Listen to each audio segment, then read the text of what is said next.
Raz, dwa, trzy. Raz, dwa, trzy.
Witam Państwa bardzo serdecznie.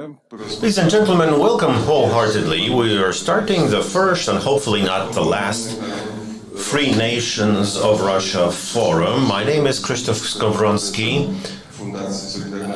I'm the president of the Journalist Solidarity Foundation, the organizer of today's forum. I'm also the president of the Polish Journalist Association and the editor-in-chief of Radio Wnet, the radio and the founder as well. A radio that has a program supporting Belarus and Free Belarus, and is also involved to help Ukraine. And it's a radio where a lot of attention is devoted to the Eastern topics. It's May the 8th today, and the Free Nations of Russia's forum is not coincidental. Today, Free Nations celebrate the Victory Day, the end of World War II Day, and today we have the Free Nations of Russia Forum. As you know, in the Russian sphere of influence, it's celebrated on May the 9th, and we celebrate it today. But as you know, the most important element of today's forum is the war in Ukraine. That's why, may I ask you to rise and stand up for a moment of silence for the victims of the war in Ukraine.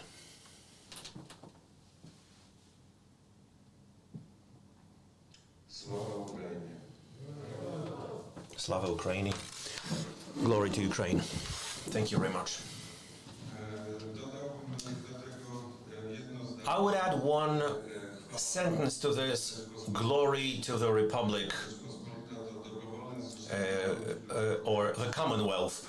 The Commonwealth is a voluntary grouping of free nations. That's why we have perhaps met in Warsaw at the Free Nations of Russia Forum. Let me present the co-hosts, Maria Przełomec, journalist, expert in Russian and Eastern topics, and Mariusz Pilis, documentalist, journalist, author of many documentals, documenting among others the war in Chechnya as well as various conflicts globally. Welcome wholeheartedly. We will be moderating this forum today. Minister Anna Fotyga, EMP, former Polish Minister of Foreign Affairs, and a close associate of the late President Lech Kaczynski. Welcome to Inna Kurochkina, who's an architect and used to live in St. Petersburg, emigrated in 2008. Right now she is living in Prague, Czech Republic. Ilya Ponomarev, the Russian oppositionist living in Ukraine. Pavel Klimkin, the foreign and Minister of Foreign Affairs for 5 years of Ukraine. Pavel Latushka, a former ambassador, right now the member of the Coordinative Council, one of the leaders of Belarusian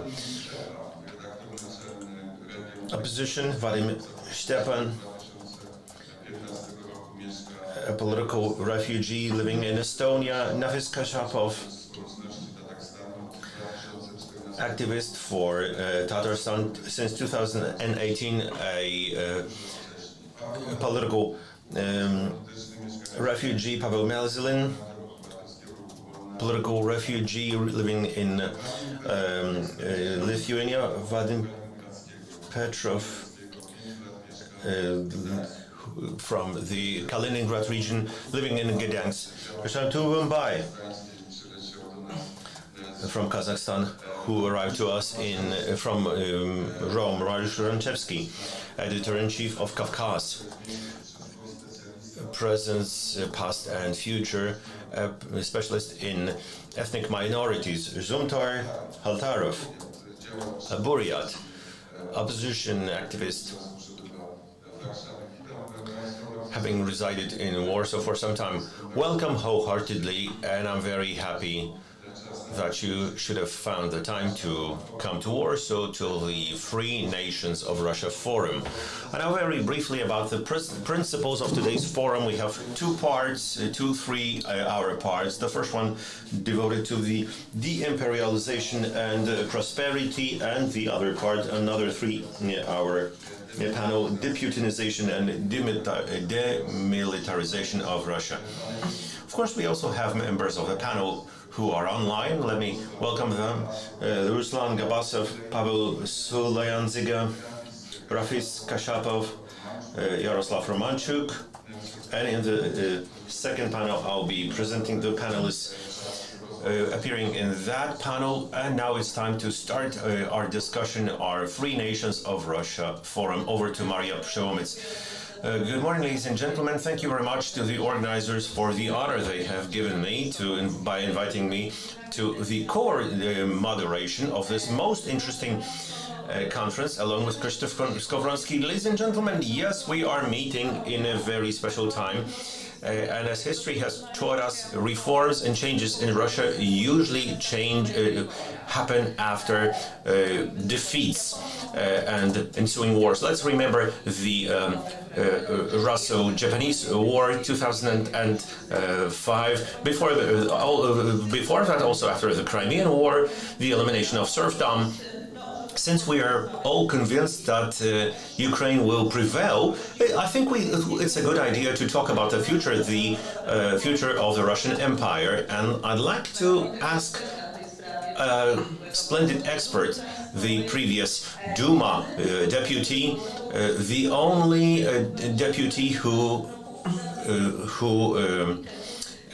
voted against the annexation of Crimea, Ilya Ponomarev. Over to you. Dear ladies and gentlemen, dear friends, I'm very happy to see you all. Well, indeed, I think that our conference today is very important, and I'm sure this is the first step that will be continued, and there's stuff to discuss. In various places of the Russian opposition, we talked about it, that the hot stage of war will definitely bring about numerous victims. There were many people who said, no, that's not going to be the case. It will be continued in the hybrid form only. But unfortunately, it has happened. Although personally, I disbelieve that the attack would take place at this very moment, so I shouldn't be lying to anyone about it. I thought that at first the regime would be trying to annex and swallow Belarus, but Putin decided to accelerate his own agony. And right now, consequently, we're all talking about that the hours of that authority, that regime, are counted, and we're starting to think about what's going to happen going forward. And I think one of the most important issues is precisely when it comes to the Russian Federation will continue to exist. And actually, we don't have an answer to that. Personally, I believe that the Russian Federation, as such as the Russian Federation as the current state, will stop existing in itself along with Putin. So Mr. Volodin, who said that if there is no Putin, there is no Russia, he was absolutely right. I couldn't agree more. But of course he said that Russia is going to stay. It's not going to go anyplace. It's not going to go to Mars. People will stay and will be with us. But the Russian Federation as a state will most probably need a reset.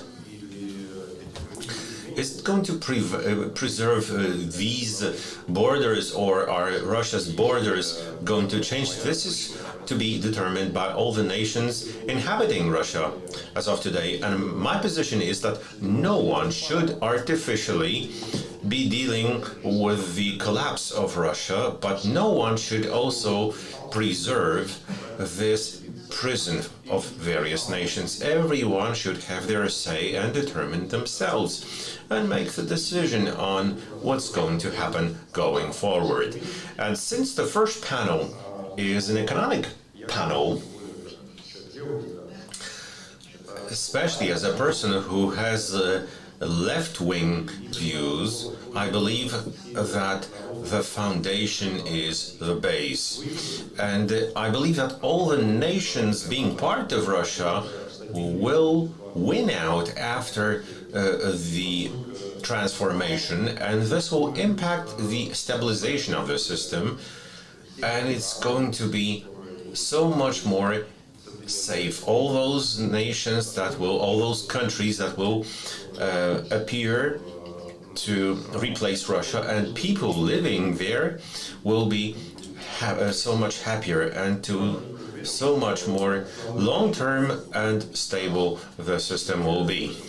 I believe that one of the reasons for what we have right now, this very difficult, this sturdy return of the empire in Russia, has its grounds in economics. This is the aftermath, or in the economy. That's the aftermath of the collapse of the Soviet Union. Our mistakes and mistakes made by the West. People who've been stolen from start looking for the guilty ones. No one wants to feel guilty. You always look for guilty ones outside. But when it comes to the fate of individual nations inhabiting Russia, you cannot ignore the fact that the individual terrains inhabited by some nationalities might be prospering perfectly. Yamal, Tatarstan, Hydra, very rich terrains with great natural resources, whereas others, quite conversely, are very poor and they don't have stable sources of income. This is also true for the Caucasian republics. Also a whole range of nations living on the Volga. There's nothing, no infrastructure, no industry, and again, how are they going to exist?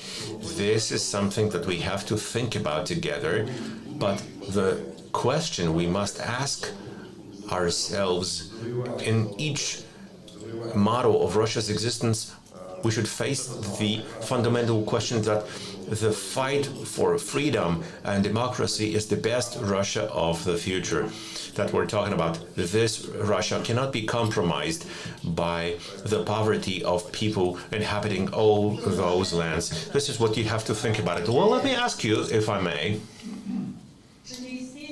is there no threat? Because let's say the defeat in World War II ended up in the Bolshevik revolution, and also the February revolution promised that Russia would be a free democratic state. The Bolsheviks also promised all nations would have their say. It ended up in the steel fist policy. Isn't this the threat that, oh, this might get repeated?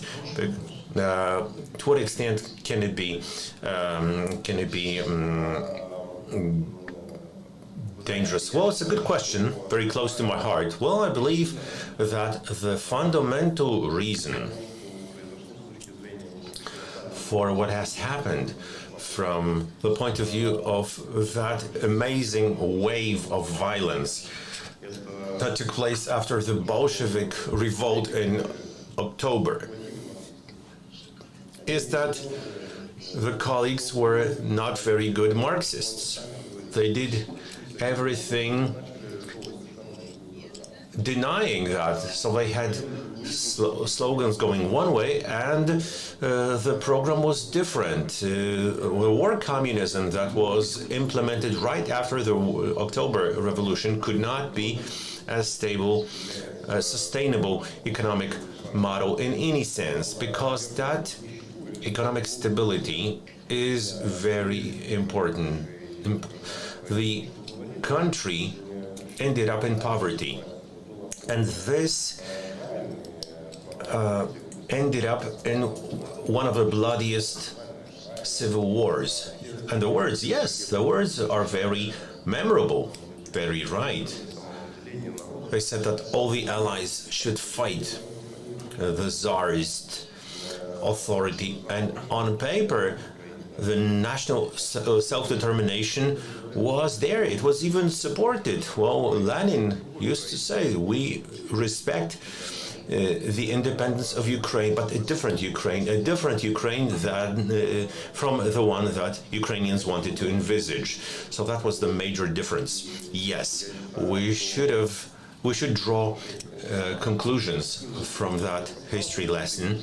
And I believe that if we take a look at the image of the political space in contemporary Russia, I believe there are many premises for a repetition of that scenario from February and November 1917. I believe that unless done in the right way, and I'm not using this just to bow to the organizers of the forum, but I believe that unless we think about it, unless we do it in a thoughtful way, November or October might follow February again. Morning, ladies and gentlemen. Mariusz Pilis. It's incumbent on me to present the next guest, Ruslan Gabasov. But before I give the floor over to him, I'd like to say a couple of sentences for myself. I'm very happy to be able to attend this conference. For many years, I've been looking at nations of the former Soviet Union and the way Russia has been pursuing its imperial policy following 1990. It's a bloody policy, making people suffer, making people perish from Caucasus to Ukraine. Today we're facing one of the most severe crises that we've had on these lands over the last 30 years. Today's topic is demilitarization of Russia.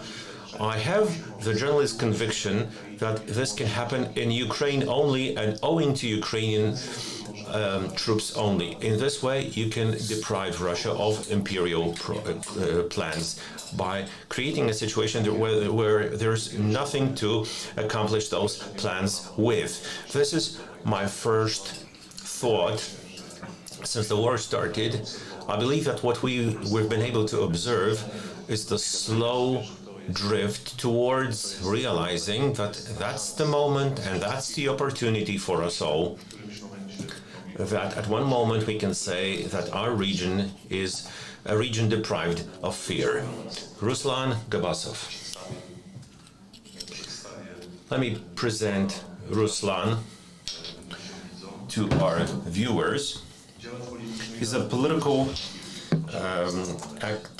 activist from Bashkiria, living in Lithuania, where he's acting as the head of Bashkort organization of Bashkirs, which he established in his organization Bashkort established in Russia is deemed to be an extremist organization. Ruslan, the floor is yours.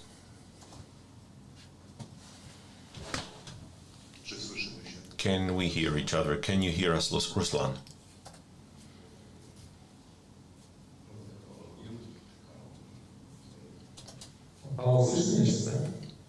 Can you hear me now? Yes, we can hear you very well. Good morning, dear participants of the Forum of Free Nations of Russia. First of all, I'd like to thank the organizers of the Forum for the very much needed meeting. I hope it's not the last one. Just as the presentation of me, my name is Ruslan Gabasov. I'm the head of the Bashkirian National Political Center, and as many of the speakers, I'm a political refugee who has been forced to leave his country because of political persecutions. I think no one doubts that the Russian Federation is no federation. It's a true empire of a colonial type, and it thwarts many nations without giving them any freedoms, any rights. And when it comes to the Bashkortostan Republic, this is one of the largest national republics of the Russian Federations, both in terms of the terrain, the area, and the residents, the population. It has 4 million people at the verge of Europe and near the Asian border. The Bashkir nation has been fighting for its land and for its freedoms. We've heard about Bashkir uprisings that have shaken the Russian Empire for many centuries, and the Bashkir nation was at the source of federalism. And when the first national republic was established in 1917, and even today, the Bashkir national movement has been continuing its fight for national rights of the Bashkortostan population, although nothing much has been left of those rights. So what's going on is the open, blatant elimination of the residents of Bashkiria for the fun of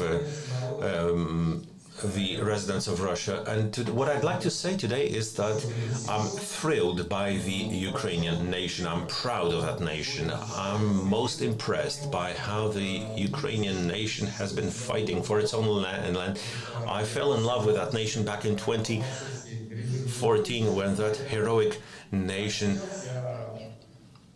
rejected Yanukovych's regime on the Maidan, and right now I'm very much impressed by the way they've been heroically fighting for their land. And other nations have a good example set in front of their eyes in the form of the Ukrainian nation. When it comes to the destruction of the Bashkir nation, the Bashkir language, the same was attempted by the Russian Federation in Ukraine. It's done equally to the representatives of national republics whose representatives are sent to Ukraine to meet their certain death. And they're hostages of the Russian policy and is suffering because of that policy. Now, what do we want? What do we propose? At the moment, we, the Bashkirian National Political Center, we would like for Russia, in the condition as they are, that it should stop existing. Russia should be fragmented altogether. The Bashkortostan Republic will be trying to achieve its sovereignty, will be trying to build a standalone state, and hopefully other republics will follow suit. Then we will be ready to get together in the new format along with those republics who will be wanting to establish a new structure, any new structure. For instance, we perceive it as a future Euro-Asian confederation of republics made up of both national republics as well as the one involving the Russian nation. We believe, we as our center perceive those future republics being shaped either in their own borders of the oblasts or lands, or for instance, like we might have the Ural, Siberian, Muscovite Republic, and so on and so on. Now, when it comes to this conference, we're being watched by many Western partners. We would like for them not to wish for not only to wish for the Russian defeat, but also to help us in specific issues. For instance, when it comes to the preparation of the future authorities of republics, to create national power ministries, TV stations, radio stations, to help us get out those people, to help us develop our political centers outside. So we want to support those national centers in a specific way, the ones that are already in existence out of Russia's borders, in terms of organization, staffing, and so on. In this way, we would lay the foundations of future national governments. I'd also like to separately address our Ukrainian partners. Today, alas, the representatives of national republics are also fighting in Ukraine. And as we know, they also taken prisoners of war by the Ukrainian armed forces, and I would like for them to be worked with, I mean representatives of national republics, and I'd like to be able to create national battalions by going for such education work by the representatives of the same nationalities. And I believe, well, this is what I wanted to share with you. Hopefully the format of this forum will be continued going forward. We will keep meeting rather than meeting just once and going apart. Rather than that, we would like to go for the accomplishment of work that on the proposals that have been made. Let me ask you about one more thing. You have mentioned a whole range of possibilities, a whole range of possible actions that can be taken by the West, by the democratic world, in order to lead to certain phenomena or certain events that would kickstart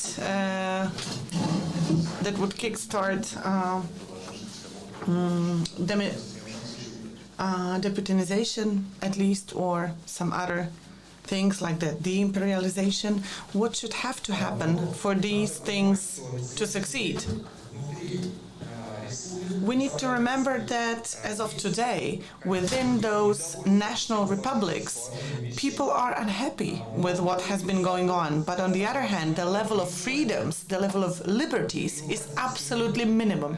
There are no freedoms and liberties to speak of, practically, because people are afraid of saying what's on their mind, that they'll be persecuted, repressed. So actually, a lot of leaders are in jail. Many organizations are forbidden. They cannot work. So it's not like the societies don't want changes. They do. I'm talking to representatives of my nation. I'm talking to representatives of other nations within the Russian Federation. And actually, no one is happy about what's going on right now. Not at all. Everyone is hoping that very soon, due to the war that's just started, and we're, of course, never doubting the victory of Ukraine in this very war. And everyone is hoping that because of that war, as a result of that war, there will be some changes that will affect other nations of the Russian Federation. So definitely people want change, indeed. Thank you so much for these words, and of course I would like to encourage you to take part in our discussion that will follow after the first part. Now over to Pavel Mazerin, who was born, I'm not going to say when, but actually he was born in Leningrad. He's a political scientist from the Petersburg National University, and he is for the autonomy of the Republic of Petersburg. He was forced to flee due to the conflict in the One Russia party. He lived in Ukraine for a period of time where he worked for the political party front of change. He, in 2013, went back to Petersburg and he worked as an independent journalist. Then in 2014, he fled Russia because he was threatened by the FSB. He started working as a journalist in Ukraine, and since 2017, he's been a political refugee in Lithuania, and he coordinates the Free Ingria movement. Over to you, sir. Good morning, ladies and gentlemen. And I would like to thank you. I would like to thank the organizers of this forum for organizing this event. And I'm saying thank you, and I mean it in practical terms, because since the beginning of the war of Russia against Ukraine, all masks fell, even in the Russian opposition. Everyone who is in the opposition, both in Russia and who has left Russia, all the masks have fallen down. No one knows how this situation will end, how the war will end, and what economic situation will happen. So if representatives of national republics, if they understand what kind of freedom they want, they will continue to fight for their nations and for their states. But what will happen with the Russian regions of Russia, of the Russian Federation? No one knows. No one can say. And people don't even think about it, especially abroad. And representatives of the so-called liberal Russian opposition, they see it this way. Well, those national republics will just leave, they will have their own life, they will separate, but the Russian Russia will sort of stay. The bad guy will be replaced with a good guy and will flow and will have a bright future. But it's not so easy. I remember what was happening, well, I know from history what was happening during the First World War, the Second World War, then the Soviet Union collapse. Each time some political turbulence started,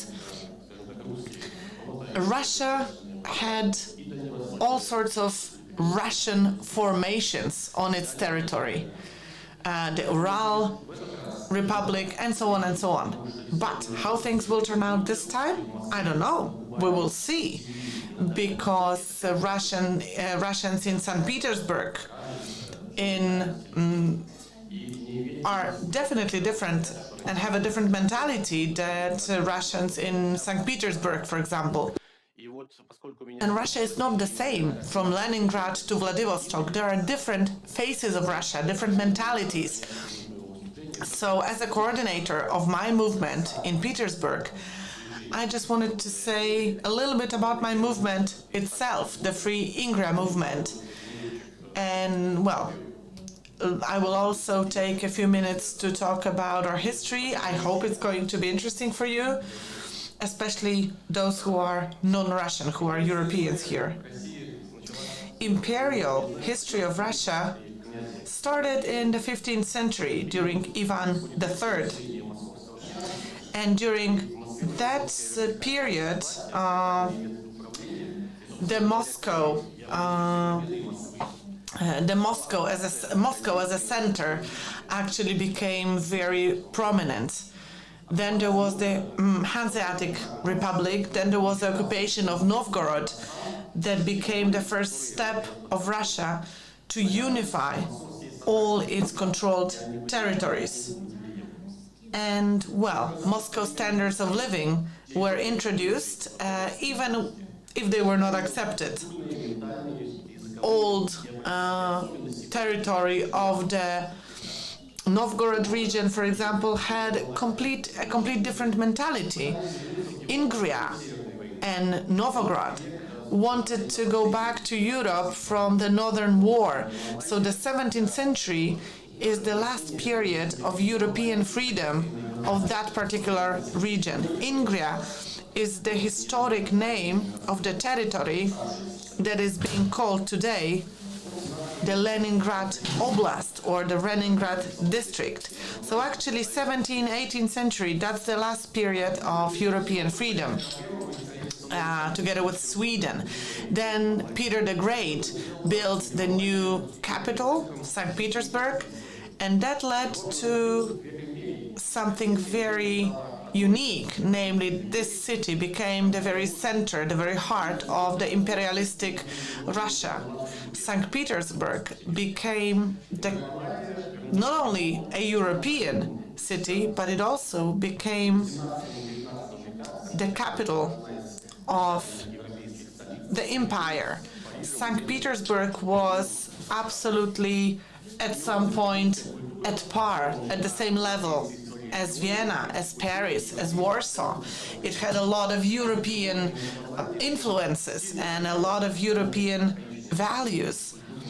So definitely that city was very different from the old archaic Russia. And the center of old Russia remained in Moscow. Then the First World War ended, and with that, the period of European empires ended. The Russian Empire fell apart, Poland became independent, the Baltics became independent.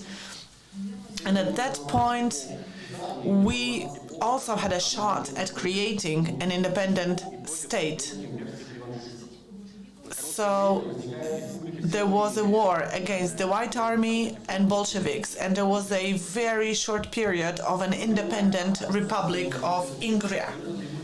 And it's declared its independent. So the state was created, it had even its own postal stamps and wanted to live as a free state. Then Estonia signed a peace treaty with Lenin.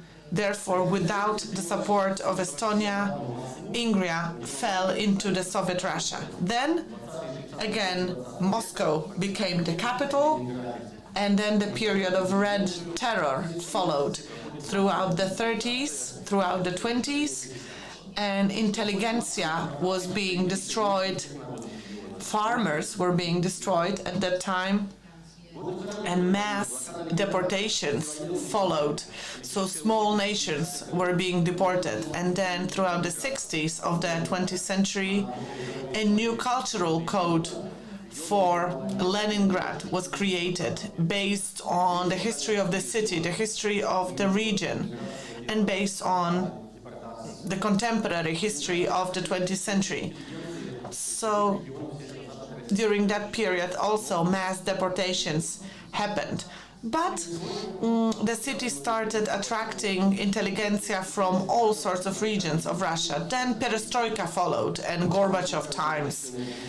And Leningrad perceived it as something amazing. It was ecstatic.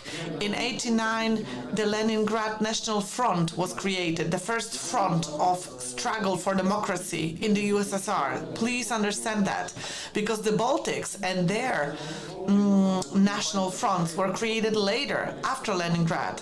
So in '89, the National Front of Leningrad actually won during the first elections, and then there was a referendum in '91 where the citizens of Leningrad wanted to go back to its historic name, St. Petersburg. And then in August '91, coup d'etat, the putsch followed, Gorbachev was out, and then the inhabitants of St. Petersburg, former Leningrad, started protesting, fighting for their city, trying to protect the city from Moscow's soldiers. And then, of course, the name was reinstated, St. Petersburg. Throughout the 90s, St. Petersburg was one of the most, if not the most democratic city across Russia.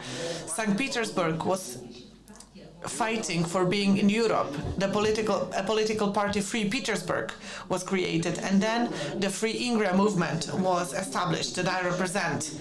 And then in 2001, Putin, the new president, prohibited all regional parties. So everyone who was fighting for the autonomy of their region could not run in any regional elections. So then the Free Ingria movement, despite all the limitations, became stronger. than other regional movements, because other people were afraid to simply go out in the streets. But we did manage to go in the streets, to protest, to also have an online presence. So right now we are in the avant-garde of regional freedom movements. We're not trying to be able to run for elections, especially that elections haven't been free for 20 or so years. So we are working in culture, in education. We try to raise awareness of our region. Our symbol is our historic emblem and the flag of Ingria from back in the 17th century, because we did have a flag and an emblem coming from the 17th century, and our flag actually is over 100 years old. Up until 2014, we could use our symbols publicly. But in 2014, when Russia started occupying Crimea, new repressions were established against activists of regional movements. And of course, members of our movements have been repressed and persecuted. It's not really safe to be part of my movement. Our movement today is a horizontal organization, and a lot of our activists are actually abroad, because working within Russia is very, very dangerous. We have to really be, we were forced to go deep underground to stay safe. So all our discussion, well, we have around 50,000 members. Most of them are online.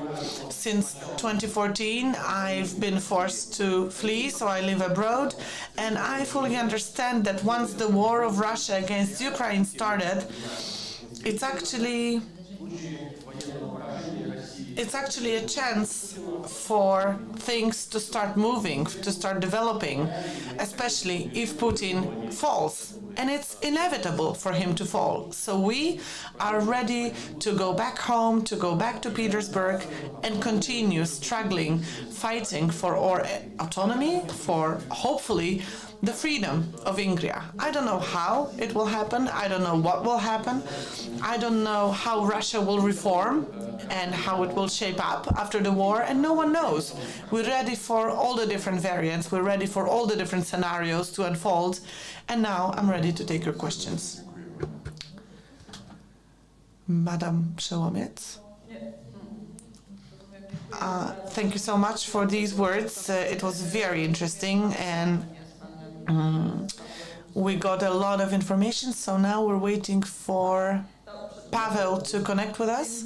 Yes, I'm with you.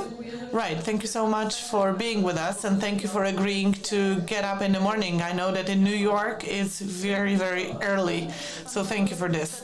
Pavel represents the so-called indigenous peoples of the far north. You represent the Udehia people. You used to be a professor at the Khabarov Pedagogical Institute. You are a professor, honorary professor at the UNESCO department of the Novgorod University. In 2011, you were elected as a member and then the chairperson of the working group for human rights and transnational corporations with the UN. And you also have been chairing the International Organization for the Rights of Indigenous Peoples. Currently, you reside in New York. Please, the floor is yours. Good morning, everyone. Thank you so much for having me. Thank you for inviting me to this very important forum. My name is Paweł Sulentyka, and I myself, I live in the state of Maine, actually, next to the state of New York. And I myself, I'm a political refugee as well. Since 2017, I have been, I had a criminal procedure launched against me in Russia, so I was forced to flee.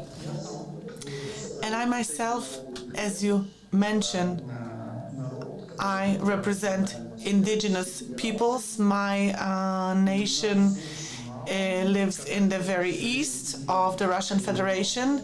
Just like other indigenous peoples, we are really a small nation, just 4 villages, around 1,700 people. And currently, I have to say that my nation, my group is being repressed against. We used to have 8 regional groups of activists, but actually 4 groups of my nation were, well, disappeared. We cannot speak of specifically of genocide, but 4 such groups actually the taiga and the environment was destroyed. So therefore these groups, well, these people didn't die, but actually they had nowhere to live, so they were forced to simply be displaced, and they left, and we don't know where they are. I wanted to say that our modern history, our contemporary history, when we look at the end of 1980s, 1990s, the history of my nation, of my people, is the history that we can call, it's the history of struggle, the history of war, fighting for our own territory, for our own land, because on our territory, well, we have amazing natural resources that we have been protecting, that we have been taking care of. So definitely our territory has become very attractive. When Russia was formed, all sorts of business people, generals, officials, and influential figures started, of course, taking our territory, especially that this territory, as I said, is rich in natural resources. So it's become very attractive to many groups of influence. We have heavily forested area, we have gold, and we have other resources, plus tourist companies came over and started looking at our land and becoming attracted. And I have to say that when we're talking about Far East, during the years of Russian Federation, actually 90% of nations had their land taken from them. So actually the Far East of Russia and those indigenous peoples had their land taken away from them. And now this land belongs to different organizations, different business people, and so on and so on. So I can also add that in 2008, when I was present at the Congress of the Nations of Russia, at that point, I already said that it was clear to me that the Russian Federation had new law being formed, new law on indigenous peoples of Russia. And actually this new law talked about changing property rights so that indigenous peoples didn't have the right to their land.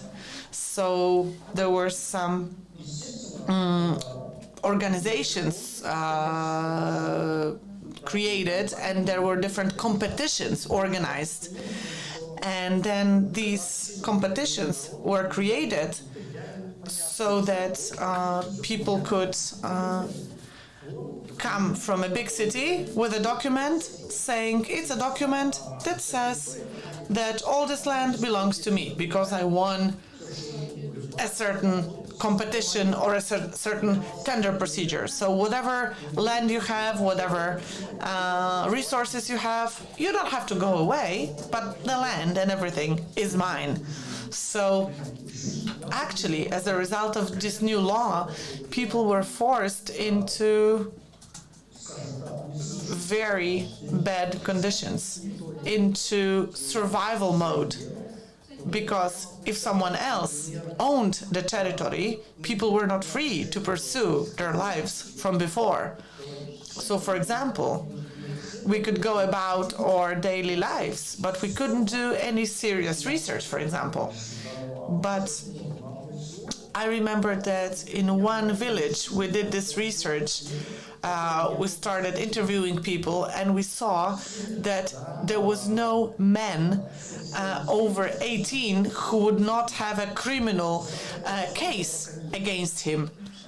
Everyone had criminal cases against them for alleged poaching, because when they were hunting, the new owner said, "You're hunting for my fish or animals," and so on and so on. But what could they do? They needed to live. They needed to eat. There was a case of one village and one man that was sued, and actually the case went to the UN because in that village, or next to that village, there was a corporation who wanted to mine for coal. So they said to the local community, "Go away, because we are going to mine here." But actually, the village said, "No, we're going to stay." So, of course, threats began. A lot of people were afraid and left. But some of the people from the village decided to stay, saying, "This is our land. This is the land of our ancestors." So the director of that mining corporation said, "But your houses are made of wood, and you know how quickly wood can catch fire." And very soon, all those wooden houses somehow mysteriously caught fire. But do you think that there was an investigation against the corporation? No. Someone said there was a fire. Nothing more to it. And the coal corporation started mining there. And the leader, the local community leader who started investigating this issue, he was also forced to flee because his family was getting threats. There is another activist, a female activist, who got a political refugee status in Sweden currently. And I can say, well, I could tell you how people were being robbed in all those different villages.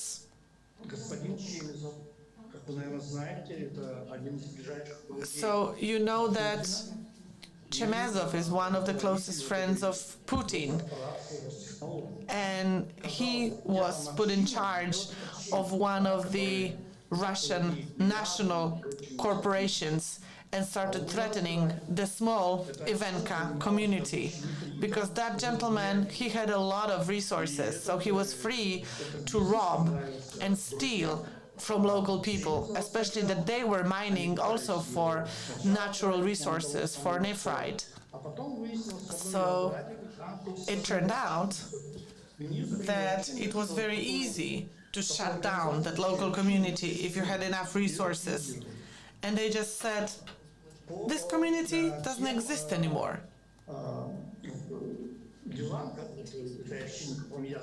So actually, I started investigating this case, and it turned out that Chemezov wanted to give this business that he established to one of Putin's daughters. This is what he said to FSB. Yes, I wanted to make one of Putin's daughters the queen of nephrite in Russia. So yes, these things have been going on. These things have been happening. And we hear that from leaders of those small nations, small indigenous communities. They had to leave. They were forced to flee Russia. And I wanted to say that we used to have our own organization. которую мы создавали, я принимал участие в ее создании еще в советское время, в 90-м году, которая занималась защитой этих прав. С 2013 года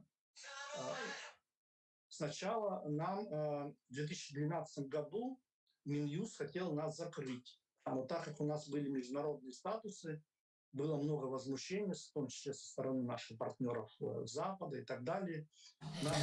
And our Western partners were objected, but this operation was started. Basically, the organization was occupied, and right now this organization, which I represent the indigenous nations.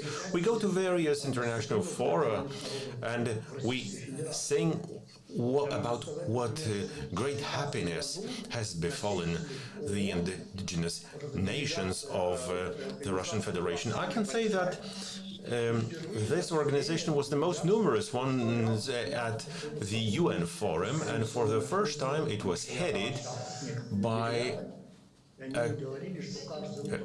FSB officer, and they said that they were collecting people from each house and home and saying what they're supposed to say, when, and about what. Are you creating any organization that would unite those indigenous nations into its own, even in emigration? Because you said that many activists of those indigenous nations were in emigration, in exile. Yes. Right after Russia started this aggression against Ukraine,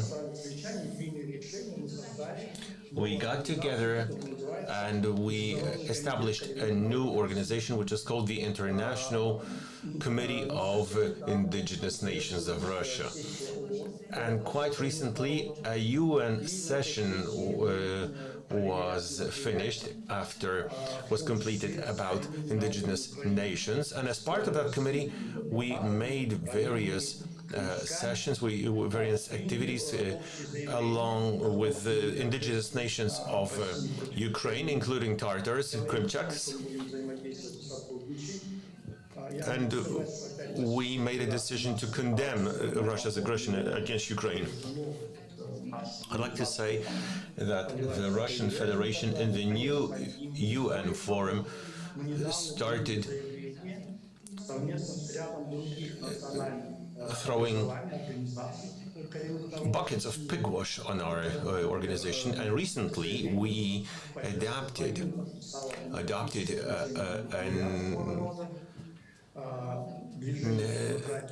statement. And for instance, the nation of the Yakut nation and a couple of other organizations from indigenous nations of Russia that also subscribed to that statement in support of it. And right now we're discussing this. We want to get together and perhaps we might establish a forum as well. May I recommend Warsaw as the venue? Thank you very much for your intervention, and hopefully you'll stay with us to participate in the discussion. I have one more question. Thank you very much. I have one more question. Whose birthday are we celebrating today? Извините, это осталось с дня рождения дочери. У нее было день рождения. Спасибо, что помнили. Yes, it's my daughter's. Thank you very much for remembering. So please give us our best wishes, convey our best wishes to her. Thank you very much. Our next guest is Mr. Vadim Shteta, who graduated from the Faculty of Journalism of the Moscow State University and in 1990, and he's also an alumnus of the investigation of U.S. federalism, and he's the author of 3 books on the history of Russian regionalism, and he's been publishing on a regular basis in such places as Severiali and Siberiali. These are elements of the Russian freedom radio. Since 2017, he has been living in Estonia. He had to leave there because of his own political views. And first of all, he's the editor-in-chief of the portal, which is called the Region Expert. On the portal's website, I've been able to read this information, that it's the only place where regional points of view are being formed on the situation in Russia, and so far they have been totally unacceptable by Russia and its imperial centralism. Vadim, over to you. Thank you. I'm very happy to thank my colleagues on behalf of the organizers, to welcome the colleagues. Welcome to all the participants of the forum. Thanks for introducing me. Let me tell you a couple of other words about the Region Expert Forum. For a couple of years we've been pursuing this project in Estonia. This is an independent website dedicated to regionalism and federalism in Russia, because in Russia it would have been impossible to accomplish such a project. Any sort of discussion of any region's independence, even in the format of the federation, would immediately be perceived as a separatist idea. So far, we've been trying to accomplish this and publish information on this portal in Estonia. So these things are also of interest to the local public. In my intervention, I'd like to explain the difference between the regional opposition from the pan-Russian opposition. The pan-Russian opposition, one of its centers is the Free Russia Forum, which has been organized on a regular basis in Vilnius, Lithuania. But I'd like to stress our solidarity with them in terms of our disagreement to federalism, to Putinism. But we are also different because they preserve the thinking in terms of Russia's center, replace the lousy Tsar with a good Tsar, but to make sure that the Kremlin stays as the central authority. And regional centers are of secondary importance. We talked about federalism, regionalism about them, and the organizers either don't recognize that panel or they put it in the morning of the next day of the conference. So they understand that the topic of regions is important, but they emphasize the secondary importance of it. They are centrists or centralists, and they don't appreciate the necessity of establishing a new compact.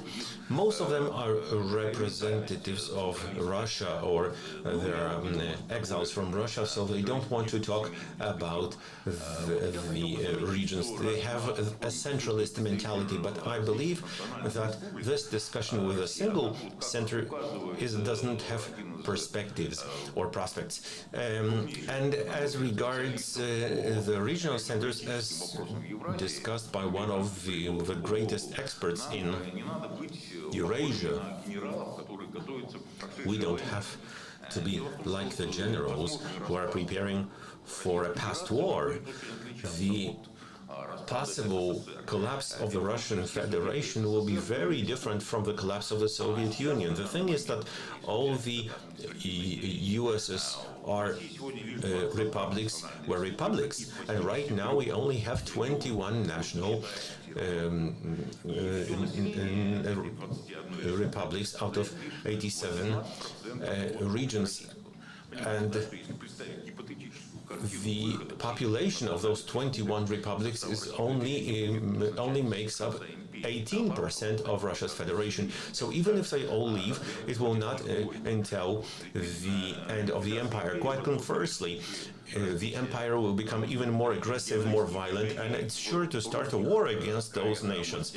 In my opinion, you need to develop a regionalist movement also in those parts of the land which are populated by, inhabited by the Russian population, although they are predominated by the propaganda. Although such movements do exist in Siberia and elsewhere, you have to cooperate with them. Pavel said that, rightly so, that you don't need to talk about Russians as a single monolith. There are also various currents which are different from the Moscow centralists. Just as some Americans can also be different. It's a very diverse nation. So in the process of historical transformation, the very expression of Russia will disappear. That country only appeared on the global map 3 centuries ago as the Russian Empire. In my opinion, you need to make sure that regions can talk to each other. Those regions have to become autonomous, independent subjects. We should have parliaments, national parliaments in place. It makes sense for the regional self-government to function. If you take a look at the recent protests in Russia, they were all held in the regions, in Khabarovsk and in Ingushetia, as well as other regions. So this liberation movement involves is connected with the economic movement, ecological movement. So you can see that it's in the regions where the protests take place. And when it comes to the collapse of the empire, the capital of that federation can no longer be placed or located in Moscow, the place of messianism. Just as in the US or in Canada, the capital does not coincide with the greatest megapolis, because the megapolis is always coincides with this centralized view. And today, the centralism which exists in Russia, such predominant Moscow views, give rise to protests in various regions. The regions disagree with the central role of Russia, and the process of passage from the Russian vertical of power to the future horizontal power will lead to the recognition of all the post-Soviet republics, and we would like for this forum to become a regional forum. Thank you very much for your attention. Thank you very much. One question, if I may. I'd like to ask you, just as previously, about some external symptoms and elements that would need to surface for this dialogue to appear. Which situations should occur in Russia to intensify such contacts and the regionalist movement? Thank you. I believe that definitely, whereas now we take a look at the status quo, well, definitely talking about any awakening or establishment of direct relationships between the regions is not feasible, because right now we have to deal with the fascist imperialist movement, where the regional movements are absolutely thwarted. All the regional parties are banned. The regional parliaments don't decide about anything. But as we're taught by history, as soon as the central Russia weakens, as it was the case in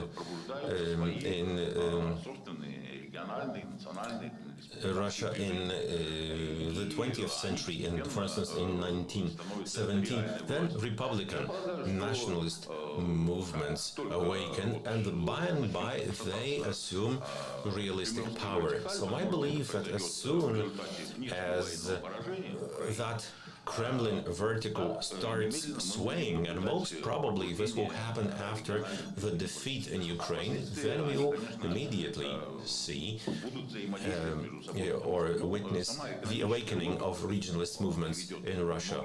Also, the very economic logic brings about the interrelation of Russia's region with each other. However, those regions want to be self-governed, self-determined.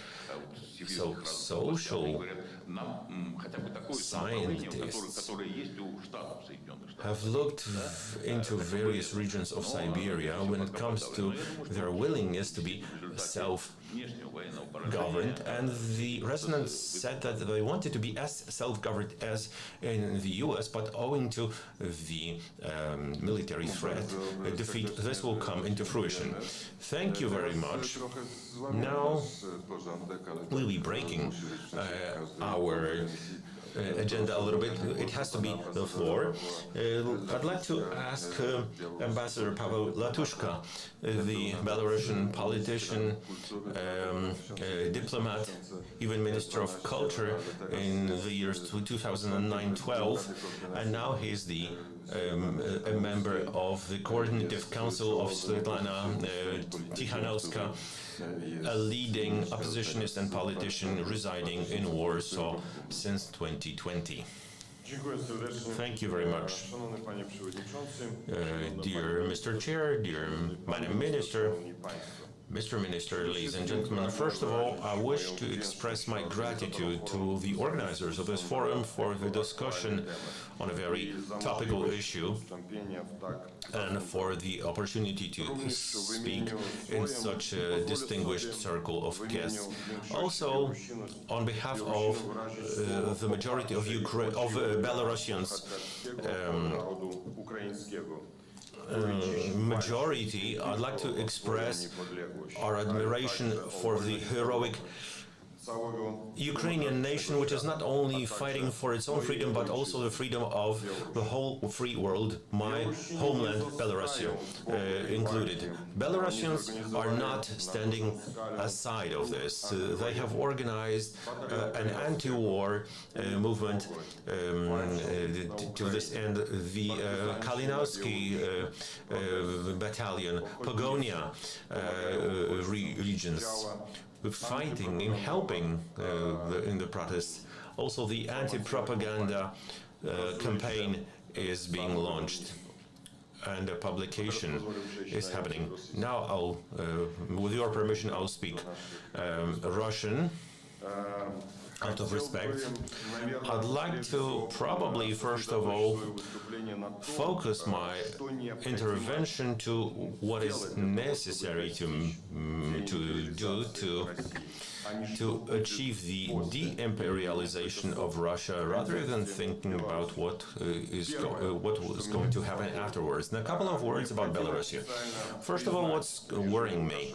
You have to recognize definitely that Lukashenko's regime is the co-aggressor in this war, and this is not happening because Lukashenko's regime is that indeed by the international law. It's important to show that the international law is working, and here let me express my solidarity with President of Ukraine Zelensky.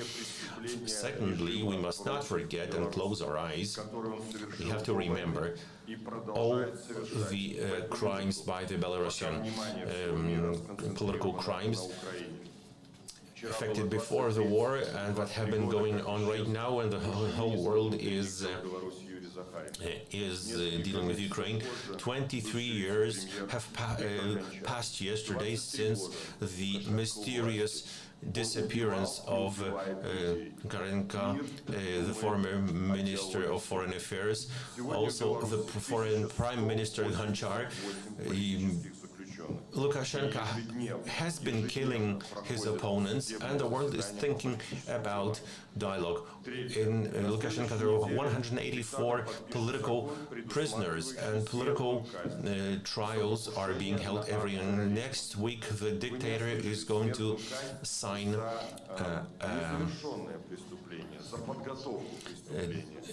a decision sentencing to death people suspected of terrorism. Yes, you can hear me all right. When there was not even an act of terror, but you can sentence every Belarusian to death if a Belarusian goes out to the street. And even if they don't, you'll be able to sentence to death. 631 missiles were launched from the territory of Belarus to Ukraine, from Belarusian military airfields. Aircraft have been flying to Ukraine. Lukashenko supported the attack on Chernihiv and Kiev. Lukashenko also launched troops which they came from the Belarusian territory, the troops that were involved in the massacre in Bucha.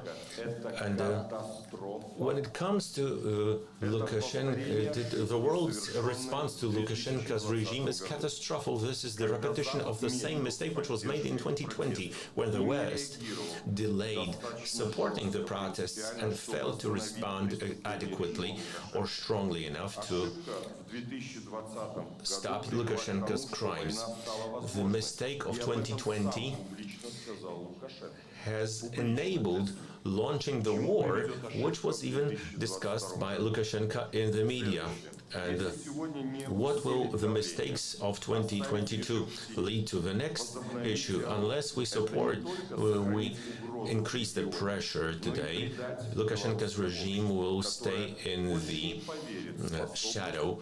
This will not only produce the problems in the region, but it will be treason to the Belarusian society, who will stop believing the possibility of opposing the dictatorship and any changes. This is also, there's a way of leading to the collapse in Russia. That's the victory in Ukraine, and that way goes also through Minsk.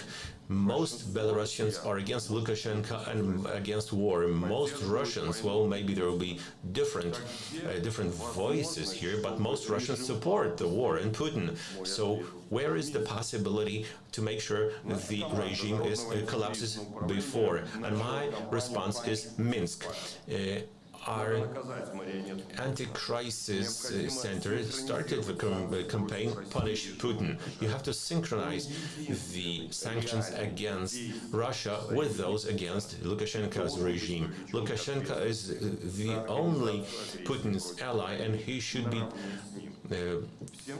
made responsible for organizing all that, just as Putin. All the Western companies that have left Russia should also stop doing business in Ukraine. We have already made 149 companies stop working in Ukraine, but hundreds of companies keep working in Ukraine. And right now, with all due respect to our Russian friends, in Belarus there are many Russians who buy what you cannot buy in Russia. And who do they pay taxes to? Lukashenko. And Lukashenko is funding what? The war.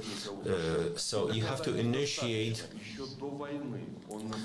the prosecution of Lukashenko. There's plenty of evidence. Even before the war, we collected 40,000 pages of documents, which our team conveyed to The Hague, along with our Polish colleagues, as evidence against Belarusians starting from 1990 about the squadrons of death.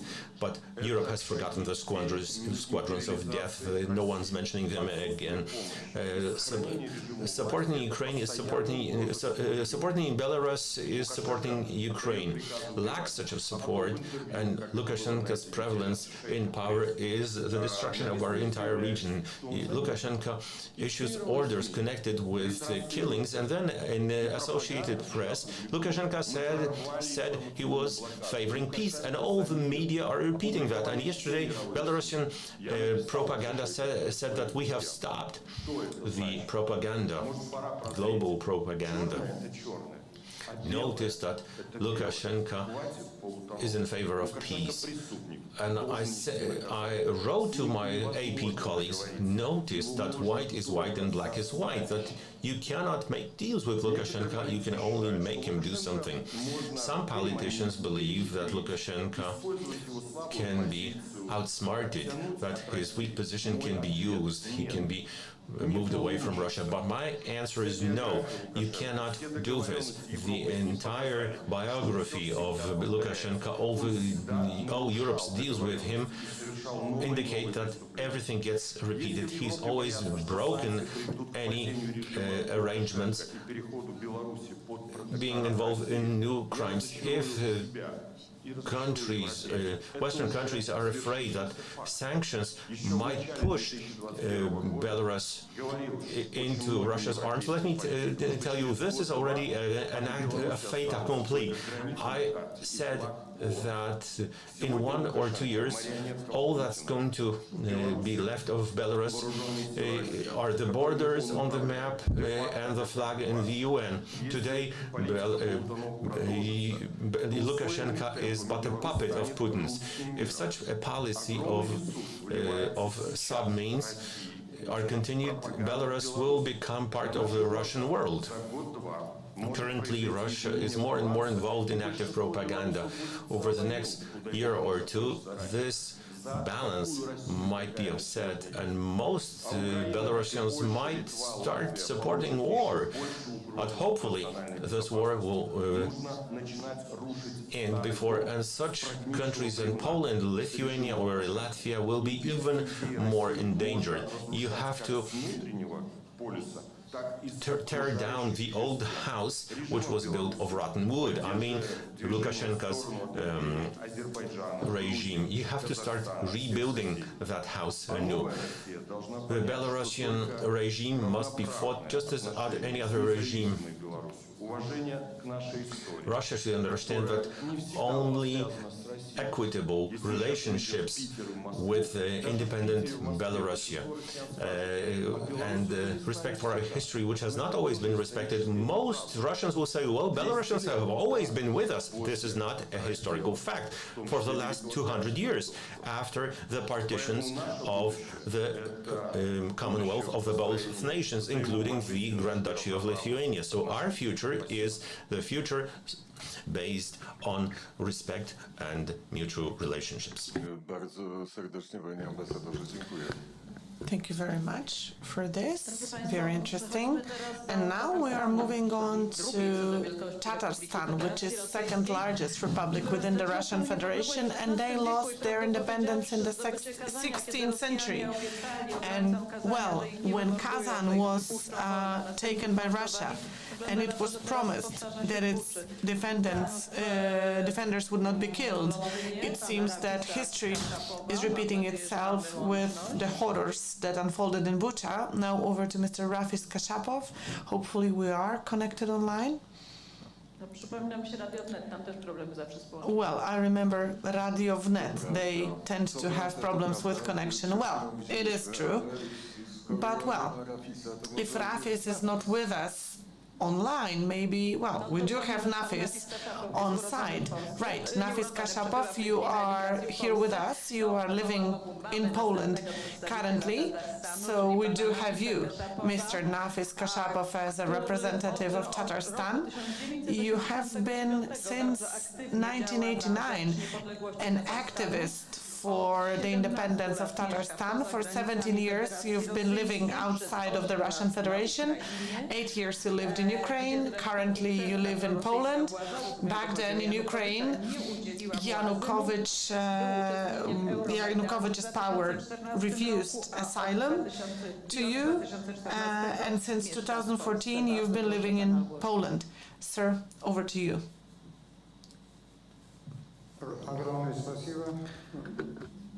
Thank you so much. I am very grateful. I am grateful, my brother is grateful to you for organizing this forum. Let me say this. Going back to 1989 and throughout the 90s, national republics within the Russian Empire have been fighting, have been remembering its own and celebrating their own identities. My brother and myself, we've been devoted to fighting for our national identity for over 30 years. I will not be discussing what's going on in Ukraine and about the war, because you know very well what's been going on. But we, during the war in Karabakh, during the war in Ingushetia, in Georgia, we were always there trying to support the national republics. I used to help Chechnya, and I was helping with humanitarian assistance during the Chechnya wars. So I know about the Russian Empire very well. I've met Dudayev, I've met Maskhadov. So, well, I've met Basayev as well. And all those people were told me what Russian terrorists did in their territory. Around 300,000 people were killed, over 40,000 children aged between 1 and 15 years old. So,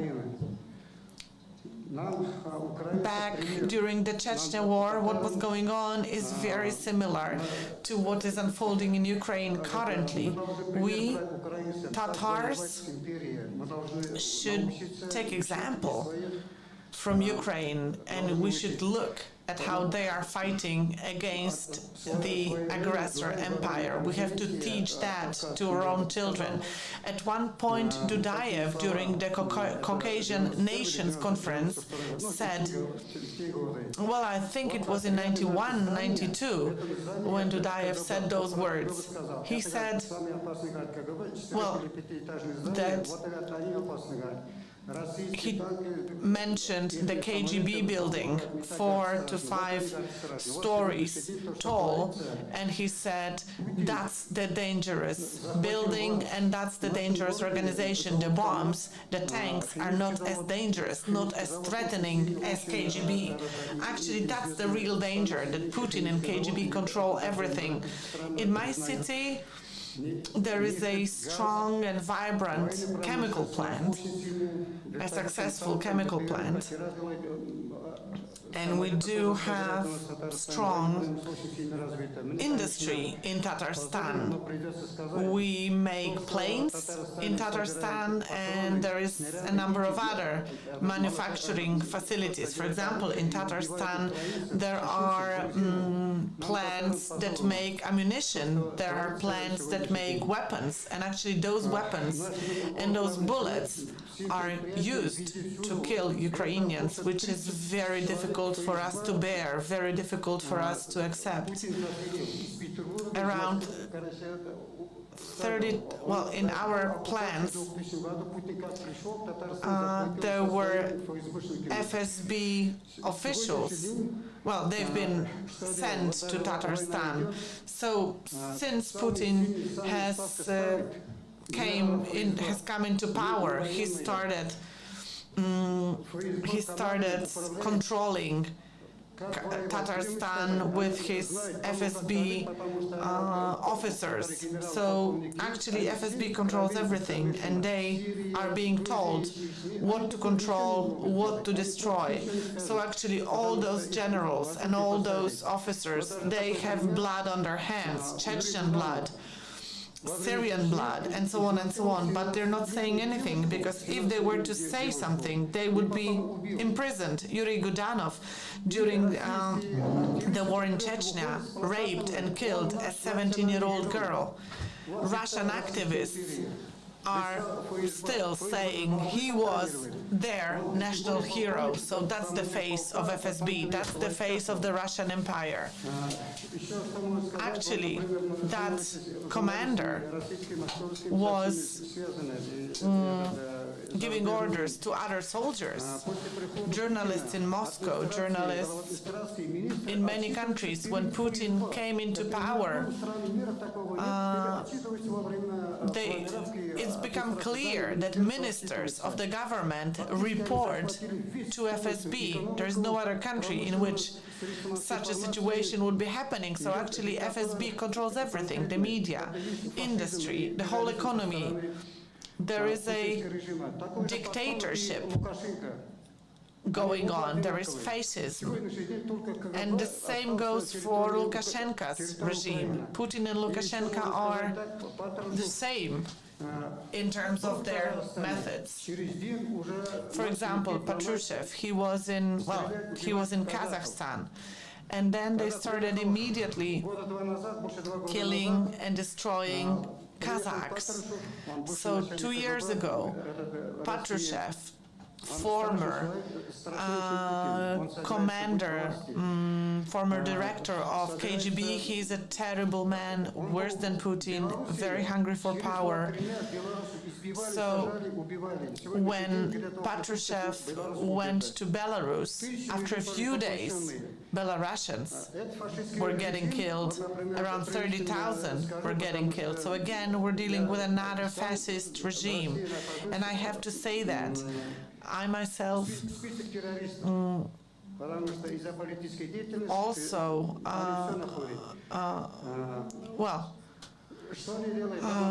there is a list of Russian terrorists. So, for example, the militia, the prosecutor's offices, they are all controlled by the regime. The Russian FSB actually indicates who is to be found guilty, who is to get what punishment, and who is to be killed, like Madame Politkovskaya, who was killed some years ago. So actually it's the FSB who decides who's going to be imprisoned, who's going to be killed, who's going to be punished in what way. So Bashkirs and Tatars are also persecuted for their political beliefs. They are being sent to Siberia, thousands kilometers away from their families.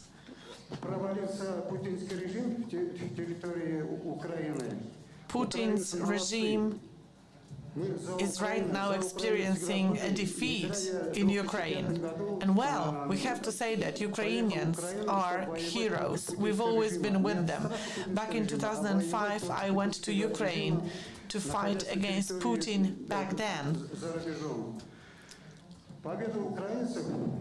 So the victory, well, Ukrainians' victory will become a great opportunity for many nations, for many national republics in Russia, especially that these republics are being stolen from. They are being deprived of what's theirs. Proceeds from oil, proceeds from diamonds, proceeds from gold. These proceeds are being robbed, are being stolen from us by Russia. And all this funds Russia's aggression. If Russia doesn't like a country or doesn't like a nation, they just go there and wage a war. against that country or nation. So actually Ukrainians, while fighting, they fight for all of us, for Europe as well. If things continue this way, within 1 year from now, Ukraine's army will have been the strongest in the world. So I have a question to you. You are the co-founder of the Free Idel Ural movement. I remember when what Mr. Gabasov said about his nation, that it will be a part of your movement. Are you getting ready for such a future, for what Mr. Gabasov said? Please be brief in your answer. I said at the very beginning, there was a book that was published in the Tatar language in 100,000 copies. Well, that book talks about the nations of Ural. 12 million people live there.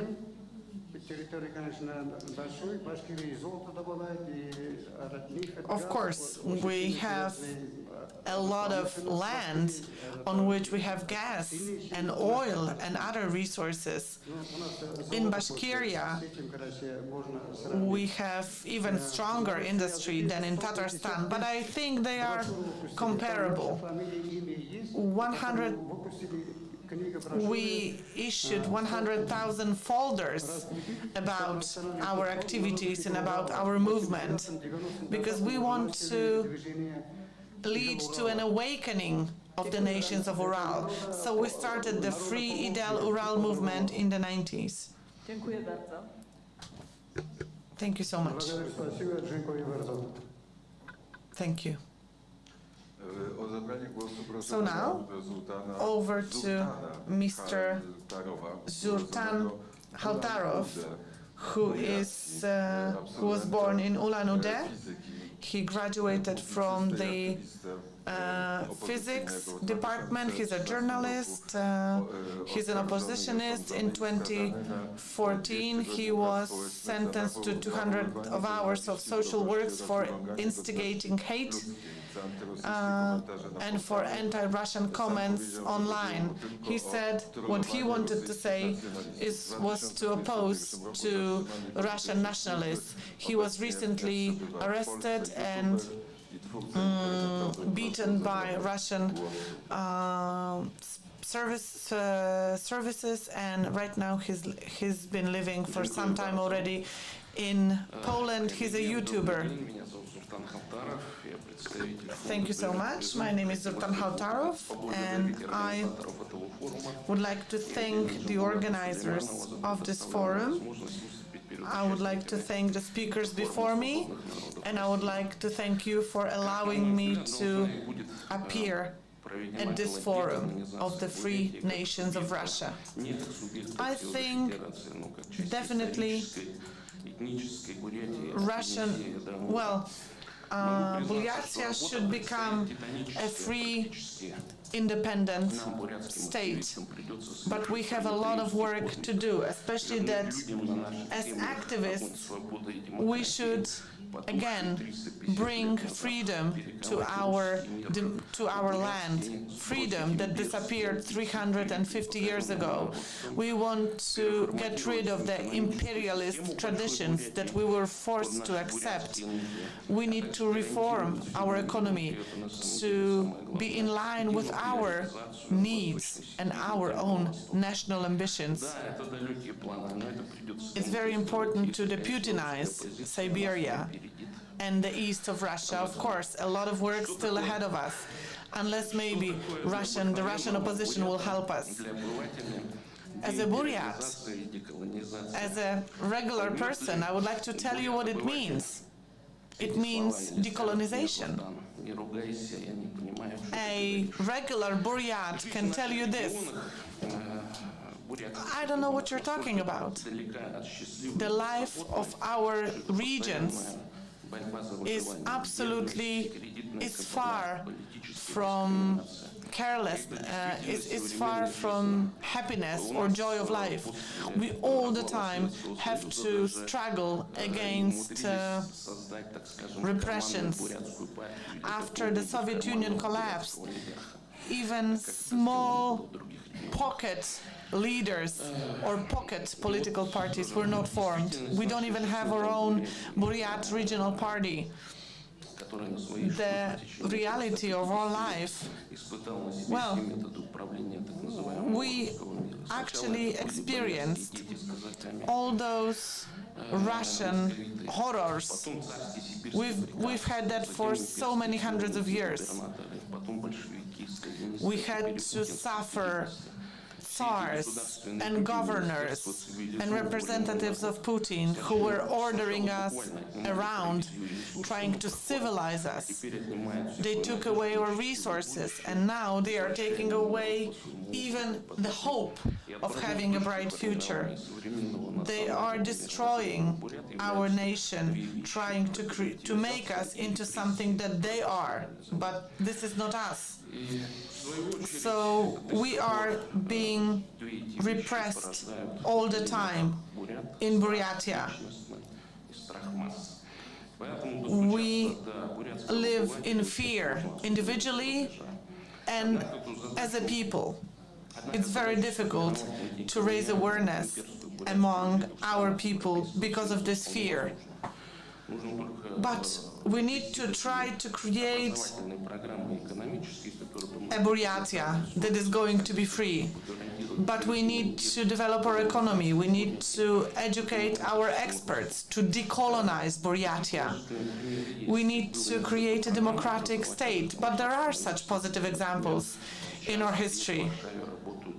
Even in the University of Warsaw, we had special educational programs and courses. There is Mr. Zhinaev, who works here as a researcher, as a fellow at the Warsaw University, and he supports Buryatia.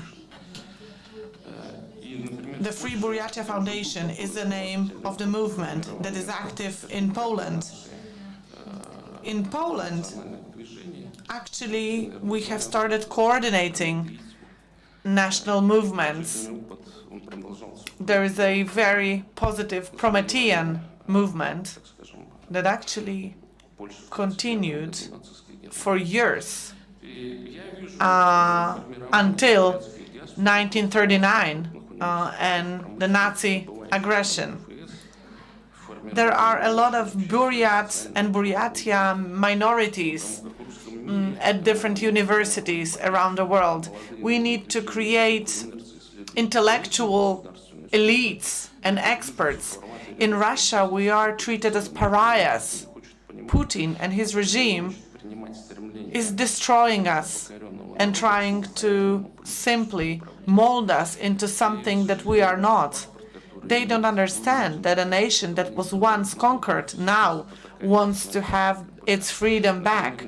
Every colonized nation in Russia, we have Russian ID documents, we have Russian passports. At one point, a girl came up to me and she said she couldn't come to work here because she had a Russian passport. So maybe we should create something like the identity card of a free nation of Russia, rather than having a Russian passport.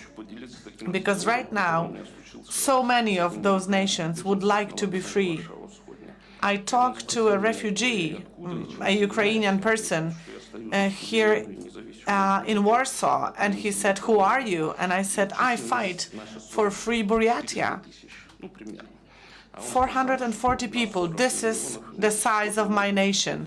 And this Ukrainian guy said, "And we are 40 million, but we cannot get free from this aggressor." So I would like to wish for all free nations, or nations who want to be free, to coordinate, to collaborate more. Our job is simple. Talk about it. Raise awareness. Talk to every Buryat person about the free nation of Buryatia. Thank you so much. Bardzo dziękujemy. Thank you so much for this. Nasz kolejny gość. Our pan following dr speaker, Marszewski. Dr. Mariusz Marszewski. Krótka nota. Good afternoon. Let me tell you about this speaker, Mr. Mariusz Marszewski, graduated from the Mickiewicz University in Poznań. He's been an analyst for the Center of Eastern Studies, and he specializes in the region of Caucasus, Turkey, Central Asia, and right now he's the editor-in-chief of Kafkas, the past, the present, the future. At one point, someone referred to the Promethean movement. So I would like to ask you about the Caucasus region today, during the war against Ukraine. Everyone knows about Chechnya, about Kadyrov, but what about Caucasus as a region?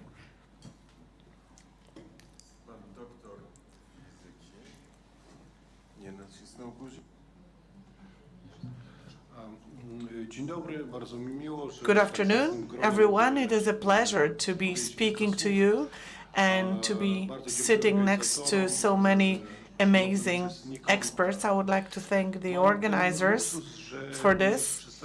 I have a luxury of not representing political circles, even though many of you are so distinguished and you are connected to the world of politics. And I am an analyst and I'm a researcher, so I can often ask questions without answers, and I'm allowed to do that.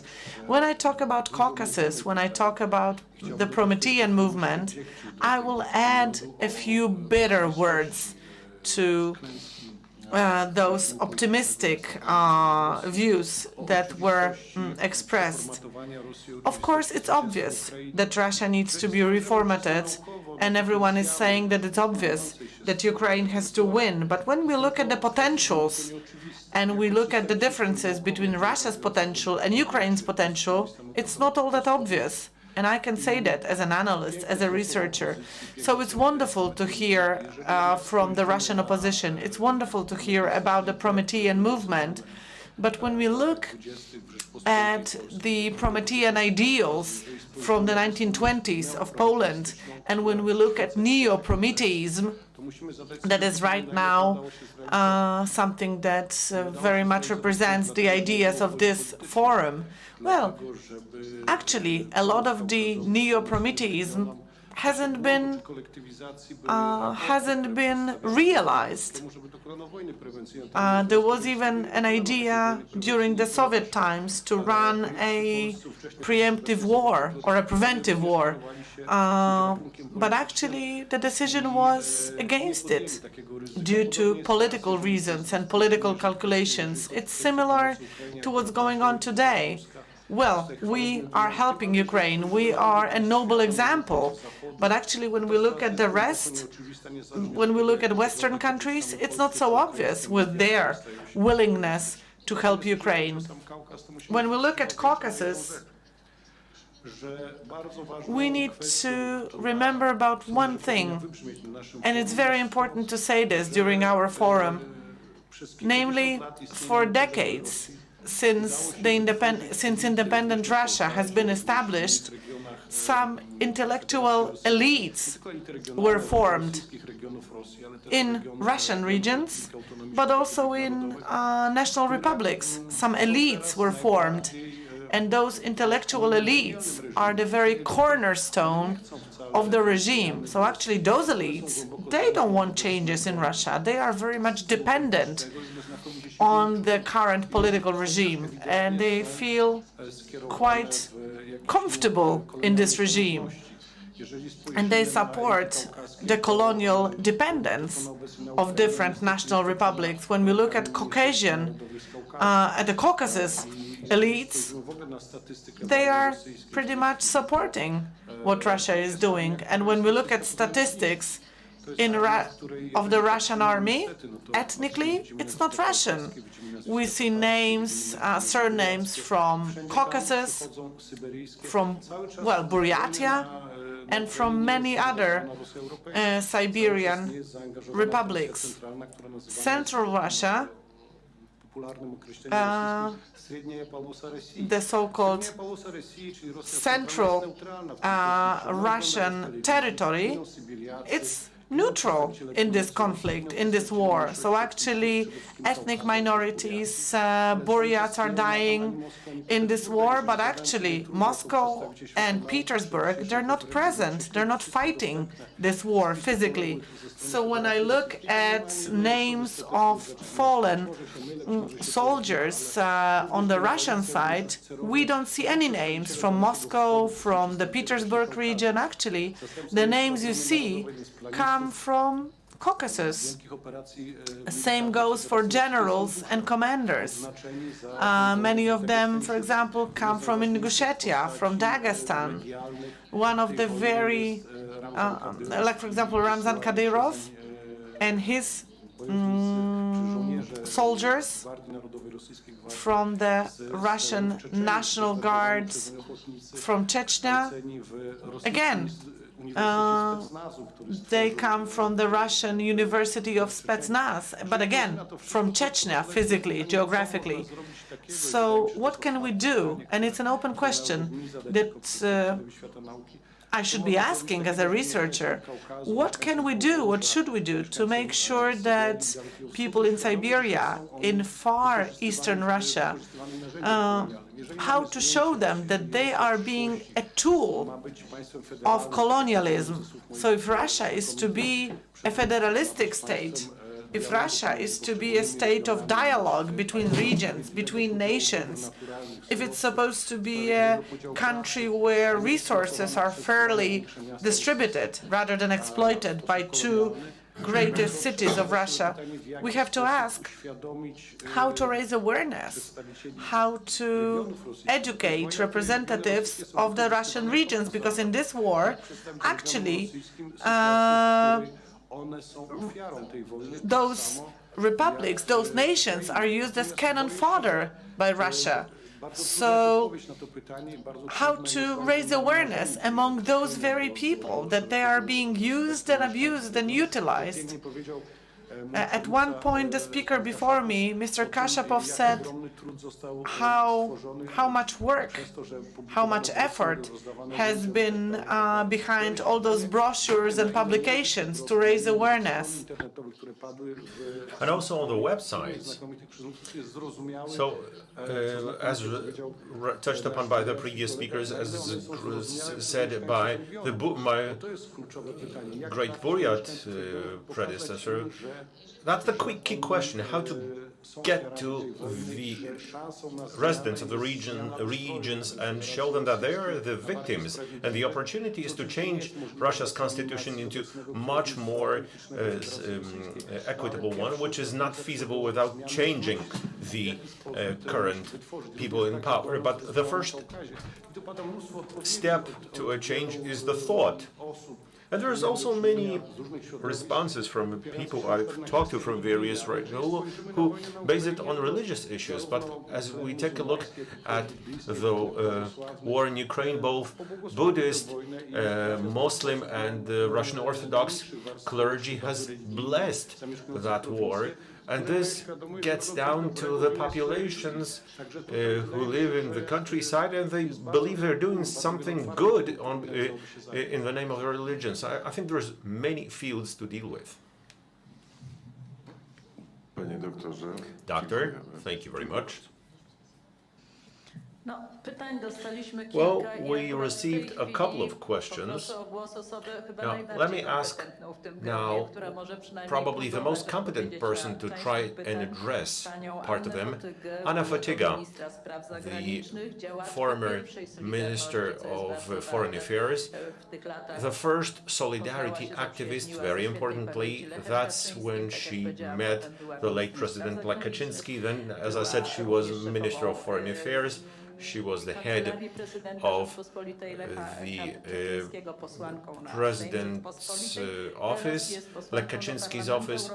Now she's a European MP, very active one, especially when it comes to the EU's Eastern policy. In 2010, she was part of the group of 10 experts enacted by the current NATO Secretary General to start working on the reform of the North Atlantic Treaty Organization. Madam Minister, the doctor says that it was not very obvious I mean, the dreams are not so obvious that we are presenting, but it was also not so obvious that Ukraine would be defending itself in such a heroic and such a long way. And back to Chechens, I'd like to say that they are also fighting on the side of Ukrainians, not only on the side of Russian occupiers. Now, is the EU, is the West ready to start the Promethean work, i.e. helping what the previous speakers have said, the creation of elites, which can become the beginning of independent republics or regions? Thank you very much to the moderators and organizers for organizing this splendid event.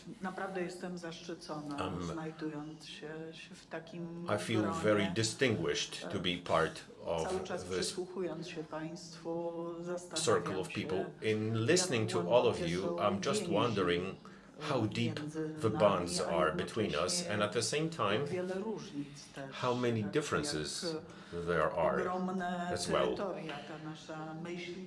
How great territories our activity and our thoughts cover, and how different experiences we have, yet how much we have in common.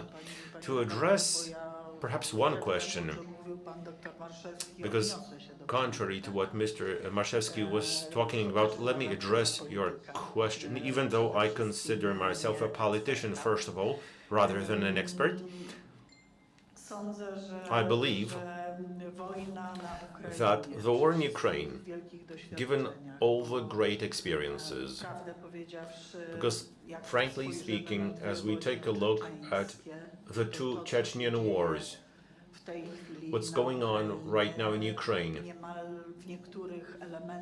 in some components, is actually almost a perfect mirror reflection of the activities that were taken on in Chechnya, what was happening in Grozny, the extermination of the population. Well, I must say that I was very deeply moved by this. No matter how I presented this, I considered myself, first of all, a social activist. The late President Kaczynski said, "I'm going to make you a politician." I said, "No way." But as usual, he was the efficient one, and indeed he made me a politician. In the European Parliament, I hosted Ahmad Zakayev and the people around him. You can imagine how impressive it was to my colleagues from Western Europe. And I admit I specialize in such events, even in wanted to always put a fly in the ointment of the West's complacency. Why am I talking about this? If we talk about Europe, it goes without saying that a numerous group of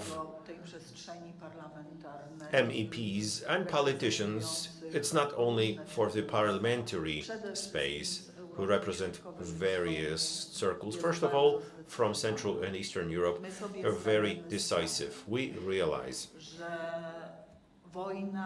that the war in Ukraine is a war to determine the fate, I believe, of much greater areas. I'm sure definitely the whole region, and the way this territory will look.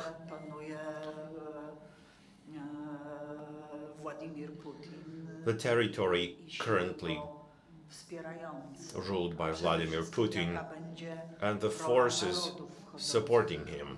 And first of all, what the role of the nations making up the Russian Federation will be. To some extent, I believe the Ukrainians' heroism has surprised. I'm sure it has surprised the Western world, and I'm sure this surprise took some time to germinate. But I'm sure it did not surprise us. It certainly did not surprise me.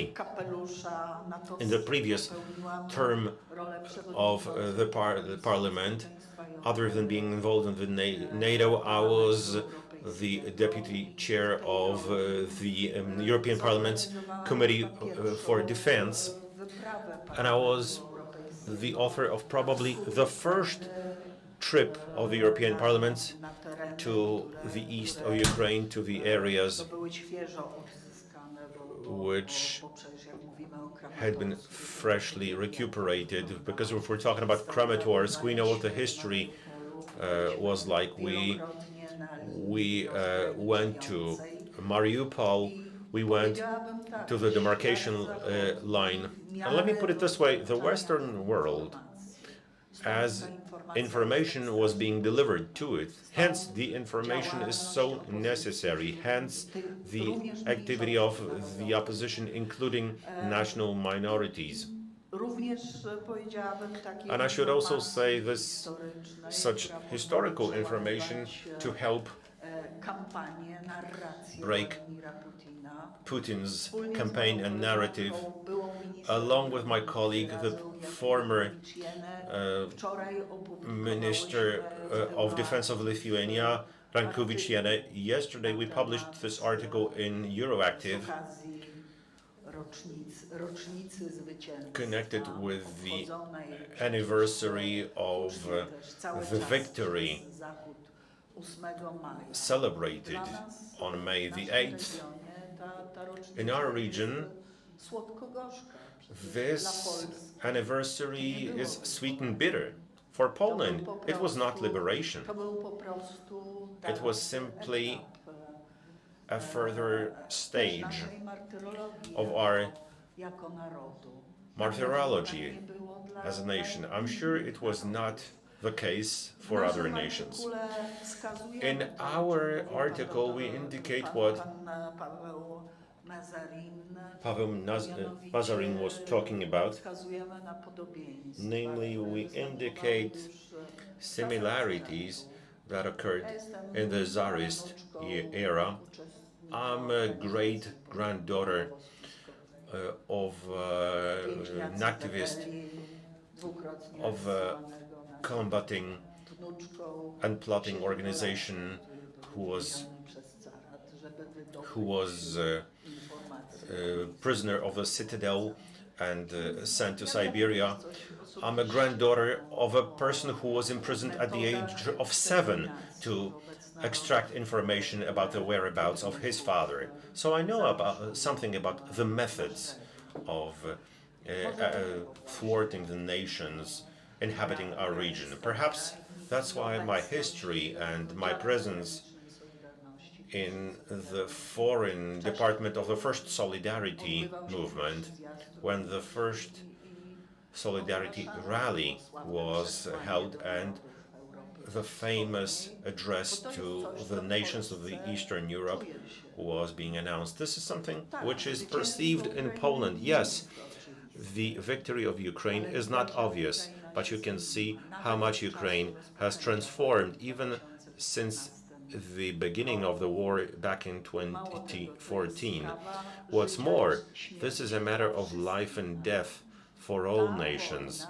This war is a war, it's more than an aggression. The methods used there, and it's our role, rather than debating on what would be good going forward, rather than that, we should do our utmost. Our tradition is to go for thought, word, and act. Well, word is the least important, because in the face of this opponent, probably the less we speak, the better. But it goes without saying that everyone has to do our utmost to make sure that Putin's Russia is defeated in this war. Yes, this is still not obvious, but we can still do a lot. Mr. Ambassador is absolutely right. At least part of the European elites are noticed, are noticing the unity between the activity of the Belarusian regime. Although Lukashenko is doing everything he can, he's a very clever politician. I don't want to use the word leader because he's no leader. He's been in power absolutely illegally. Yes, we'll be doing our utmost to make sure that the sanctions are as strong as possible and they cannot be circumvented. I don't want to abuse your time and patience, but I'm deeply concerned that a certain fixed idea that I tried to instill in the European Parliament in the talks, and those have been very numerous talks over a large number of years with the Russian opposition. I met Kasyanov as the prime minister, and I was meeting with him as an oppositionist. I talked to many members of the opposition. I would like for this signal to be sent to the Russian society from various groups of opposition. First of all, the Russian opposition should be clear and readable, and that it should talk about the necessity to de-imperialize the Russian Federation, because it's true that it's a feature that was visible over centuries in the times of the czars, of Stalin. Yes, it's true that there have been better and worse czars, that it's difficult to compare Ivan the Terrible with some other czars, just as it's difficult to compare Stalin with some other leaders. By the way, Stalin was fascinated by Ivan the Terrible's methods, and some activities of the Kremlin also remind us of it. It's an intrinsic element, unfortunately, of the Russian czarist, then the Soviet, and now the Putinist imperialism and neo-imperialism is to exterminate, brutally exterminate those who refuse to assimilate and to give in to Moscow's policy. What we can observe in Ukraine, what we can hear about, this war is fortunately being waged almost on a real-time basis when it comes to information. And although in the military sense it has not been determined what the outcome of it will be, I believe that the information war has been absolutely won by Ukraine. And I think you have all had a hand in it. Because firstly, the world has understood that Russia can be defeated, that it's even feasible, because all those visits by Macron, all the submissions, acts of submission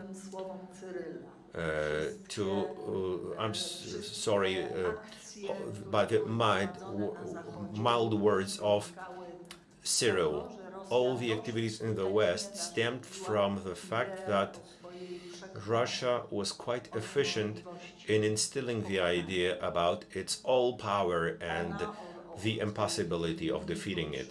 Right now, it's being dealt a huge blow in Ukraine, and very much deserved blows. And we have to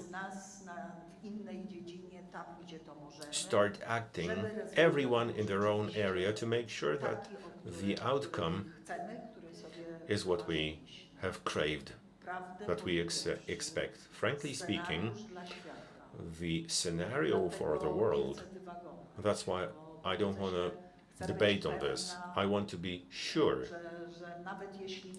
that even if it's not myself, then perhaps my grandchildren will be able to say that I've done my utmost to counteract that. And I request of you that you all do the same. Madam Minister, a brief question. Can you answer briefly? Is the world also convinced that it should oppose? Are you an optimist or a pessimist? I'm an optimist, although this is really a difficult form of optimism and a very difficult task for all of us. But yes, I am optimistic because I can see progress. I can see some progress. Of course, I'm far removed from euphoria as to the unity of the West. That would be naivete. It's never been the case. And what you've been talking about, that there is a threat that simply the very defeat of Putin and a narrow circle of his supporters would be arrived at, and that would make the world happy, and they would get back to business as usual, and relationships with the Russian Federation, which might attenuate its imperial ambitions for some time. Let me admit that, well, the requests not to mention any names, but I address them to various people to make sure that they clearly communicate that war in Ukraine or in Chechnya was bad, but was evil, but to make the societies realize what this war stems from and why it is evil, not only because of the methods used, also because of the accomplishment of that centuries-long Russia's policy. Mind you, that but empires have no borders, as my boss used to say, and as his predecessors used to say.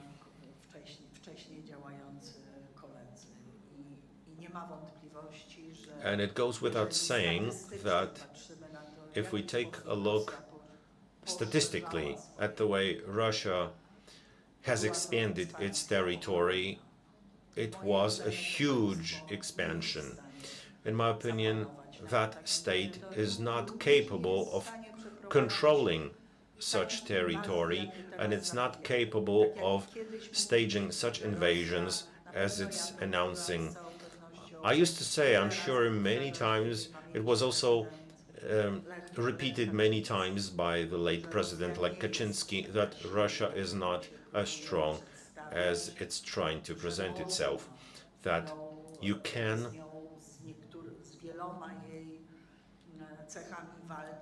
fight it, you can fight many aspects of it, and you can be effective in it. So I think we should also remember about this. And first of all, I give homage to all the brave defenders of Ukraine. This is great hope, whatever is happening right now, and we all stand with you. Thank you very much, Madam Minister. That's a very good moment to ask Pawlo Klimkin to take the floor, a physicist and Minister of Foreign Affairs of Ukraine back in 2014-19. Mr. Minister, over to you. Шановні друзі, всіх вітаю. Я по-русски буду так, наверное, лучше будет. У нас тут как-то I'm sure I'm going to talk in Russian. We have many mathematicians and physicists, and that's very good, because mathematicians and physicists understand each other very well, and with a good reason. I'm very happy. This is a great thing that we should have this day today, when we can, rather than just talking and listening to various interventions feel each other somehow. I have also found many interesting issues for me. So now I'd like to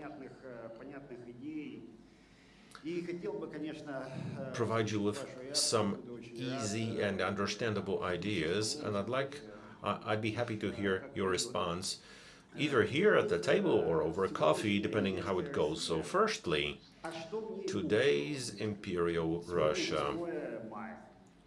What's common about it? Today it's May the 8th. And this farce, this mythology connected with World War II, the reason it is devised is to combine two things that have no features in common, because unity should be authentic.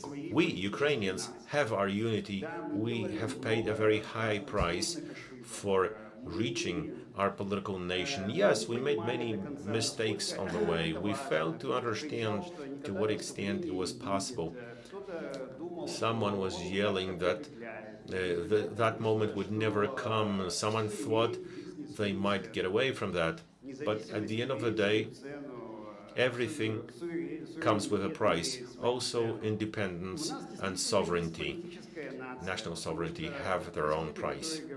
And indeed, we have a political nation because there are people who speak the Ukrainian language, there are people who speak Russian, there are people who speak in the language of the Crimean Tatars, there are people who are dying in Donbass. Nonetheless, they all represent the Ukrainian political nation, and I don't care. This is Ukraine. Today, in today's Russia, there are people, but there is no nation. What Russian nation? There is the Russian Empire. The word Russia arose in Byzantium, and the very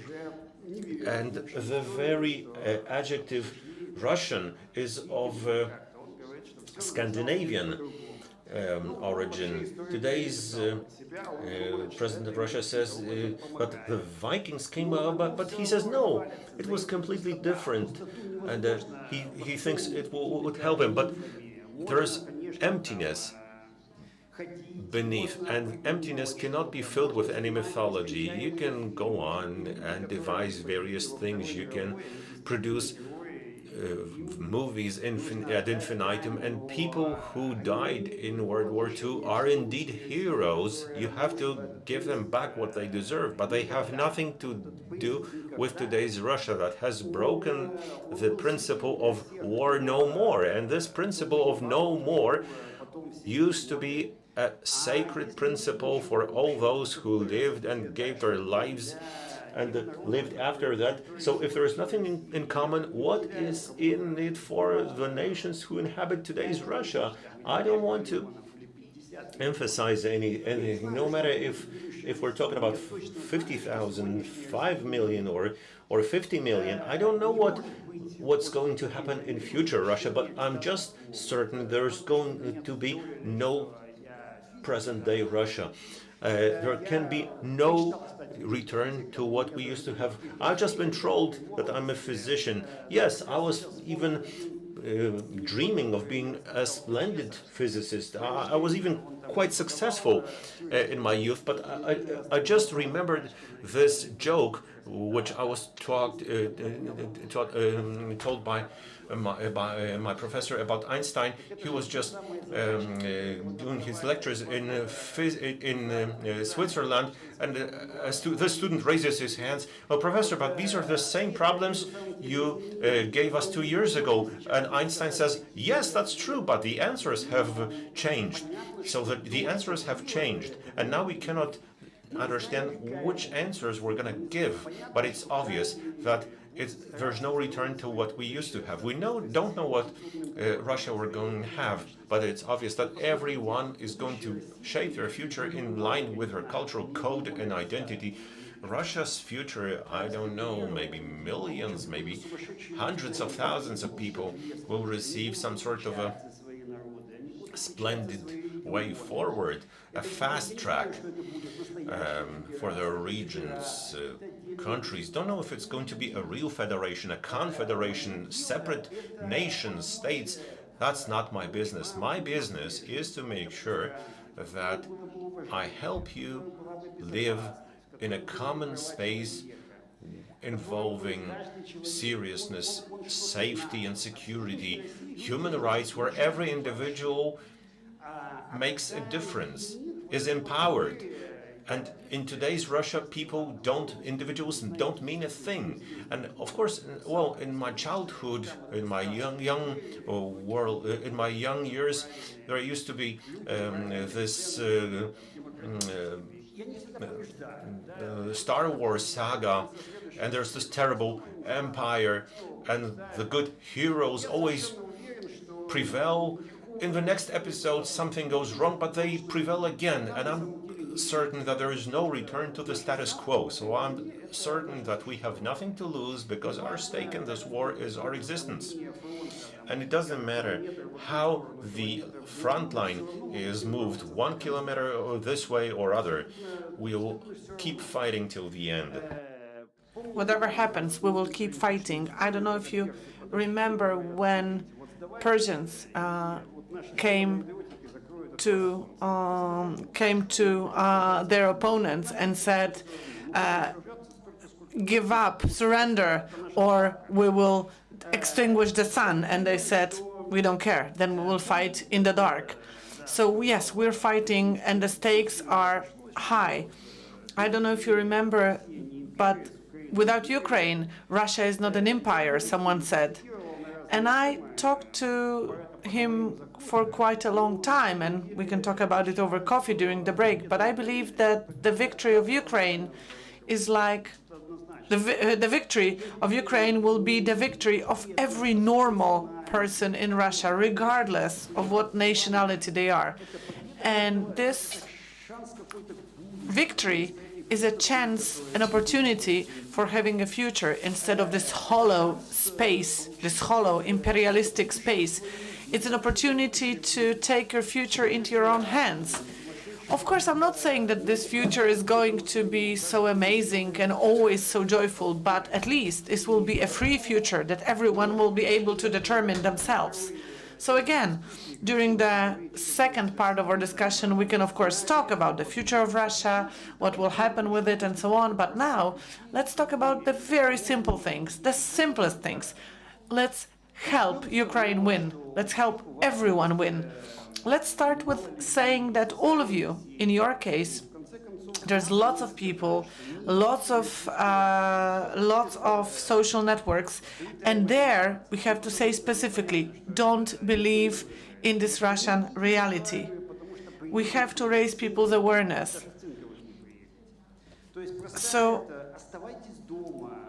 you have to remember that if we have to tell people not to participate in this war because they would be killed, don't participate in this war. Wherever you have a chance to say this. People don't support Russia in this war. We have to say this to everyone. It's very, very simple. This is what we need to do as much as we can. If someone is already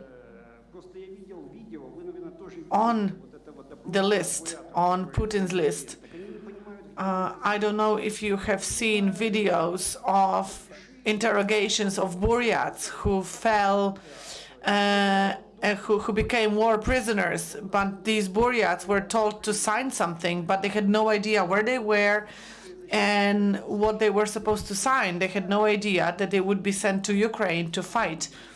So please tell them that, for example, they can surrender and they can lead a normal life in Ukraine, because they were dragged into this war not knowing what was happening to them. And then they can go back to Buryatia and build their own state from the river Yenisei to the sea, right? So why should these people be used as cannon fodder? So make them aware to stay away from getting from enrolling with the army.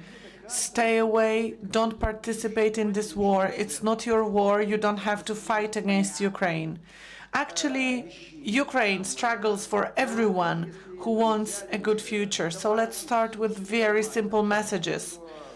If representatives of those national republics find themselves in the Russian army, tell them to surrender. Ukrainians will really will treat them well.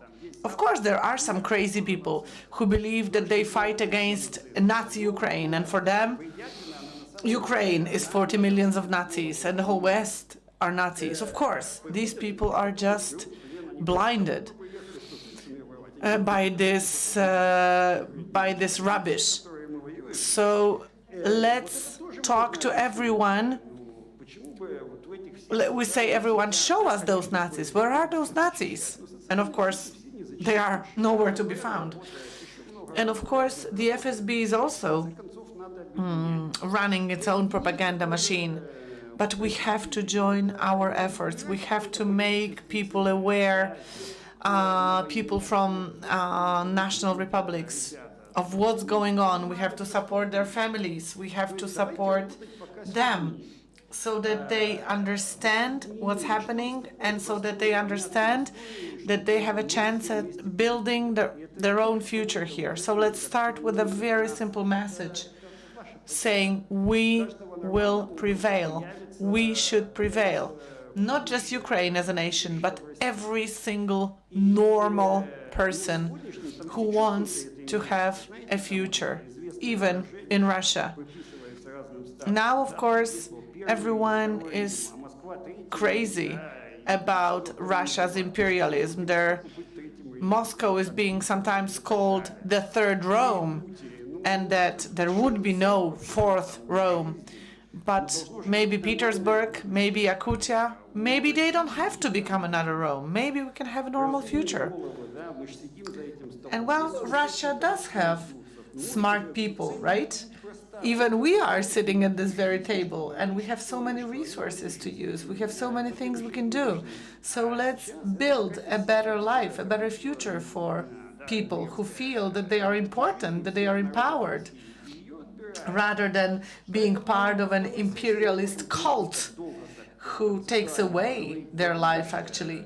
So during the second session, we can take our time and come up with all kinds of concepts of what's going to happen later. But now, let's stick to simple things, simple messages. Help us win. Help us make this huge machine of Russia to fall apart.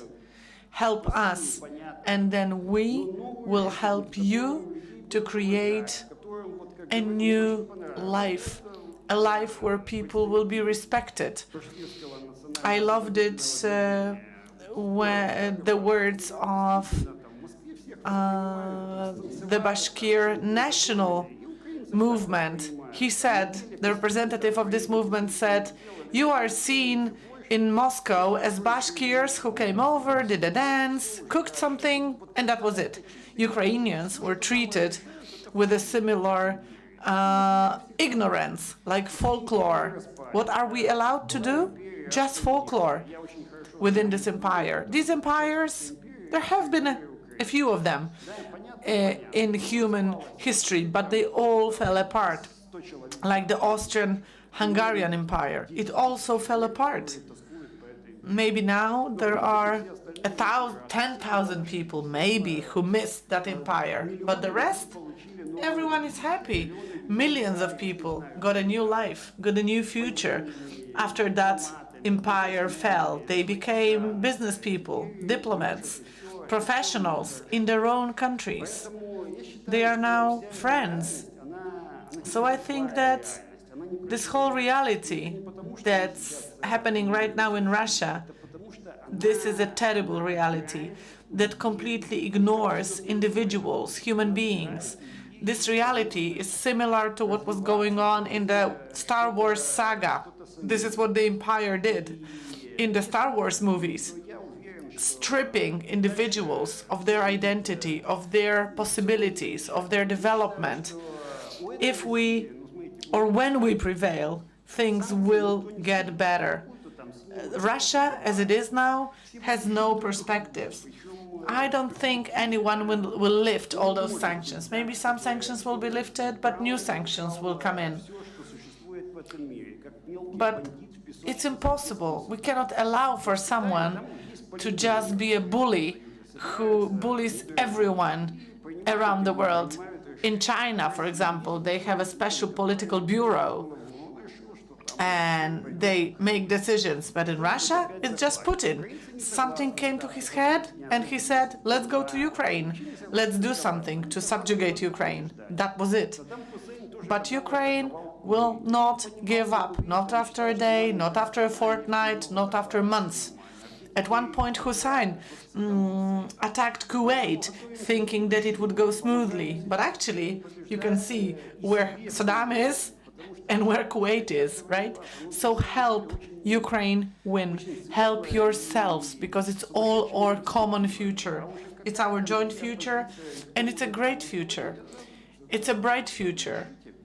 And then what will happen later in Russia? Who will rule it? Who will govern it? We will somehow figure it out. But today's Russia has no place in this world. And the Russia of tomorrow, the new Russia, it has a chance. It has a shot at creating its own future. This new Russia, it could be someone to talk to, but the current Russia, no one wants to talk to it. No one wants to have anything to do with it.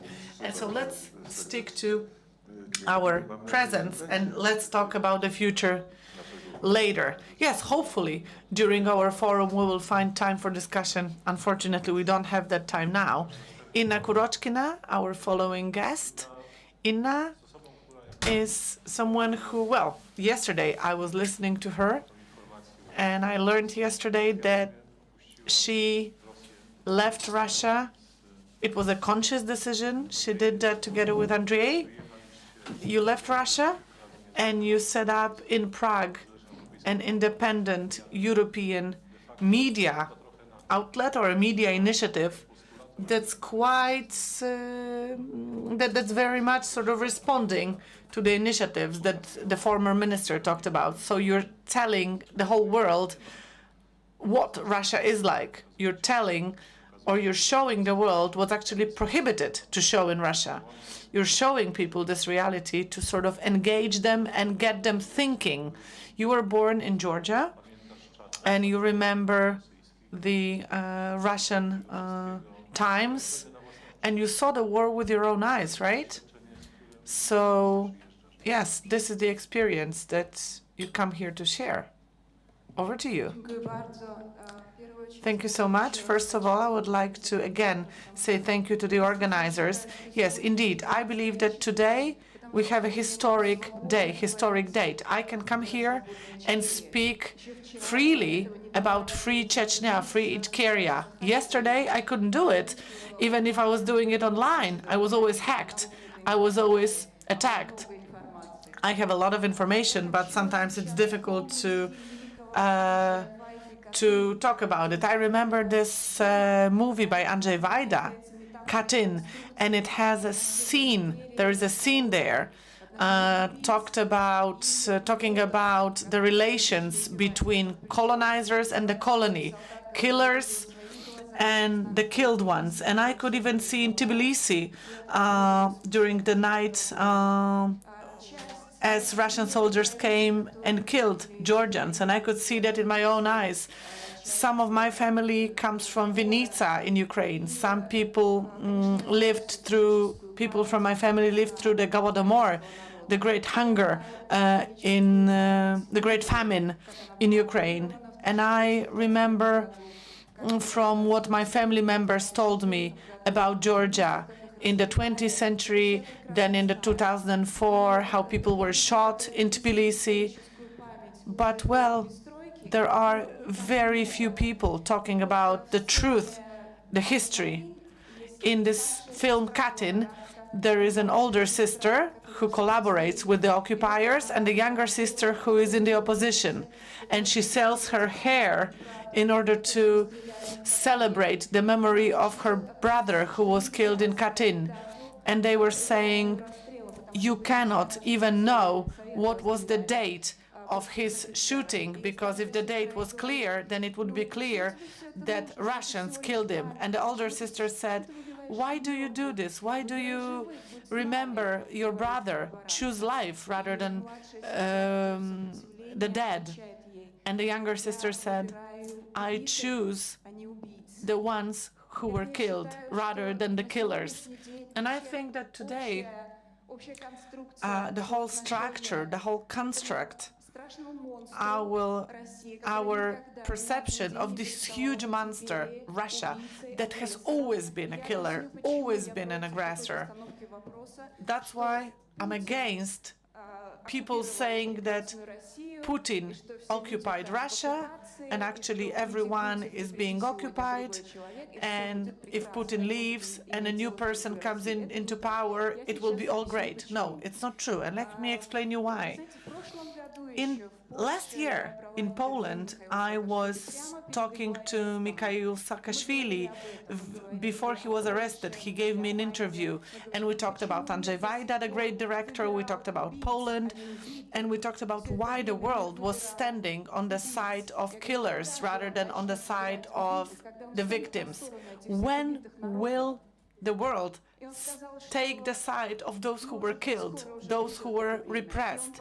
And Saakashvili said, maybe soon. And then he was arrested, actually. Now he's being killed, actually. So now the older sister from Vajda's movie is the one who won in Georgia. Vanishvili, this regime is killing right now Mikhail Saakashvili, the great reformer, the great man. He's now in a very bad condition. So actually Saakashvili is being killed. He is dying. And when I talked to Saakashvili last year, we remembered Mr. Kaczynski, Lech Kaczynski, who went to Tbilisi some years ago. And he said wonderfully that today it was going to be Georgia, and then Ukraine, and then the Baltic states, and then my state, Poland. I remember when he said that all those years ago. And he talked about the very character, the very gist of being an empire. If you are an empire, you destroy people, their language, their memory, remembrance, everything. And actually our remembrance is like the very foundation of every single nation. Our remembrance is something that should be absolutely intact. It's something that we should protect. And this is what Putin is trying to destroy. National remembrance. It's trying to simply make Ukrainians forget their own history. And this was happening even before Putin. Let me say this. I researched this area really seriously. I started investigating Ichkeria, Chechnya. I worked with Mr. Zahayev. I worked with Mr. Benedetti, who is he's an Italian historian who is completely independent. And he started also doing his research in Italy, and he saw there was a lot of propaganda around the 90s in Chechnya, in Ichkeria. But actually it started in 91 in December, when the Georgian nation was offered its remembrance, and it was offered to remember its history. And actually already in 91, everyone who was carrying the Georgian remembrance towards the nation, everyone got threats from Moscow. General Moiseev was sending letters of threats, trying to push the then Georgian president to sign a special treaty, a special agreement with Russia. And if not, Russian forces will enter Georgia. At that point, Yeltsin was the president, but still, it was all happening. And then the Georgian president said he would not sign, and actually the Russian army came into our country, and it was all painted as a civil war, which is not true. Then Dudayev came, and there was a press conference from '92 where very clearly those two great men, two great Georgian leaders, were already warning the world that Russia had already started its steps towards occupation from the very first day of the so-called democratic Russia. It's become an occupier, an empire. Russia has never stopped its imperialistic dreams and ambitions, not for one day. 4 years, Ichkeria was an independent state. It went through the whole procedure according to the law of the Soviet Union. It legally left the USSR and never entered the Russian Federation. It left the USSR, never entered the Russian Federation. It was simply an independent state.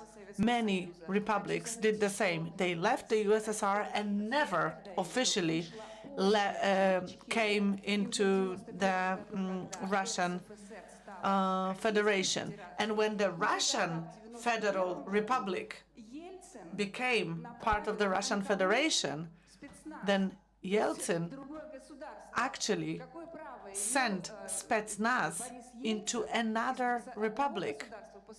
How could Yeltsin send Spetsnaz to another country, to another state? Of course, then Chechens actually chased away the enemy, but still, Russia was always active, always. And then in '94, Yeltsin signed an order, a regulation, to conduct the so-called special operation against terrorism, or it was a special operation for constitutional order in a neighboring state.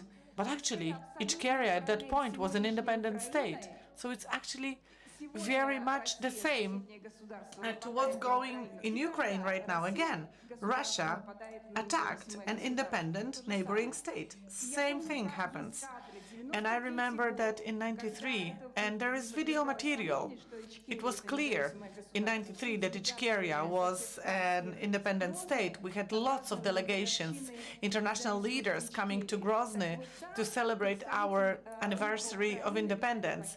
And then Vitaly Pakievich from Ukraine, who was the associate of Mr. Chernovil, and he said to the whole world, "Who are you feeding? You are feeding a monster that's going to eat you alive."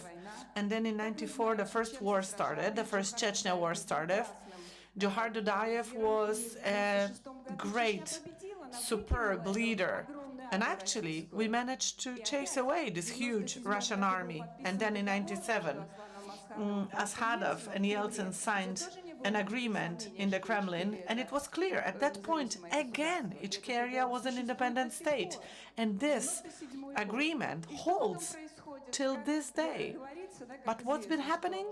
What happened later? Any agreement with Moscow is worth less than the paper it's being signed on, because it doesn't matter. They're again trying to manipulate us and cheat us. And we see the same kind of war again and again and again. 300,000 people died in that war, 42,000 children. People don't talk about it. It's absolutely, well, shame on the whole world that it surrendered Ichkeria.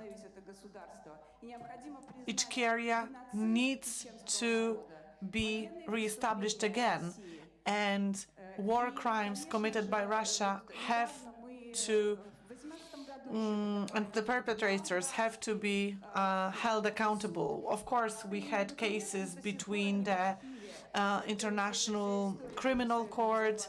We had all sorts of investigations.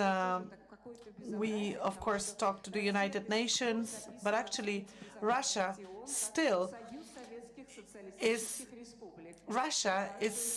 in the Security Council of the UN, the USSR, actually. So what's happening with the world?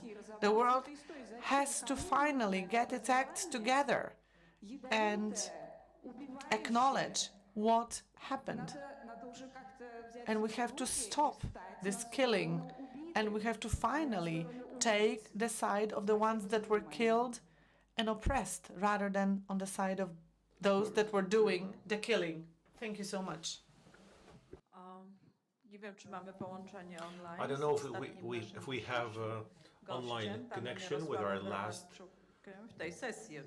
last guest, Yaroslav Romanchuk, in this session, naturally. Jestem Leonczyk.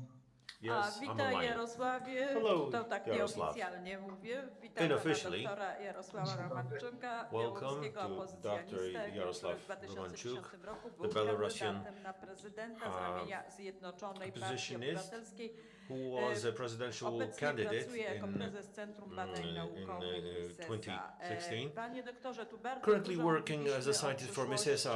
We talked a ale lot wiadomo, about ale również było future, podkreślane, jak szalenie but dużo many times it was zależy also i będzie emphasized zależało od how much will ekonomii. depend on Jakie the economy. znaczenie dla What Federacji Wolnych Narodów, meaning dla przyszłości państw tego does regionu, czy federacji tego regionu ma współpraca ekonomiczna economic i cooperation jak ona have mogłaby się for the region, układać? for the nations of the region, and what could it possibly look like? Thank you very much. I'll be speaking in Polish because it's being held in Poland. Speak Russian.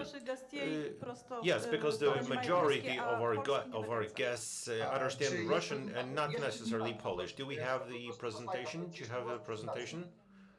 You were supposed to show my presentation. Let me ask you, because I cannot put on my camera. If you could just show it on the screen. Now we can. Так, демонстрация экрана, чтобы было, я мог презентацию показать. Okay. Jak podłączyć I'd like to show it. prezentację pana doktora? To basically display my presentation. Ja How nie do I rozbierаю w connect it? technicznych вопросах, к сожалению. Компьютер это надо, чтобы организатор дал мне возможность демонстрировать экран. И тогда я просто буду показывать. Because computer should enable showing my screen, so I could share my screen. No, к сожалению, все есть, все окей. Как? Есть, да? Jest. We have it? Yes. Good. Я буду говорить по-русски. So let me speak Russian. Есть еще для тех, кто Even though the slides are in Polish, and for those of you who knows English, it can work. Okay, it's my great honor to be with you, my dear friends, and indeed I believe that without an innovative policy and without, unfortunately, the quality of the sound is very bad. It's being broken. To protect the authorities, you have to have some plans in place. So the description of Russia after the war, well, precisely. So it would be a country without management or institutions, without parliamentarism, without the law, today, and with very twisted values. Today, Russia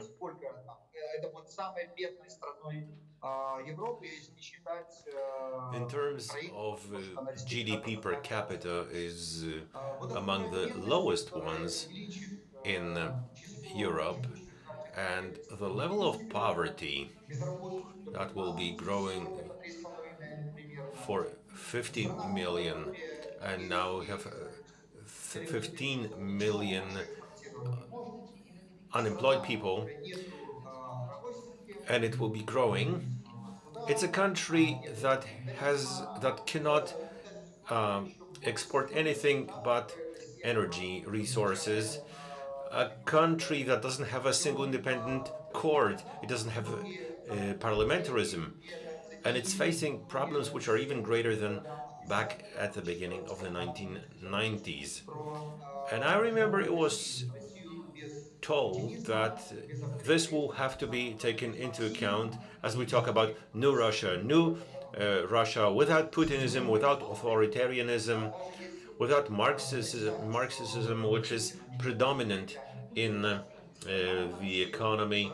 Well, it's hard to imagine. Let's imagine there's no Putin, no Kremlin, but network organizations will stay. The party, the nomenclature, criminal groups in power, they will all work and keep working.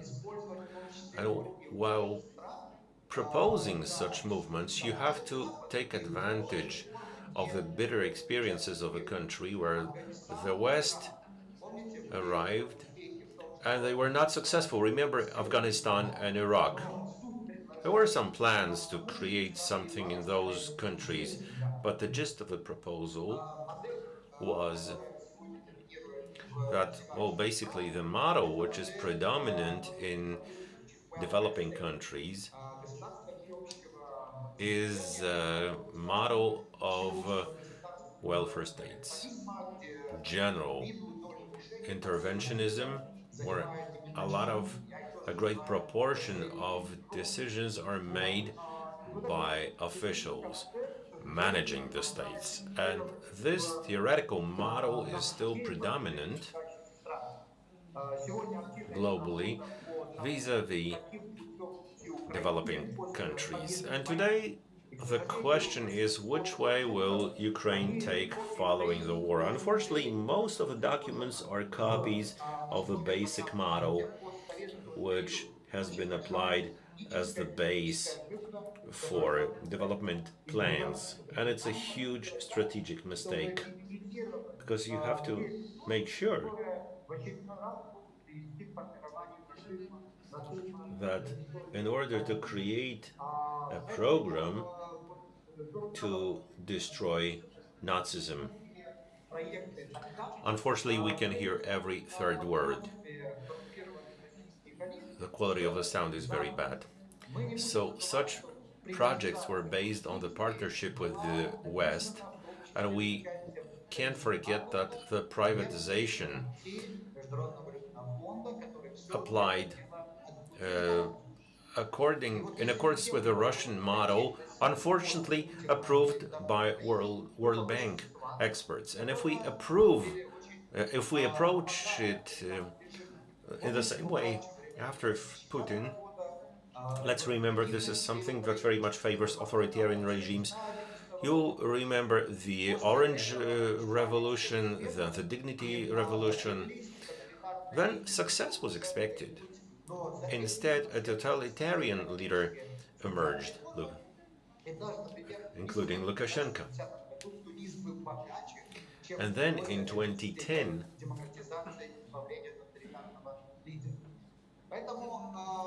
Tunisia was even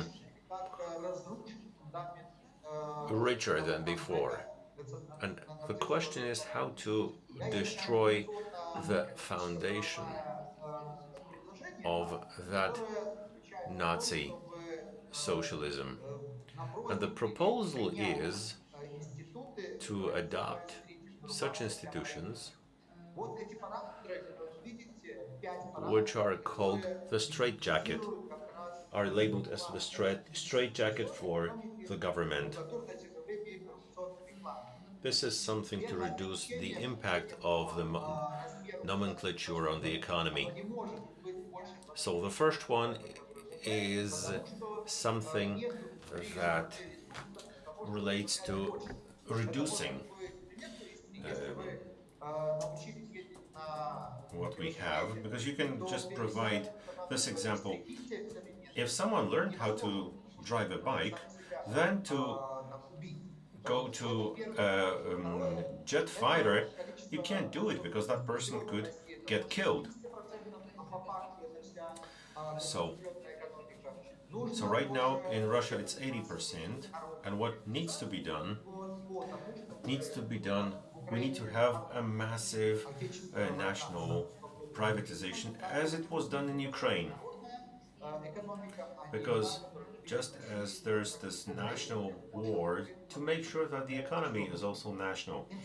In Ukraine, over half of the enterprises are still managed by state officials. In post Soviet states of Eastern Europe, the situation was, well, that you cannot live at the expense of future generations.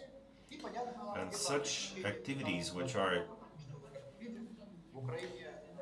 used in this way, well, you have to take a rational state. What we can see in Ukraine,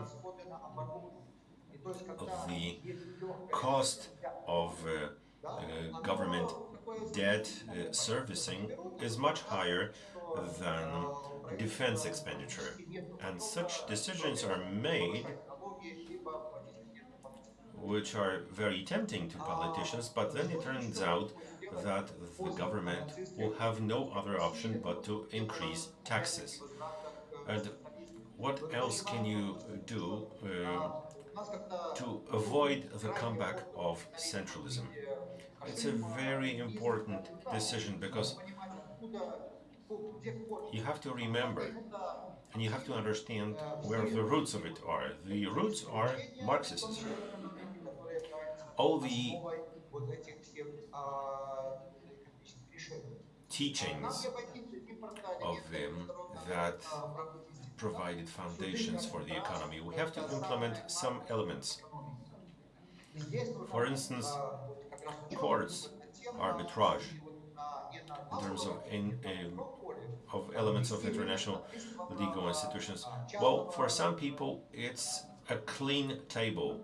You would need to implement the some space for private ownership. Unfortunately, we have a problem with the sound. For so the state would not control it. So in Russia, to a lesser extent, so in Ukraine, the national currency it's rather the dollar or the euro. When it comes to shaping trust to new authorities, it's also a matter of shaping the new national currency. But yes, you need to choose the correct currency and support it, as well as choosing the right partners. Also, to invite international investors, foreign investors. And one of the sources of destroying trust in power is also the task taxation system and the fact that it's being managed by corrupt mafia like structures, both in Belarus as well as in Russia. And as part of the development of the post war Ukraine, it makes sense to devise a program of innovative taxation. We'll be talking about flat, simple taxes, and I'm sure everybody will be happy to be confronted with such a system because that system will ensure quick economic growth. When it comes to corruption, especially in customs offices, this is definitely evil. You have to have one duty rate, a flat duty rate for all the imports from abroad. In this case, you have to remember about limitations from the European Union, but both in Ukraine and in Russia, the elimination of corruption and elimination of the sources of evil requires similar decisions to be made. So, as little customs officers' independence as possible, this will also bring corruption down, as well as reducing the sources of corruption. Because currently in Russia, there is a totally corrupt system. When it comes to licensing, certification, permissions, bans, it should all be connected with the across the board approach. You have to keep in mind consumerism, the national economy.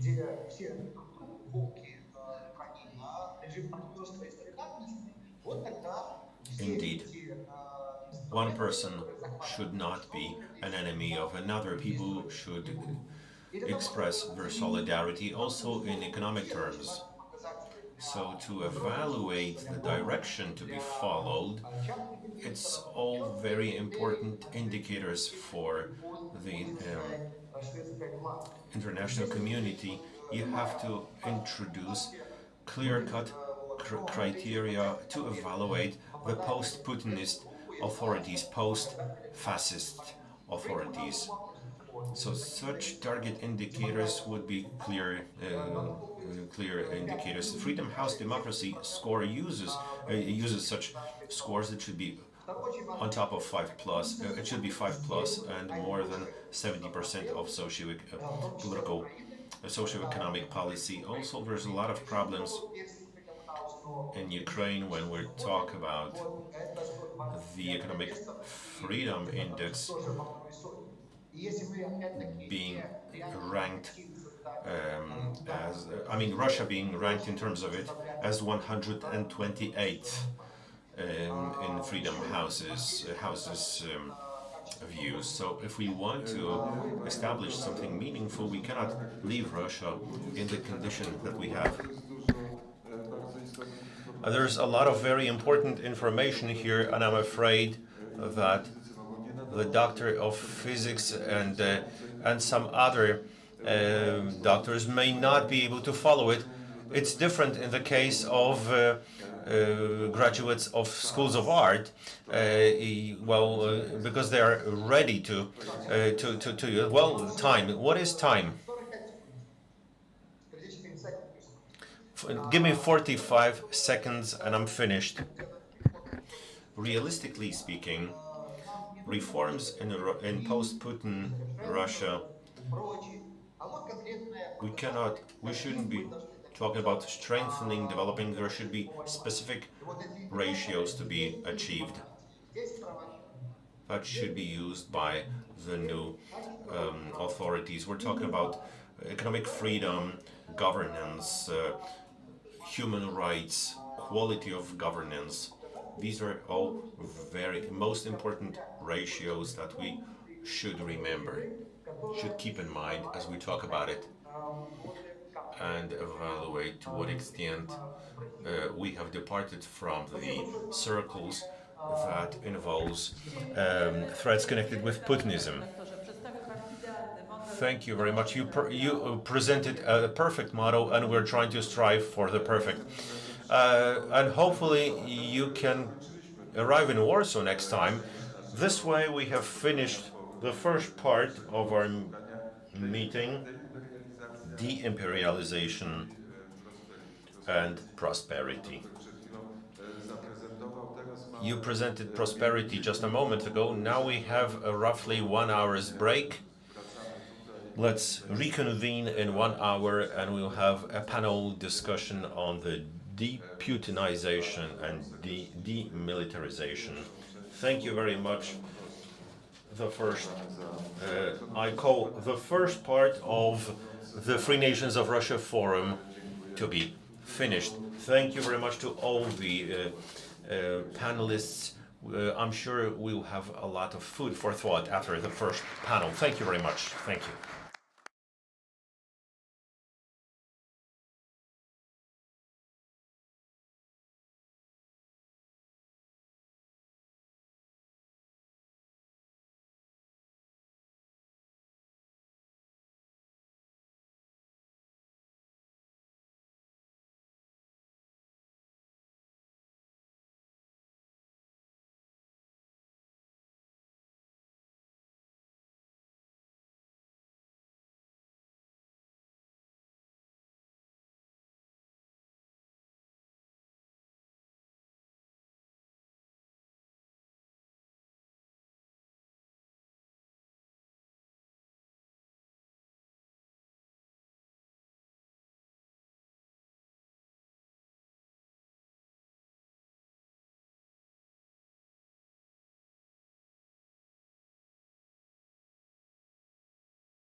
Viewers, I would like to welcome you back after the break.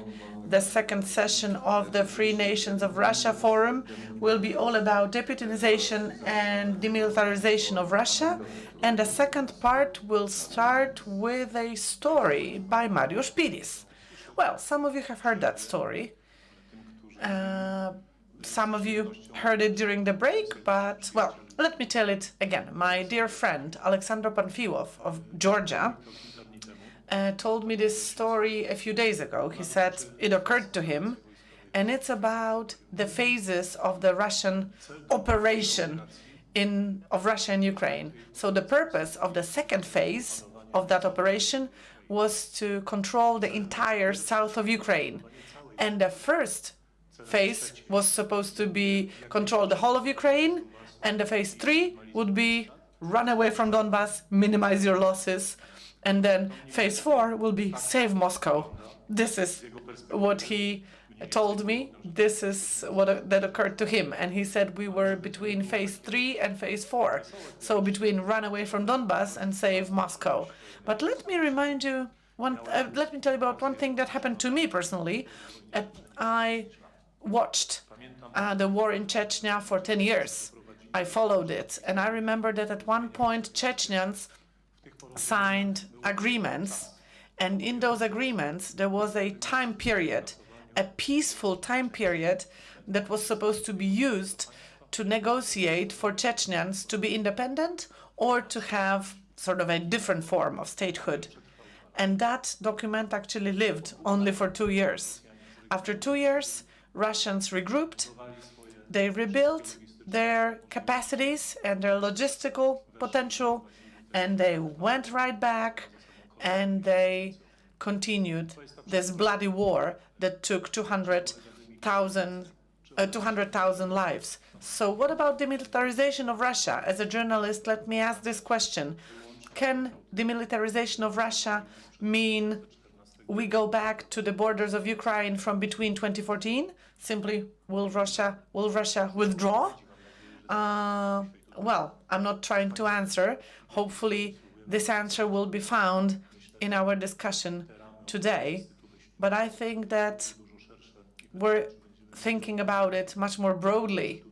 Maybe we will be brave enough, or maybe not, to call some of these things by their right names. Right, I would like to welcome our first guest online, Andrius Almanis. Are you talking to us from Kaunas or Vilnius? You are the chairman of the Institute of Regions of Russia. He co-founded this organization together with Vadim Stepa. He works with plenty of organizations in Ukraine. He works with oppositionists in Belarus, in Russia. He's one of the co-founders of the Freedom Party in Lithuania. So, Mr. Almanis, deputinization, what does it mean? And is enough to deputinize Russia, to go to the next step, namely to demilitarize Russia? Will it be enough? Dear ladies and gentlemen, good afternoon. Well, it is a pleasure to be taking part in this forum. It's a great honor. And I will switch into Russian. Deputinization, indeed, is a term that's very broad, a big term, and it's very difficult to even specify what it means and how to follow with the process. But this is why we're here, to talk about deputinization, what it could mean, how it could be, how we can proceed with it. The so-called Marshall Plan for the former states or nations of Russia is something that we need to talk about. This Marshall Plan, this new Marshall Plan, should be, or should involve, should include, indeed, not just financial support, but also support in the process of democratization of those nations. And the whole Marshall Plan should also involve compensation for all the losses that Russia is that Russia is causing across those nations. So we call it the Marshall Plan, the new Marshall Plan. This is what it should involve. But to me, this plan should only go to regions of Russia, not to the entire state of Russia, but just to regions. Because to me, if it went to Russia as such, as a whole, then this would lead to the creation of yet another empire. So for me, this plan should only go towards democratization, and it should only go towards the regions. This is absolutely necessary, and the West should understand it. And well, there was a certain time where people were following political correctness, and they were trying to, when they spoke about Russia, they used the principle of political correctness. But I don't think this should be happening, especially after Russia exhibited full-scale aggression. So now we should call things by their names, and we should tell the truth about Russia. The whole world is standing united with Ukraine, and the same. It starts looking towards the regions of Russia. Maybe not everyone understands it fully, but the awareness is really being born, and I think that our forum is one of the greatest places to discuss the regions of Russia. Lots of people from the so-called normal world, of course, are very emotional about the war against Ukraine. Of course, Russia is facing sanctions. Some of the politicians are saying, we don't care what will happen in Russia later. Let's simply cut off Russia from the world, and we're not going to care what's going to happen to it later. But it's all very emotional. We have to think about the future. We have to think about moral responsibility of Russia. There is a lot of talk about the moral obligation of the West, but we need to talk about the moral responsibility of Russia. Definitely, the West has done a lot has done a lot financially, and not only financially, to actually build up and create the current regime that Russia is. So there is a certain responsibility on the West also. When we talk about deputinization, let's also talk about deimperialization, because I don't even know if there is a difference between these two in case of Russia. There is no way for us to separate the notion of deputinization from deimperialization of Russia. This whole, well, the territory of Russia should be for everyone who lives there. And the responsibility should be dealt, or, well, all the perpetrators of these atrocities should be brought to justice.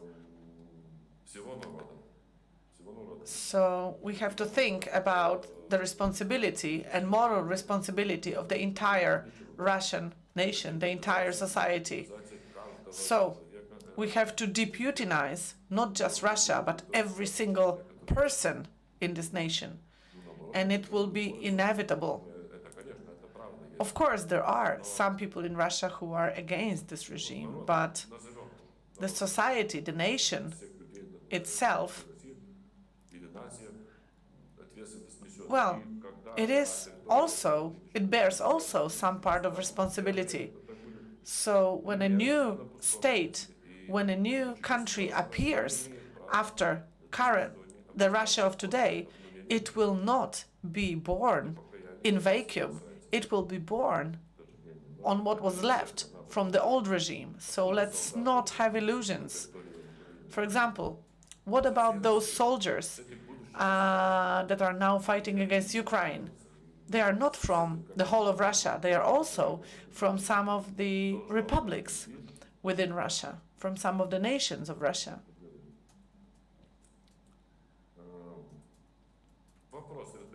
So there is a rhetorical question that I'm asking. I will not give an answer, but well, many people are saying that the West, the collective West, may also face Chinese influence on many nations of today's Russia and on Russia itself. And some people are saying, whatever, let China influence that region. And no one is asking the nations of that region whether they want to be under the Chinese influence. So definitely it will be very difficult to really save, let's say, those free nations of Russia from influences. If they want to have freedom, they have to fight for this freedom. Just like Ukrainians are fighting for their freedom. So every single nation who wants to be free, they have to fight for it. Maybe some of these fights, some of these struggles will be weaponless. We don't know. Hopefully they will be, God willing. But of course, it's terrible when you have to ask your nation to take weapons and go into military action, but it may be inevitable. I agree with what Mr. Gabasov said. He talked about this idea of national military structures that are being created in Ukraine. On the territory of Ukraine, maybe we will need some intervention of NATO. Many members of the opposition, or some members of the opposition, are saying that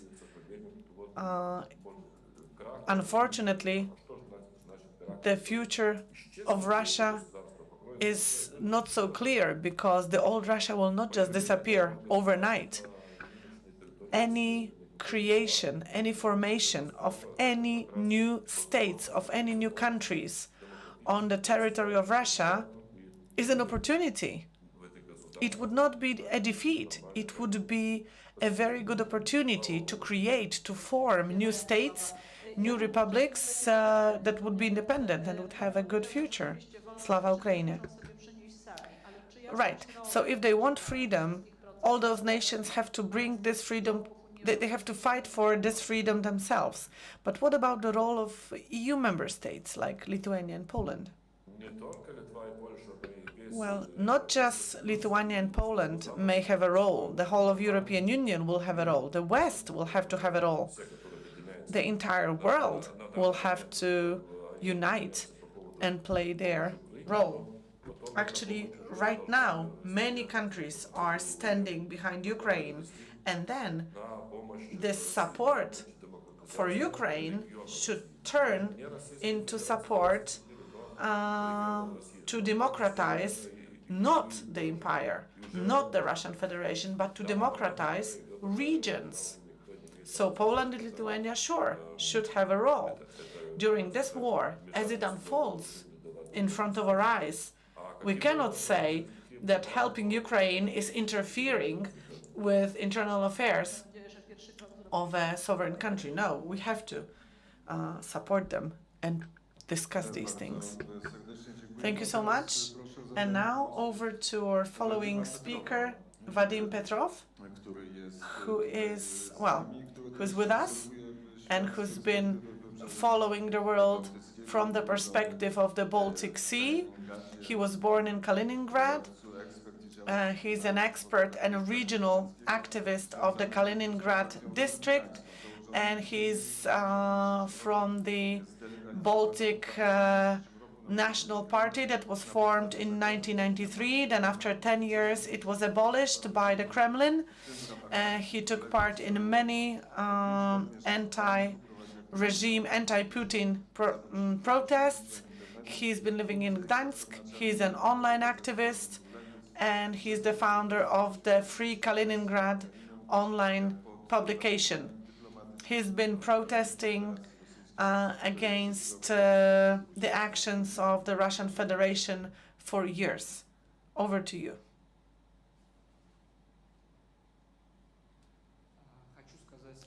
I wanted to say thank you for having me. Thank you for inviting me. This is a wonderful platform for further discussions. Hopefully these discussions will continue into the future. Let me just say that the Kaliningrad district, the Kaliningrad region is very special. First of all, in my region, people feel they are members of the, so to speak, or representatives of the, so to speak, amber state. Definitely not Russia. The Baltic Republican Party, the one that I formed and the one that I'm involved with, is very much interested in demilitarizing our region, the region of Kaliningrad. As you know, the Kremlin brought a lot of weapons, a lot of systems into our region, and actually these systems pose a threat to Europe. And why are the weapons there? Everyone understands it. You understand why, and you understand the threat. Of course, our country is being depleted of resources. All the time we're being told that we are a region that's that cannot be independent, but actually we know it's not true. We have enough resources in the Kaliningrad region, in the Kaliningrad district, to really develop on our own. And my party is working for this. Of course, we do have some positive sentiment from the public, but not as much as we might have hoped for. But hopefully, what's happening right now in the world, hopefully, this new geopolitical situation will make my people think. We are in Europe, and we have to think about our future European perspectives. And I myself, I want us to become an EU member state who is an independent Baltic Republic, and we would like to take on euro as our currency. But right now, as the war in Ukraine proceeds, we have to help Ukraine. We have to stand with Ukraine, and our help, our assistance towards Ukraine will come from all the different regions. Because if the whole world does not help Ukraine right now, Russian aggression will move forward, and we all understand it very well. I think that right now there's been too many contracts, business contracts and agreements between the Russian Federation and countries of the so-called civilized world. So we need to terminate those contracts as soon as possible. The closer the end, the collapse of the empire, the more crazy its actions are becoming. We need to fight for our freedom and have embargo on all the energy resources. Thank you so much. Thank you. Indeed, just like Maria asked one question, let me ask one question to you. The notion or the perception of Kaliningrad is that 90% of the population are Russian soldiers. Is it true or not? Well, soldiers, there are soldiers, of course. They come to the Kaliningrad district from other republics, from other regions, indeed. Like in the... so yes, there are cases of Russian soldiers, especially that if something happens, if people of Kaliningrad want independence, these soldiers are there to stop them from getting what they want, to drown them in blood. Thank you very much for your response. Our next guest is Mr. Yevgeny Mitrofanov. Hello. Evgeny Mitrofanov is a resident of Novosibirsk in Siberia. He's a lawyer, an expert in regionalisms and the Russian federalism. He's an activist for the national and cultural autonomy of Siberians, the founder of civilpublic.ru project, exposing corruption and misuse in the region. He's also the spokesman of consumers' rights in the region. Over to you. Hello. Thank you very much for the invitation. And I believe that this forum is very useful, and I'm happy to be able to attend it. I'm the third generation Siberian. Most Siberians are not native residents of Siberia. And I wish to draw attention to the identity or identification, because if they ask a Siberian, where are you from, such a person will always say, I'm from Siberia, never from Russia. And it's been the case since the 19th century. And since that time, those regionalisms, the Siberians have always been asked the question, have been asking the question to what extent the Siberian resources have been justly used by the Russian Empire. And such names have been named of directors. The title of the movie was Oil for Nothing in Exchange for Nothing. You know what it means. So it was done when it was still possible. If we're talking about the topic of the discussion, the most effective activity in terms of demilitarization, deputinization, Putin is best at doing this. It only takes to announce the universal draft, and that's it. If we're talking about a virtual clash on TV, but when a person gets summoned to the army, gets drafted to the army personally, then the tension will grow. I believe that deputinization is only feasible by strengthening the regions. I'm from Siberia, and I think you can see a rise in the dissatisfaction with the war. Let's call it the special military operation, because that's what they call it. That's what they try to persuade the people it is. And because of Russia's decision, the regions are suffering right now in economic terms. And at the University of Novosibirsk, a graduate of which I'm also, the graduates or students wrote a website.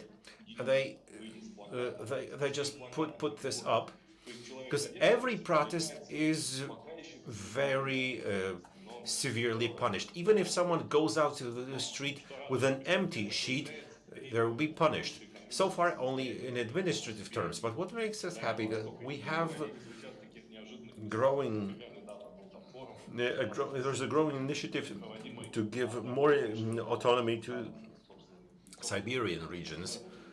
And a person coming from Moscow said that Siberians should be given more resources to deliver them to Moscow. As regards the sanctions are definitely very detrimental to Russia's economy, but since they also affect the population, so far people have not perceived it so strongly. But there are some problems with getting goods. People are beginning to see that we're missing something, that there is some pressure being exerted by the so-called West. I have the opportunity of proposing, well, maybe it would make sense to share or to split people making political decisions from the population, not to create a collective enemy, because then it would be difficult to work with the public, with the population. And it would be good to give an opportunity to Siberian and Russian political elites not to be subject to the sanctions if they do something, if they take specific steps. This should be discussed, but I believe there should be such an opportunity. It should be provided. And as Stefan rightly observed, those old liberal elites abroad have a very high are very highly ranked in negative terms in Russia, because the whole rhetoric is addressed well in replacing the person by themselves. And I think you need to find organizations of social activists, and I think they're being established on a grassroots basis, of those people who oppose the special military operation and the region. I've been listening very meticulously to the previous speaker's proposals, but I can't see an answer to the question what the core of the political process would be to change, to involve people in the economy. These should be those people who have not been involved with any public authorities, or not members of the single Russia party, so that the previous Soviet officials or political activists appeared in power again. Well, we're talking about some activities instead of this. You have to find ways of consolidating new elites. The problem is that there is a very strong assumption of aggression with even the minutest attempts of combinations of the civic society, because those people can be made responsible, or even put in prison. Importantly, the Russian state has not been able to block the information fields, so anyone who wants can exist as an internet alternative state online and share alternative information. So I think one way of protesting, not protesting for protest's sake, but for the sake of consolidating future political elites, would be to participate in various forms of establishing committees. Well, something that is not directly punishable in the criminal code sense. And the last thing that I wanted to say, that the federation as of today is a classic example. There's no way for this to pursue the functions of the state. First of all, in social terms, you know what the pensions are, what the remuneration is for the general population. Hence, the state, even given this war, is getting weakened. So sometimes you might have to pay. Maybe the Russian Federation will have to pay reparations. Right now, you would need to think about new organizations. Of course, moral responsibility is not going to go away, because the residents of Siberia and the Far East are participating in this operation. But I think as early as now, you should start contemplating mechanisms of the recognition of new state bodies, and building foundations of statehood and civic society in the post-Soviet areas. Because what is important right now, what Europe has been confronted with, is first of all the issue of safety of mass destruction storage weapons in what will be former Russian Federation, and to counteract a humanitarian crisis, to avoid refugees trying to flee to Western Europe. Because if 100 million people decide to flee, well, that's going to be a problem. Of course, they might go through China, if China permits it. Thank you. Are you certain that Putin is going to lose the war in Ukraine? Well,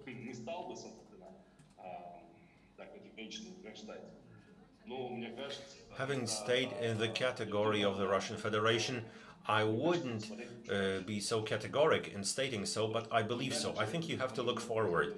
Whatever happens later, I believe that this is going to happen in some foreseeable future. Oh, uh, it's been mentioned that there was a predominance of physicists in this forum. Indeed, are we asking the next physicist, Vladimir Ponomarev, who didn't only, but Maria, I think we should thank our guest. Our guest is still waiting. Uh, I would ask two more questions, like on the radio. What time is it, and what temperature do you have outside?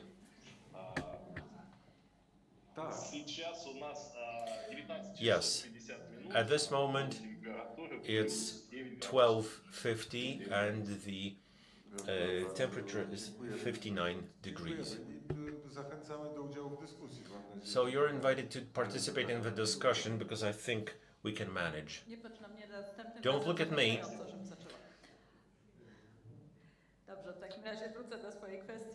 Let me come back to my to what I wanted to. I'll ask Vladimir Ponomary, who is not only a physicist, but he also he he, he dealt with economics, and he was a member of Kasyanov's government.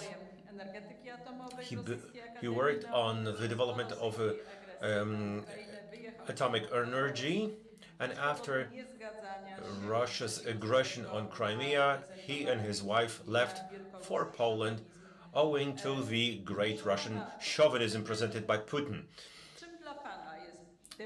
What do you think deputinization is? What does it mean for you? What can it mean or what should it mean? Because it seems that the problem is not only about Vladimir Putin. Good afternoon, ladies and gentlemen. I'd like to convey my best wishes with the celebration of unity and remembrance.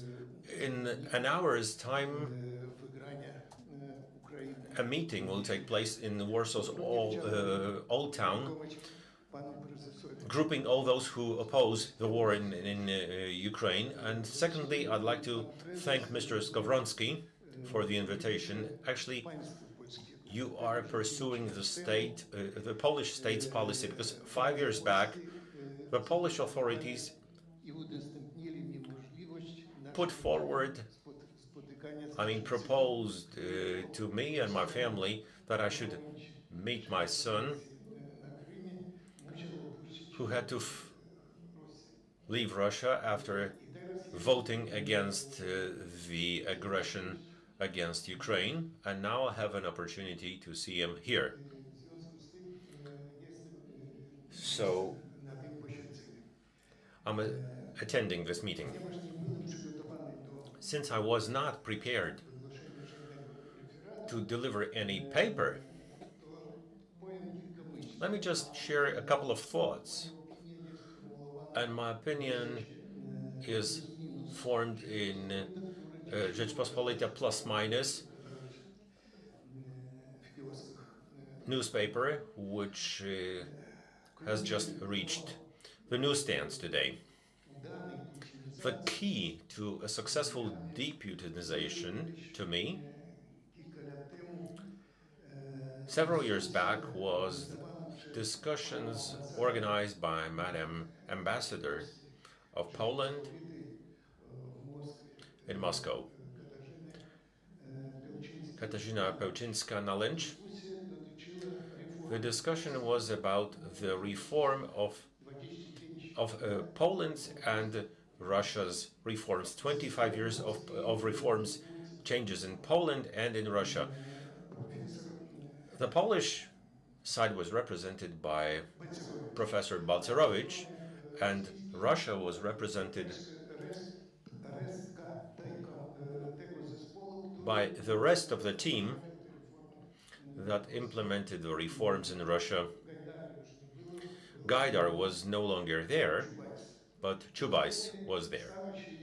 And then it became clear that the Russian reforms не będą zrealizowane would never be accomplished because русские огульно-экономические the general human and economic principles и have never been observed in Russia. венчем And deputinization, the main то есть notion of deputinization is actually a general democratization то есть of Russia. вершинство права That's the rule of law.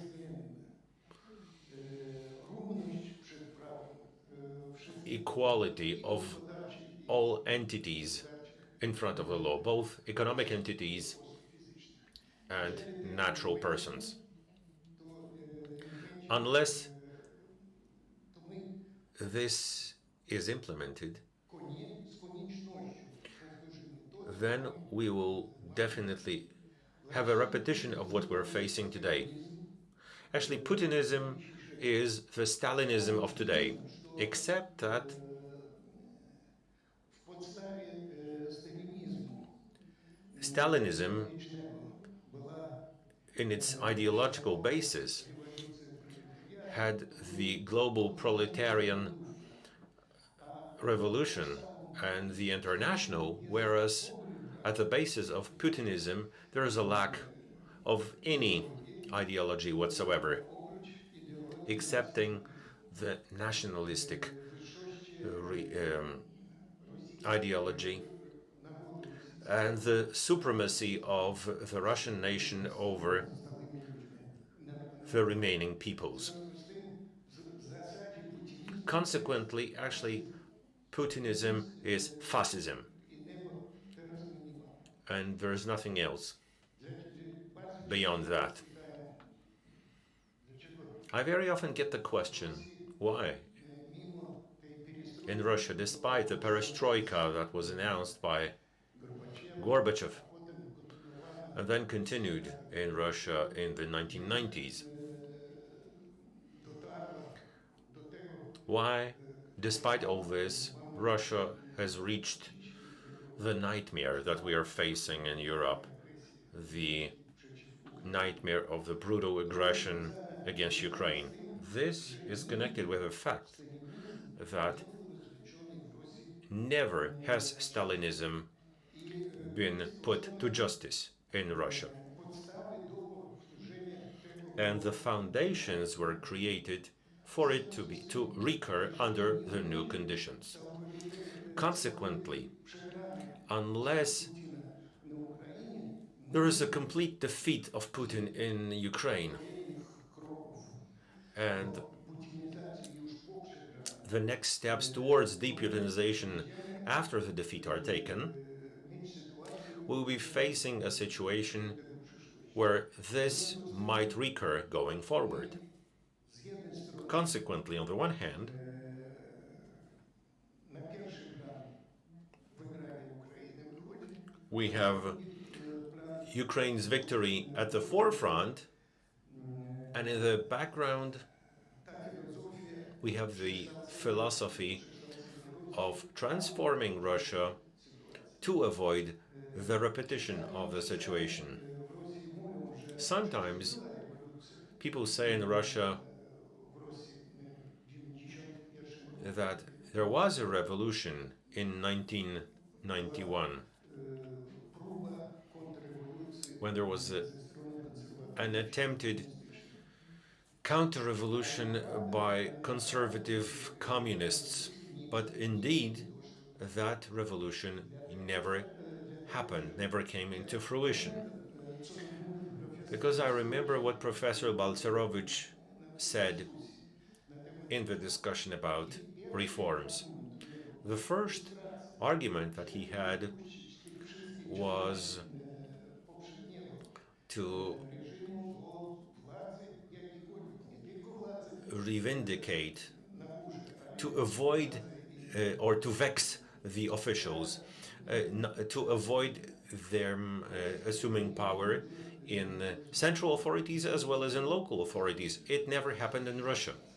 Hence, the situation was repeated.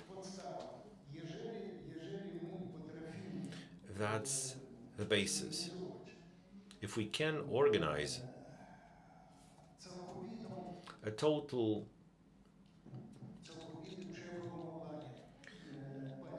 reformation of the Russian state going forward, only then are we going to have some degree of certainty that this would not get repeated. And it's very important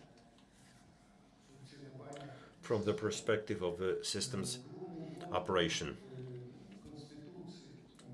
The main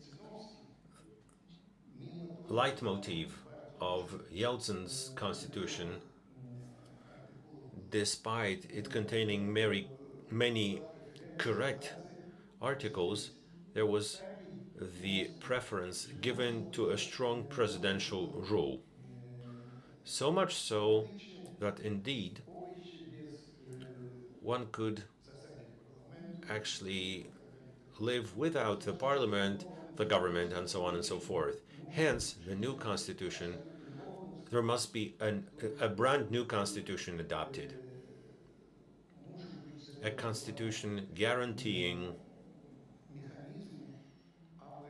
controls and mechanisms to avoid a strong presidential rule in Russia. Otherwise, this situation is going to recur. I won't be taking up any more of your time. Perhaps you have any questions. Indeed, I do have a question. Do you think that lustration that's necessary for Russia to change, and I'm not really talking about so I know that there was a sometimes one might say, like for example, they were vetting histories of families of people from the Stalin times. Maybe the same should be done with Putin, but it will be very difficult.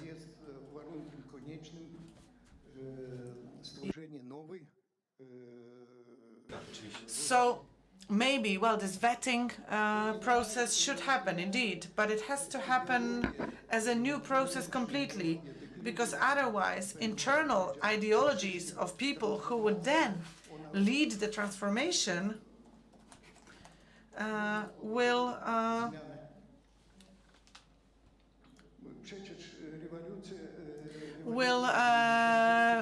these people will be able to take part in the entire transformation and lead it, unless lustration and the purge of government officials happens. There are some people who used to be communist activists, and they were carrying a certain ideology, the ideology of Bolsheviks, the Stalinist ideology. This is what happened in the generations before.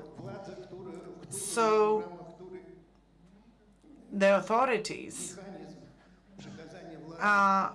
that led to the transfer of power between Yeltsin and Putin, actually the entire machine was against any healthy state or any healthy systems of checks and balances.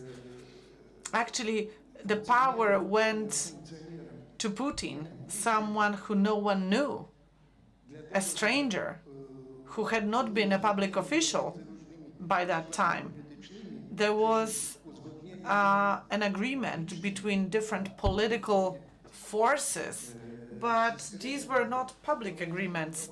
This was a very much clandestine agreement, and it led to a new person being in power, someone unknown, and someone who carried many threatening notions. Yes, so this leads us to the conclusion that Russia first has to fall, has to defeat, and only then it can rebuild. Rafis Kashapov, born in Tatarstan for 30 years, a political activist for the independence of Tatarstan, a human rights defender, the defender of the rights of indigenous peoples in Russia. He's been imprisoned many times, including for protests against the annexation of Crimea. He spent 10 years in prison, all in all. Good afternoon, sir. I znów Nafis będzie ratował Rafisa. Nafis I Rafis to są... Nafis and Rafis, one of them is with us, the other one is in London. They often talk to one another. Are you with us, Rafis? Do we have a connection from London? Good afternoon. Здравствуйте. Good afternoon, sir. Good afternoon. I can't see you, but hopefully you can see me. Well, there's some sort of a technical glitch. We'll make sure that you can see you and that you will be able to see us. At the beginning of this panel, we already were able to see you on the screen. Well, at least our screen. Maybe the viewers of the forum could not see Mr. Rafis. We'll do everything in our power to make sure that everyone will see you on the screen. If not, at least we will hear you. But Rafis's brother Nafis is with us, so maybe we will show the image of Nafis if worse comes to worst, and we will hear the words of Rafis.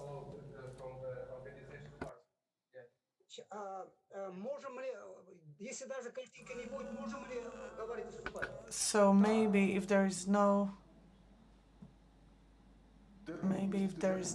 sound, you'll be able to hear. If there is no image, you'll be able to hear me. We're talking about deputinization and demilitarization of Russia. So, what can you tell us about your views on this?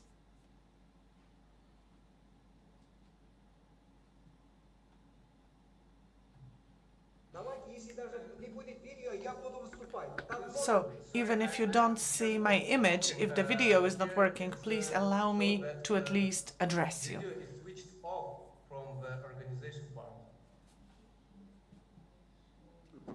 Proszę bardzo. Of course, please go on.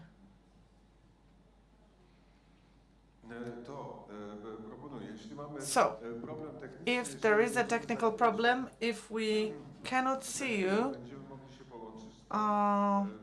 maybe let's try to connect again with you to avoid all our technical problems. Let's maybe allow someone else to speak who is with us. For example, Mr. Turgunbay, who came to us from Rome. You learned yourself about this forum, and you yourself turned to us whether you could appear. So please, here you are. Maybe you could take the floor right now. Mr. Yerzhan Turgunbay. Dear friends, good afternoon. I myself, I'm the leader of the movement called the Free Kazakh, and I'm a member of the party The Choice of the Nation. Since 2018, I've been living and working in Italy, and the biggest reason for us here is the war in Ukraine. Indeed, let me just state that for sure Ukraine will prevail. The organizers of the Free Nations of Russia Forum started discussing very important topics, namely what should happen with Russia in the nearest future. Briefly speaking, Russia needs to be demilitarized. But let's remember that Putin built a fascist state that was not born in vacuum. Russia is the very plague of nations because at its foundations, it's chauvinistic. Putin very skillfully has been using this ideology for 22 years, and he managed to master this ideology of manipulation. And on the 24th of February 2022, the world saw the very fascist monster that Russia was, the monster of the 21st century. Defeat of Russia in the war against Ukraine will still not help us get rid of the greatest problem, namely the great Russian chauvinism. Russia should be divided into at least 22 independent countries. And I'm not saying this because I'm Russophobic. Russians themselves need Russia to fall apart so that they can go on with their lives. Recently, I had my broadcast on social media, and I sent the link to Mr. Klimkin, and I would say that Ukraine will prevail, and then the pride and dignity of all nations of Russia will be rebuilt. We, Kazakhs, we are deprived of many rights, even though we're not Russians at all. We're being deprived of our dignity. Russia conducted its own revolution of dignity, but other nations have to fight for their dignity as well. Madam a member of the Euro Parliament, she said very aptly that the Kremlin cannot effectively run such a huge country. So the free nations of Russia should regain their independence. Madam Secretary Madeleine Albright talked about it at a certain time in the past. Yes, well, communists failed decades ago, and right now the current government of Russia is failing again, despite of all of its resources. The country is being run by the KGB, by special services, by people like the Speaker of the Duma, Madam Matviyenko, or Madam Volodina. These are also the kinds of people that are in power across the regions. These people maybe know how to fight and how to use weapons, but they have no idea about economics or other things. Their role is to run diversion. The West should all the time put sanctions on Russia, making sure that Russia falls apart into a number of countries. First of all, Kazakhstan and Belarus have to be separated from Russia. Between the 1st and the 13th of January 2022, Putin ran a special operation in Kazakhstan. He installed his own regime in Kazakhstan, and he is in power de facto. His representatives were actually commanding the operation in Kazakhstan. Let me remind you, in case you forgot, the person installed in power in Kazakhstan also ran operations in late 90s in Russia. FSB ran a terror campaign in Kazakhstan. Hundreds of people were shot, including a 4-year-old Kazakh girl who was killed as she was driving in a car with her siblings to the store. A 12-year-old Kazakh boy named Sultan was killed by a sniper from Buryatia as his mother was watching the whole scene unfolding before her eyes, and they were just going to a store to do shopping. So they were trying to do shopping even though it was past curfew, but still the boy wanted to shoot a video with his mobile phone, and he was shot in front of his mother. 9,000 people were arrested, tortured. These people were subjected to cold water. Their nails were torn. They were beaten. Same happened in Belarus. in prisons of Belarus. Ilya Ponomarev, he was doing a forum, a conference on the 19th of February, and actually during that forum we talked about similar topics, and we heard from people in Belarus who talked about all the atrocities that were happening over there. But in our case, in Kazakhstan, it was even more terrible. People were simply being shot. Peaceful civilians were being shot, but the whole world was busy with what was going in Belarus at that time, and no one watched Kazakhstan. So many months have passed, but no one will be brought to justice for killing so many civilians. The current President Tokayev is actually a representative of the Russian regime. Just like in the past, well, Hitler used to install his own regimes in different countries.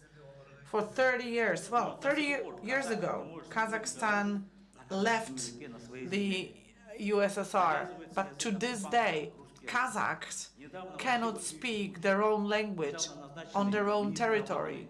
Russian language is being imposed on us. Recently, the Minister of Defense of our country declared that if we have hundreds of Kazakh people assembling, and even if there is one Russian-speaking person, then everyone should speak Russian.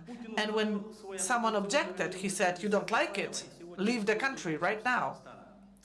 So Tokayev is an arm of Putin, and now Putin has access to all the Kazakhstan resources, and Kazakhstan has a lot of resources worth $90 billion.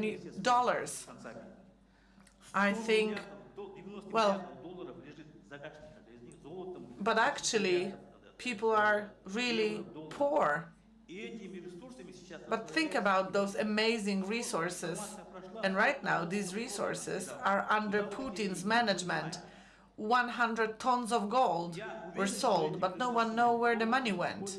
I'm convinced that those resources are actually being used by Putin, and Putin uses Kazakhstan as its own backyard. And our minimum wage in Kazakhstan is around $60 a month. Think about it. People live in poverty, in terrible conditions, but Russia is trading our resources. But this goes for Russia, who sells a lot of resources, but its people, especially in the east, are absolutely dirt poor. So definitely the West should support Kazakhstan. Right now, Kazakhstan is a totalitarian regime. What's been going on recently in Russia, most NGOs have been called foreign operators.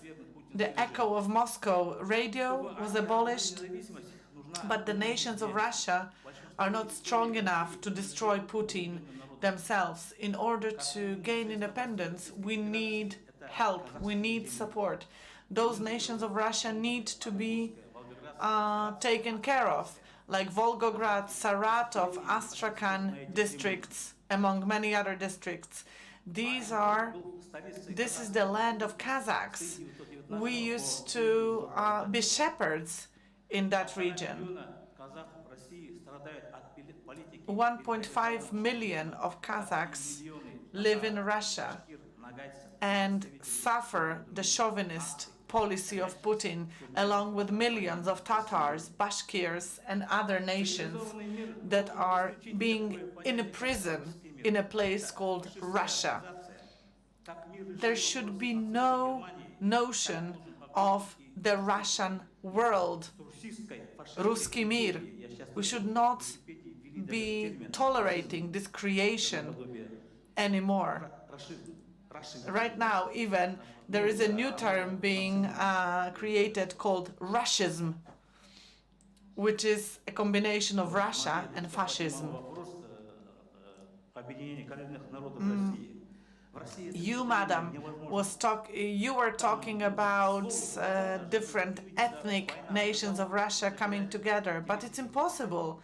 If someone says freedom, if someone says free nations, they might be facing prison.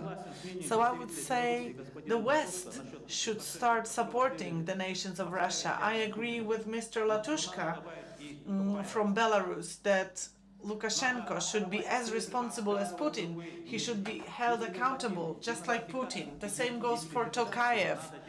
Kremlin has to be we have to stop using Putin's oil and support those that are fighting for their own independence. And then really the West will be able to recuperate all its losses from turning away from Russia once it supports nations of Russia. Because right now in Russia there is fascism and KGB in power, and such puppets, Putin's puppets, and prostitutes like Berlusconi or Macron. Well, even Trump at one point, he was in awe of Russia. I would say demilitarization and deputinization should start by the world supporting Ukraine and Belarus and Kazakhstan. Everyone's eyes should be on Belarus and Kazakhstan, so those countries are taken away, torn from the filthy paws of Putin and his KGB people. Well, thank you very much. Thank you. And now let's connect again with Rafis Kashapov. You are in London, and we are now ready to listen to you.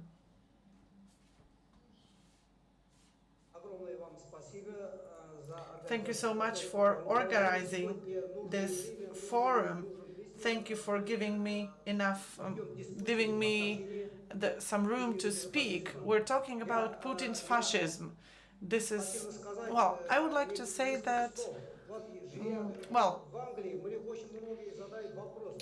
I live in England, in London, and people often ask me why Putin cannot be just taken out.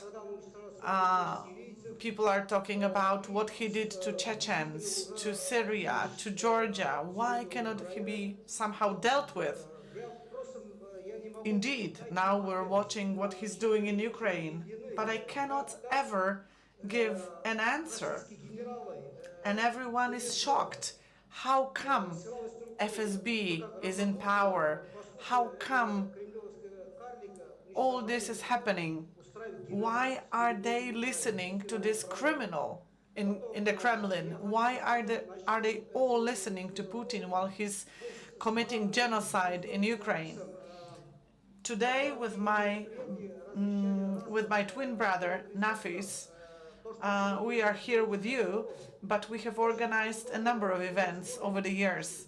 And when we learned about this particular forum, about the Free Nations of Russia forum, I got many letters, many people telling me that I should appear.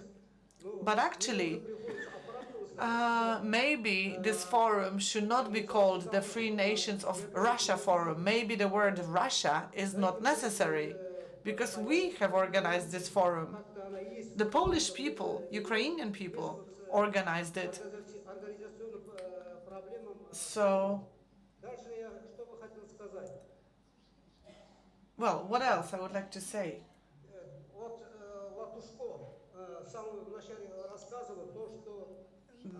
Mr. Ambassador Latushka, when he spoke, he talked about the fact that Lukashenko is also responsible for what's been going on. But actually,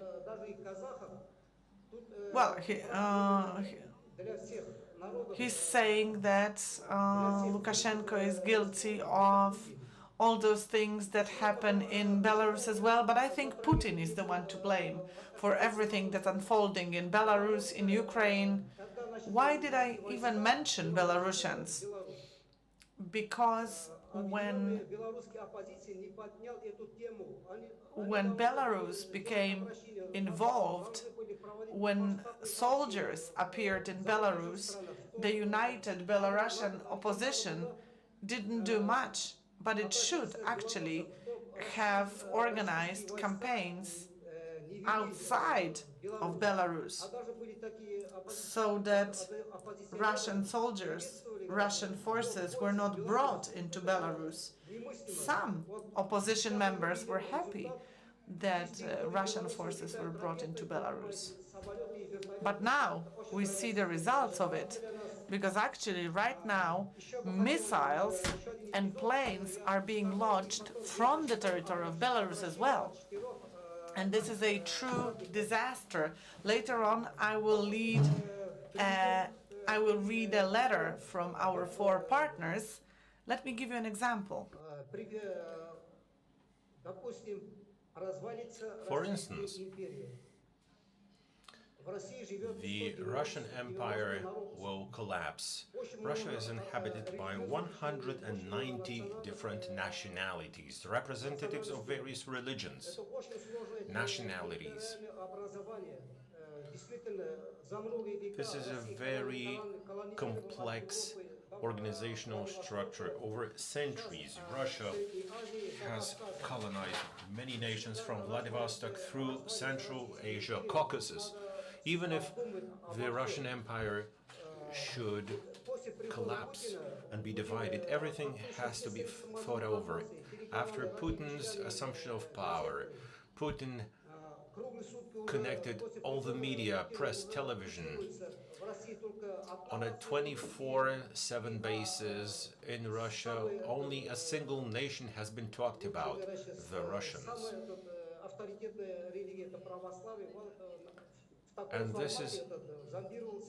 And the religion enjoying the greatest authority is the Russian Orthodox Church. This is what the Russian nation has been hearing for the past 24 years.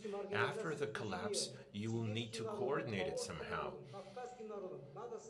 Political organizations have to take care of that, helping nations inhabiting Russia, those inhabiting the Caucasus. Maybe it's about the establishment of federative organizations to counteract Russia's Nazism and fascism. I'd like to read out an appeal which has been addressed to your forum. Please listen to the appeal. We wish to the representatives of a forum fruitful work and many happy returns. We thank the organizers of the forum for enabling colonized nations to speak out about their own problems. The Russian Empire is the direct successor of the Golden Order, which was formed by our Tartar forefathers. And the Tartars lost our statehood. We were enslaved, and there is no dialogue with a slave. That's a historical fact. In Kiev, the organization Free Ural said they wanted to establish an independent state, Kurdistan. And let me remind you that we, the Tartars, are the most populous nation in the Russian Federation. The Ukrainians are behind us. We, the Free Tartars, are appealing to European nations who know the situation, how difficult it is to oppose the Russification policy, where many activists against it are put in prison or killed.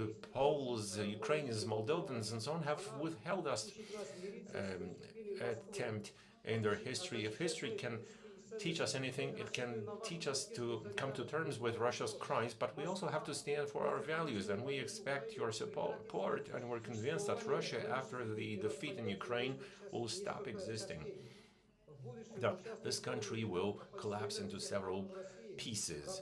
And going forward, this forum will be attended by leaders of various nations of Russia.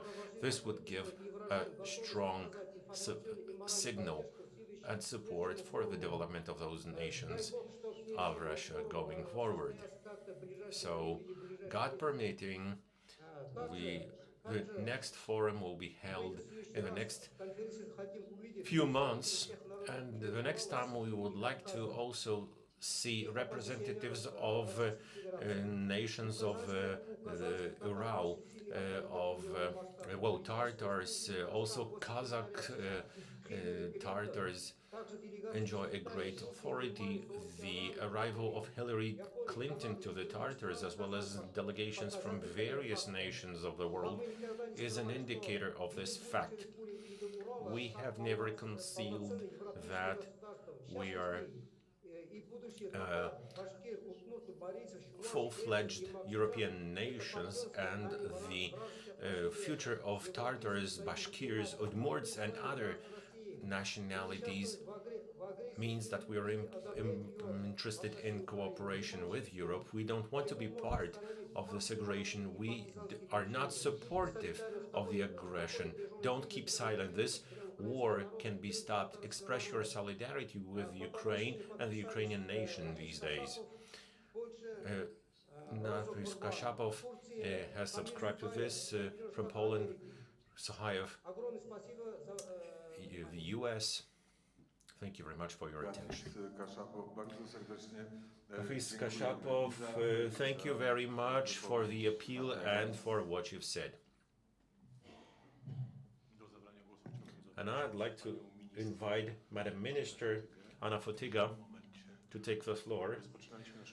When we started the conference, we were presenting Madam Minister, so let me just skip the stage, but I'd like to start with a brief conclusion and a question that might be inspiring in terms of this great topic, Deputinization, demilitarization of Russia. Actually, all of us here, representatives of Kazakhstan, Buryatia, Russia, Lithuania, Ukraine, actually all the nations whose voices we've heard today, everyone is speaking the same language, using the same notions.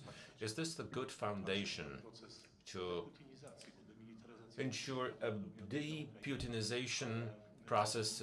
Because actually demilitarization has to take place in Ukraine, but I mean the crushing of Russia's military power. But what the nations are feeling, that community of suffering, community of wrongdoings, of being wronged, is it something to base on, to deprive such people like Putin of power? Yes, I'm deeply convinced that this is very much needed and very good. Over centuries, actually, nations that were enthralled by the Tsarist Russia or by the Soviet Union, or over the last couple of decades, they have remained in contact, have had a lot in common. The opposition movements, whenever they grew stronger, they always tried to keep in touch with each other. It is some community, and a very valuable community at that. Coming back to the introduction delivered by you, let me just tell you that the demilitarization has to be commenced after Ukraine's victory and Russia's defeat, but just as Professor Ponomarev believes, anything else,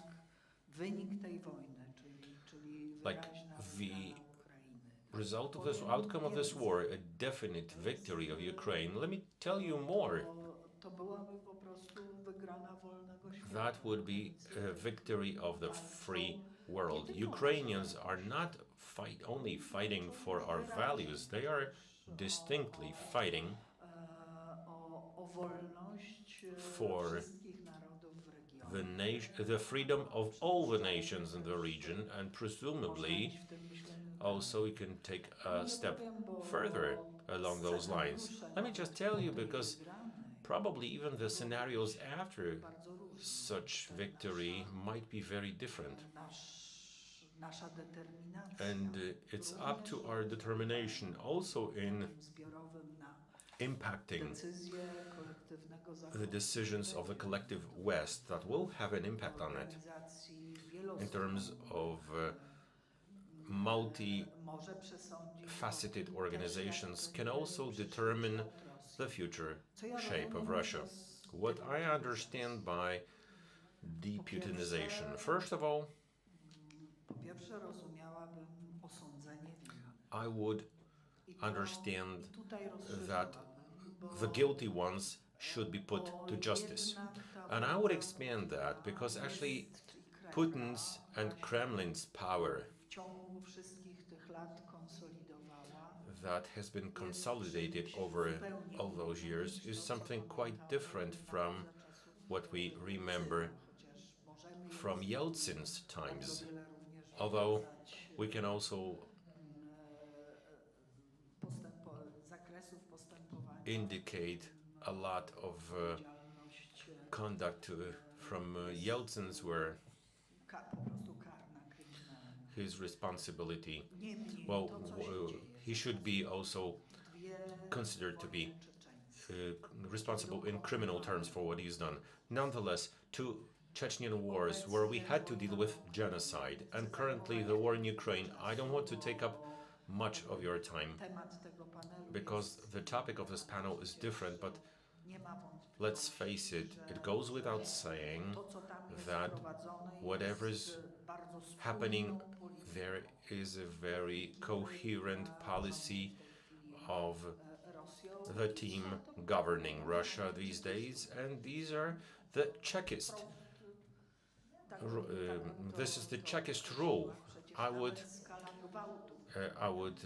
define it this way. Even the scale of rapes inflicted in Ukraine shows what sort of a plan we have to deal with, because this is supported even in the media narrative. We can see this is a plan, and this is favored.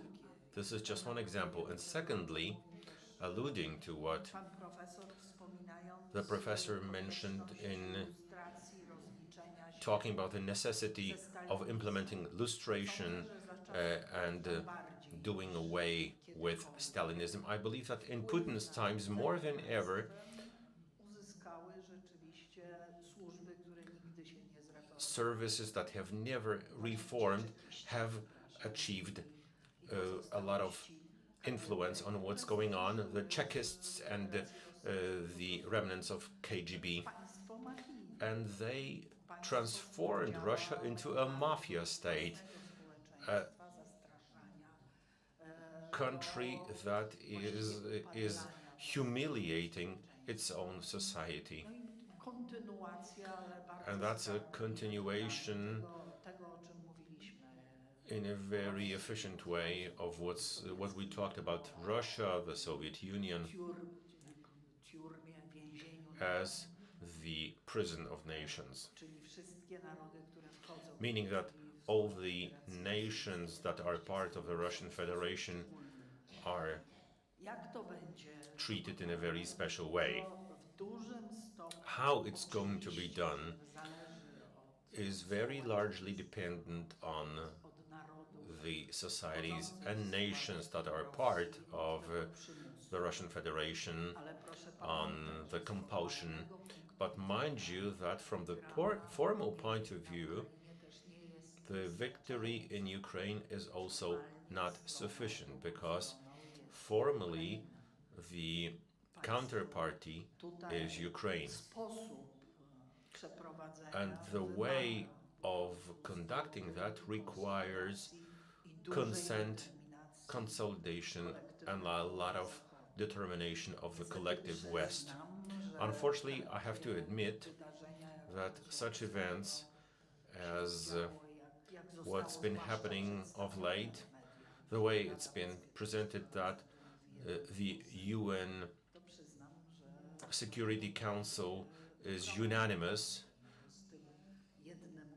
gives rise to a lot of concerns of mine, because the unanimous stand of the free world and the aggressor, that's a problematic issue. So there is a concern that the world can be intending on some controlled compromise, and there are concerns that they might be interested in eliminating the closest circles of Putin and then getting back to business as usual, to the great deals they're striking. So let me just admit that there are all these concerns and question marks. And one more thing I have to mention, this, difficult as it might be, what has happened so far in Ukraine has caused incredible social, economic, climatic, environmental results, health related. Please remember also this element if we consider the scale of HIV, which is predominant in the Russian Federation, and given the rapes in Ukraine. Just combine the two facts. There's a whole array of issues that we're still not aware of, and that are by and by dawning on us. The Russian Federation as a state, even undergoing reforms, must firstly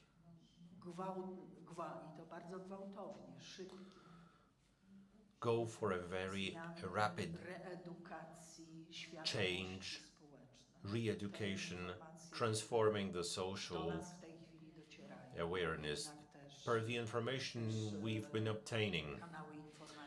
And yet the information channels exist for what we've heard from the Russian Federation.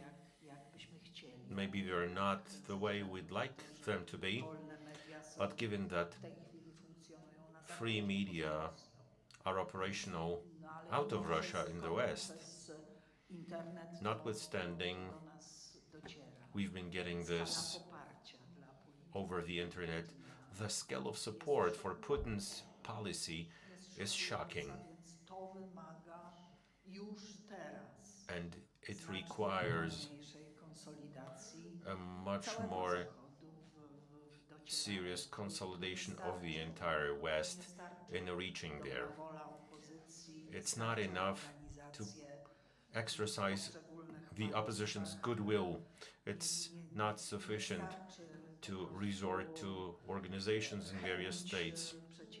It's not sufficient to want to counteract. You want to go for a very conscious re-educational activity, but that's the scale I'm talking about.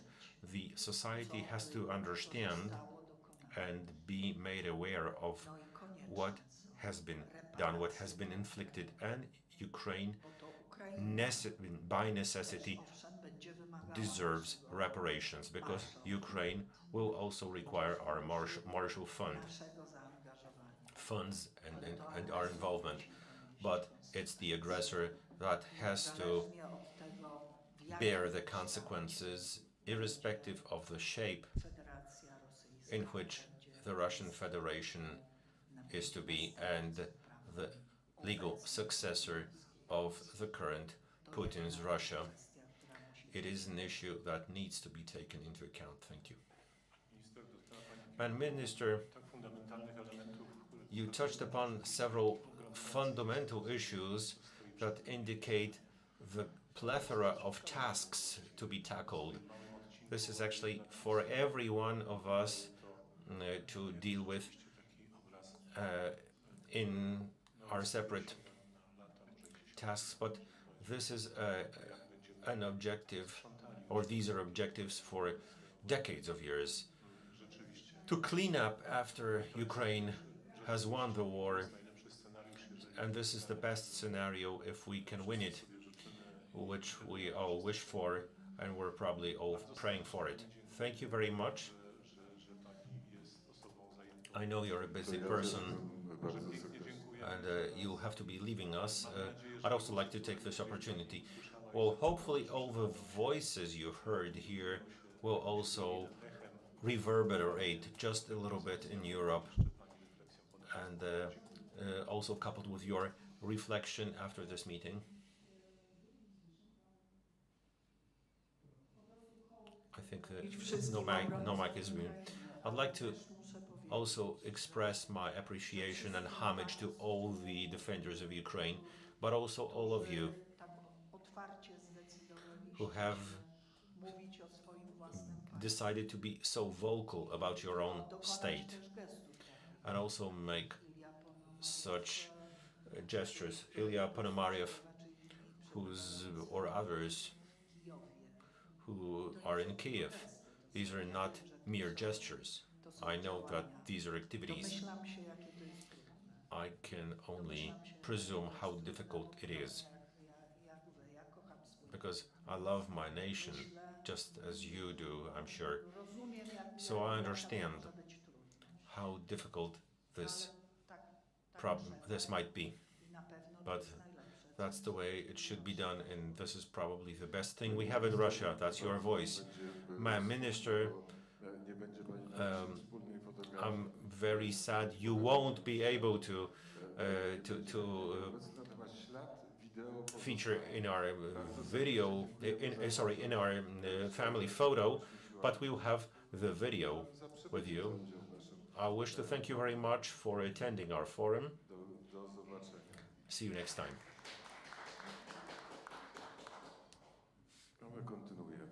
And let's continue. Well, this way, we've returned to Ukraine, and I'd like to welcome our next online guest, Taras Steckiv, the Ukrainian politician, member of the Verkhovna Rada for 4 terms, and a historian. I'm very happy to have you as an archaeologist by trade. And I'd like to start with a quote from a certain poem, Goodbye, Ukrainians. Well, let's just take a look at the Dnipro River. Well, let the Hanses with the legs take care of the pagans. This is a poem by Josif Brodsky, Russia's poet, dissident, written in 1992 in response to the establishment of the sovereign Ukraine. The presence of both Ponomarev gentlemen and the fact that Ilya is in Kiev and is taking part in Ukraine's fight shows that perhaps this view is less predominant than it was in 1992. But I'd like to ask you whether this deputinization is not a deeper problem than we might think, even from the Ukrainian point of view. Maybe first of all, from the Ukrainian point of view.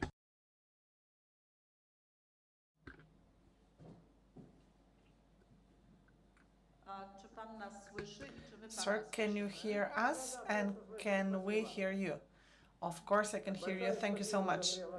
Thank you so much for having me here. Thank you for giving me this opportunity to speak to you. First of all, I would like to say that I believe that this particular forum, this conference, is of great importance, not only from the point of view of what the post-war Russia will be like, but also from a broader point of view, namely the world order after this war. That's important. especially when we're talking about the Euro-Asian perspective. So to me, what is deputinization and demilitarization of Russia to me? Well, this Brodsky poem that you quoted is a very good prelude. It's a very good cue for me and for my thoughts. To me, deputinization is going to be a process of dismantling the existing political order in Russia. I'm talking about individuals, I'm talking about institutions, I'm talking about bringing perpetrators and guilty for the war to justice. But well, from the point of view of also the territorial order of Russia, which means that it's not enough to remove the key figures in power, the criminals, the war criminals who are active there and who started this war. Of course, bringing them to justice, punishing them is very important. Bringing them in front of the International Criminal Court. Yes, all this. This will mean a big change in the political system of Russia. But the first step is really to dismantle the FSB, the secret police, because they are the very backbone of Putin's regime as it is. And then there has to be the whole process of lustration of all the collaborators and associates of FSB. But still, that's not enough, because Putin and Putinism is not an anomaly. He's not the exception. He's the rule. And this is what the whole history of Russia is all about. Putin as the rule rather than the exception. To me, the main purpose of Ukraine and the main purpose of the whole civilized world is to finish this war and to finish the existence of Russia as an empire, to cease, for Russia to cease to exist, also as a nuclear state. And I know it may sound unrealistic, but I think that the beginning of this process has already happened. It's underway. Military defeat of Russia. This is absolutely the beginning. And when Russia is forced to surrender in Ukraine, that will be the cornerstone, the very foundation of the future dismantling of Russia. When we're talking about how to change Russia and what it should become after the war, I mean we, the civilized world, Ukraine, we have to all take one position. We have to all take one stand. The current Russia has to turn into a number of national independent states based on certain territories, based on certain ethnicities. And Russia will have to, or should have to, give back all the unlawfully taken territories. Of course, that goes without saying. And all those nations of the Russian Federation, all those nations who are on the territory of the Russian Federation, they all have the right to create their own sovereign states. And it's inevitable. So when Russia loses, the treaties will be signed not by the current government members, but by members of some interim authorities. And the territories of Russia should be reshaped. For example, let's take the case of Germany after 1945. This could happen as well. A similar process could happen as well. There's one more thing. In this future Russia, that might be a confederation, in this future Russia, there should be no one single president. It should be a parliamentary republic with two chambers. The lower chamber could have people from different parties, while the upper the higher chamber should consist of representatives of regions. How to also dismantle Russia as a nuclear state, because that actually, as long as Russia is a centralized state, even if it's democratic, as long as it's centralized, it poses a threat not only to Ukraine but to the entire civilized world. Let me just quote or give you one principle that I think we should follow. One principle that could help us start and finish deputinization and demilitarization of Russia. Namely, this principle is to lift sanctions, and in turn, Russia should give up their nuclear weapons. So for the sanctions to be lifted, Russia will have to give something. How to deal with the Ruski Mir, the world of Russia?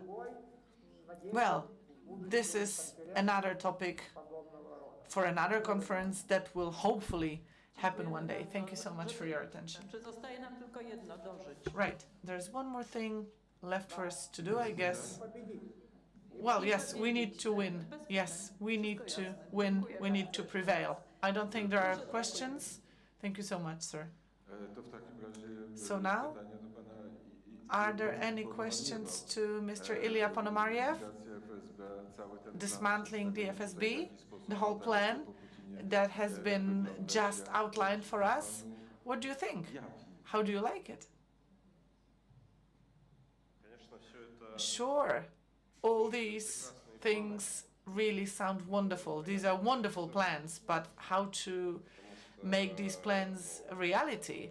Because indeed, the plan to dismantle the FSB, well, of course, FSB as it is should be dismantled, and all its associates should be under lustration. But then, of course, there should be some security forces, some security service, whatever it's going to be.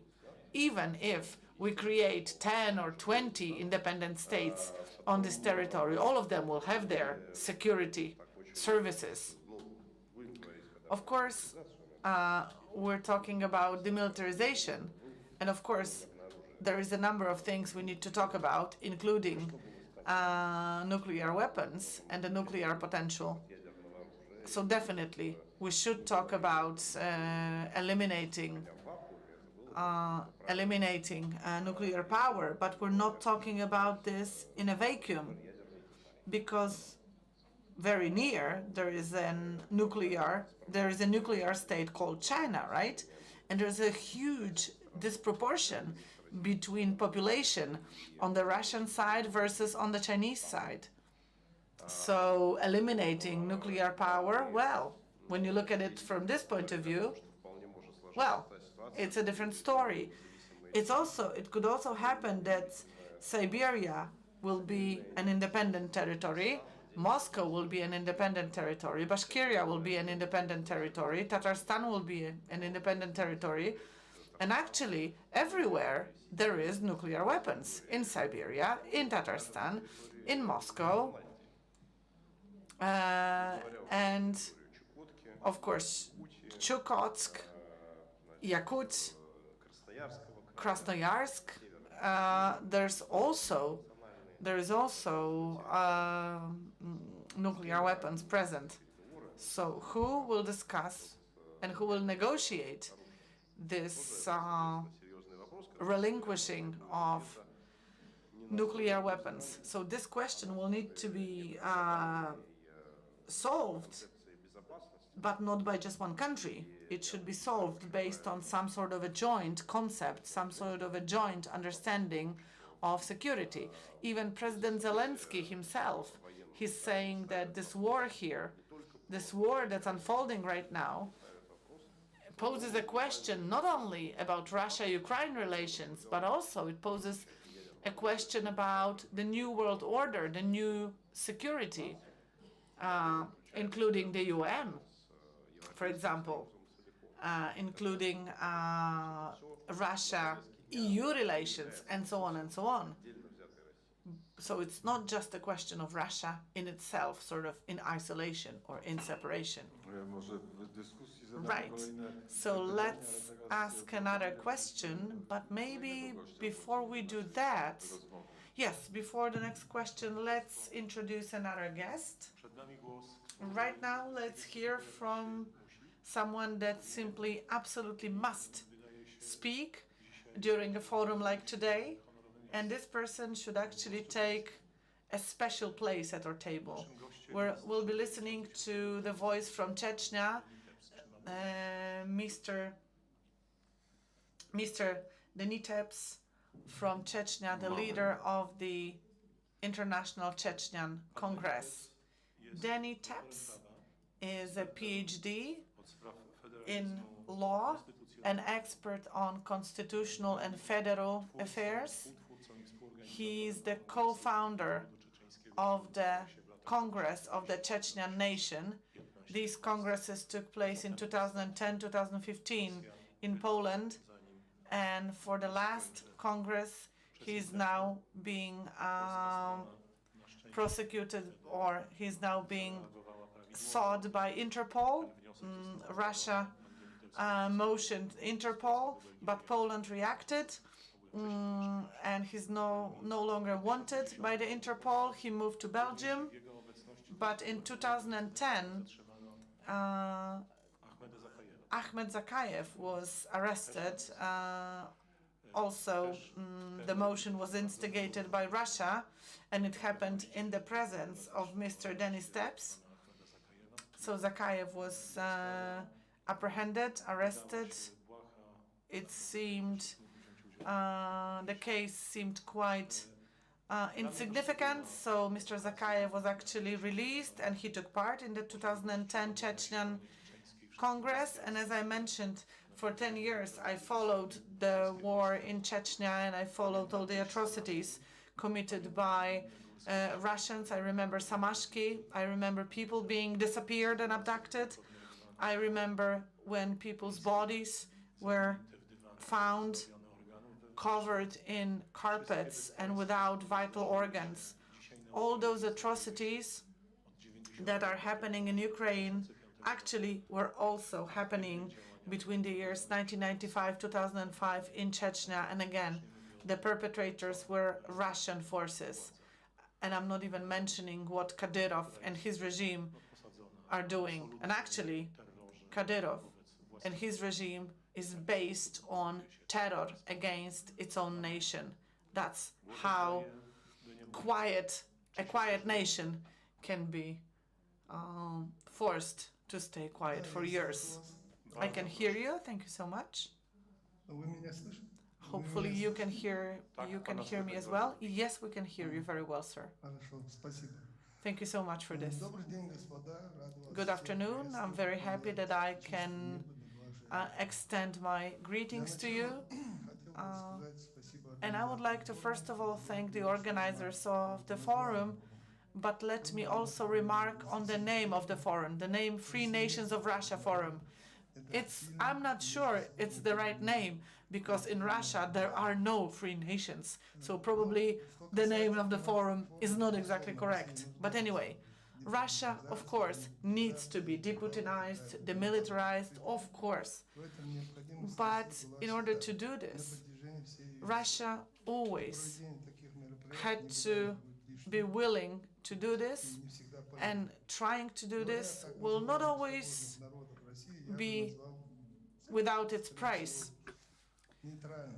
So I would say Euro-Asian nations, or maybe we should call this space the nations of post-Soviet space, because those nations have to wake up and fight for their own freedom.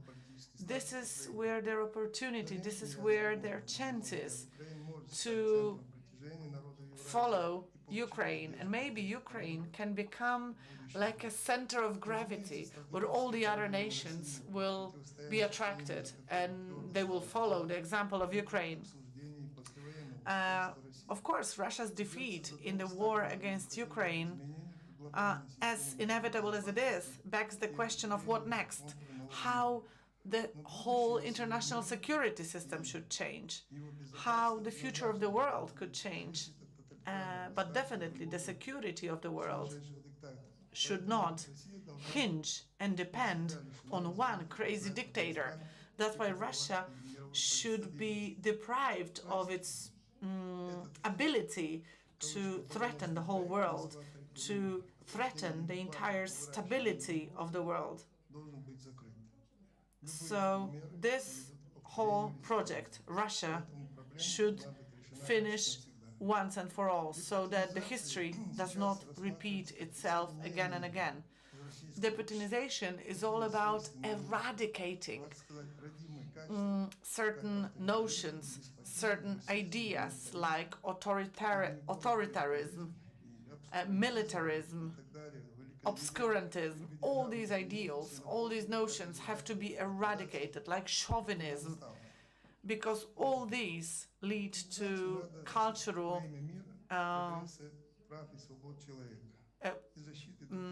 pauperization of the whole country, of the whole nation. And of course, we have to stand up for human rights. When I think about practical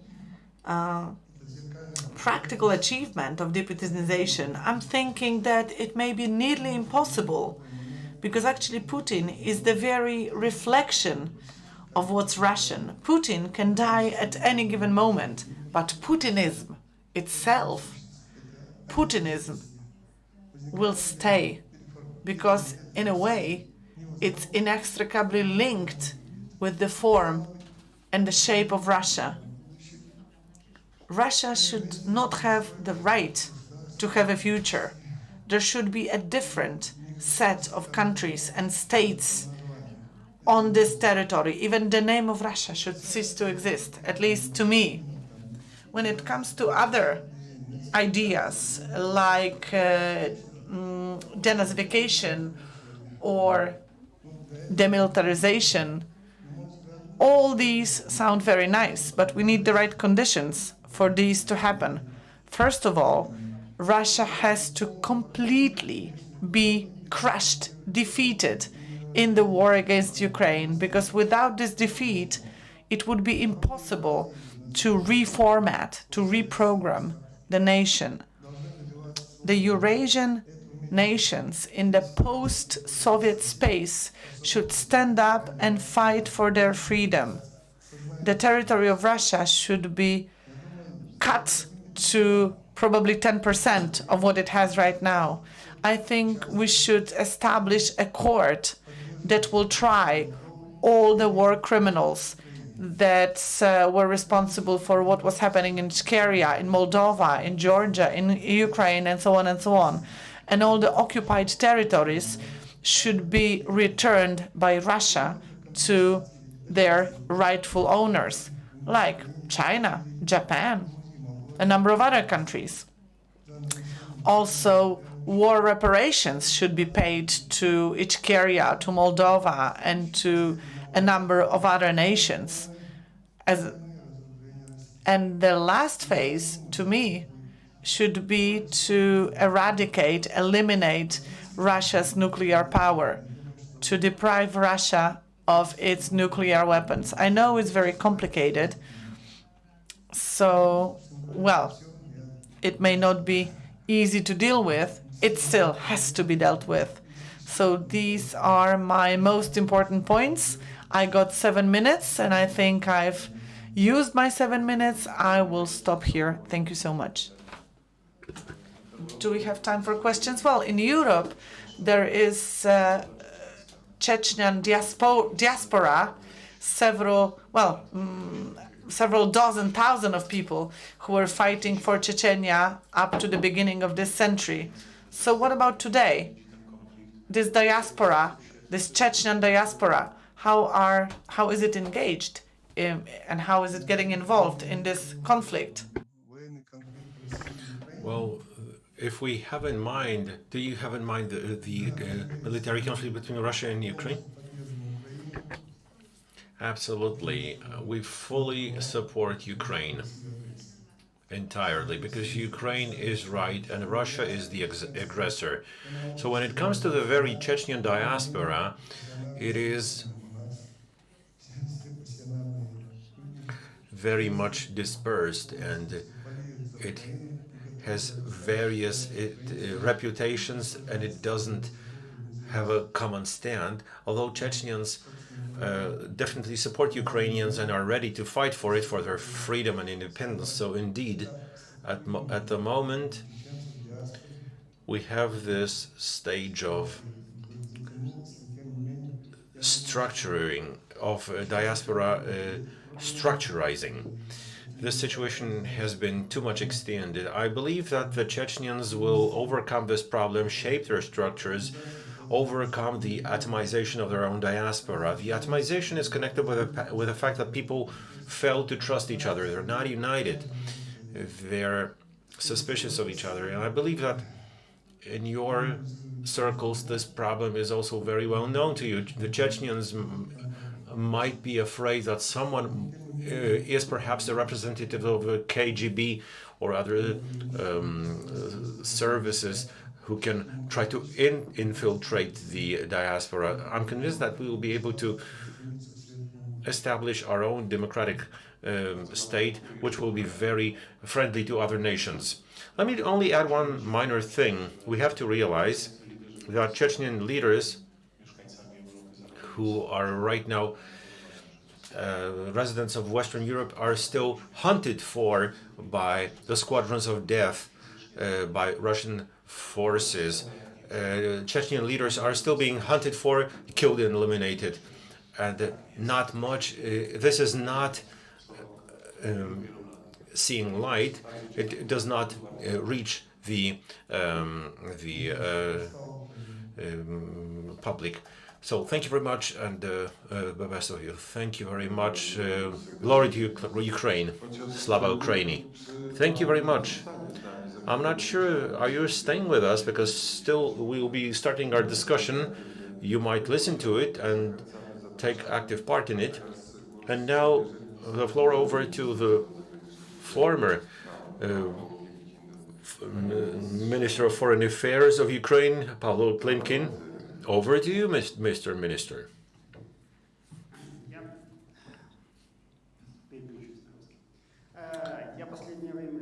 I'll be speaking Russian. Well, recently I've been reading quite well. I haven't been reading too much Russian literature so much, but I think there was this Chapayev in Pelevin and the emptiness.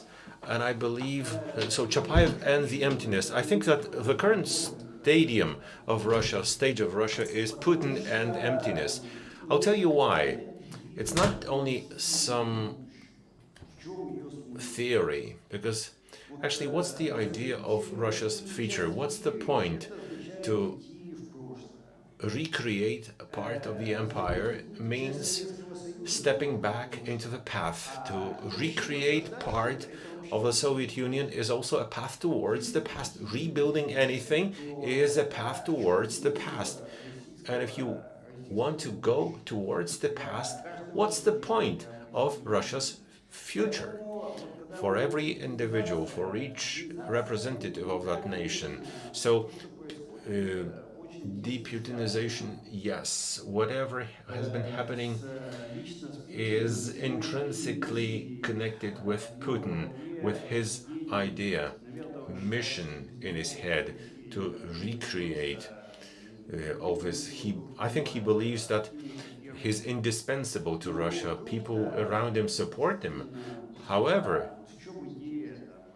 there is vacuum all around. So what's the idea of Russia's nation? Is there actually the all Russian nation? So actually, deputinization is not only connected with the with Putin as an individual.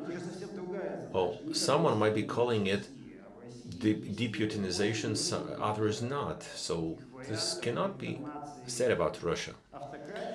There are various options of reincarnating the autocracy, and that's a mix of autocracy and dictatorship. So who makes all the decisions single-handedly? It's the representative, the president of the Russian Federation. Unlike in China, where there's Politburo, a lot of committees, a lot of everything, where decisions are made. Sometimes it's difficult to understand it. Well, there's something like this. This makes Russia special. And what do they have in Russia?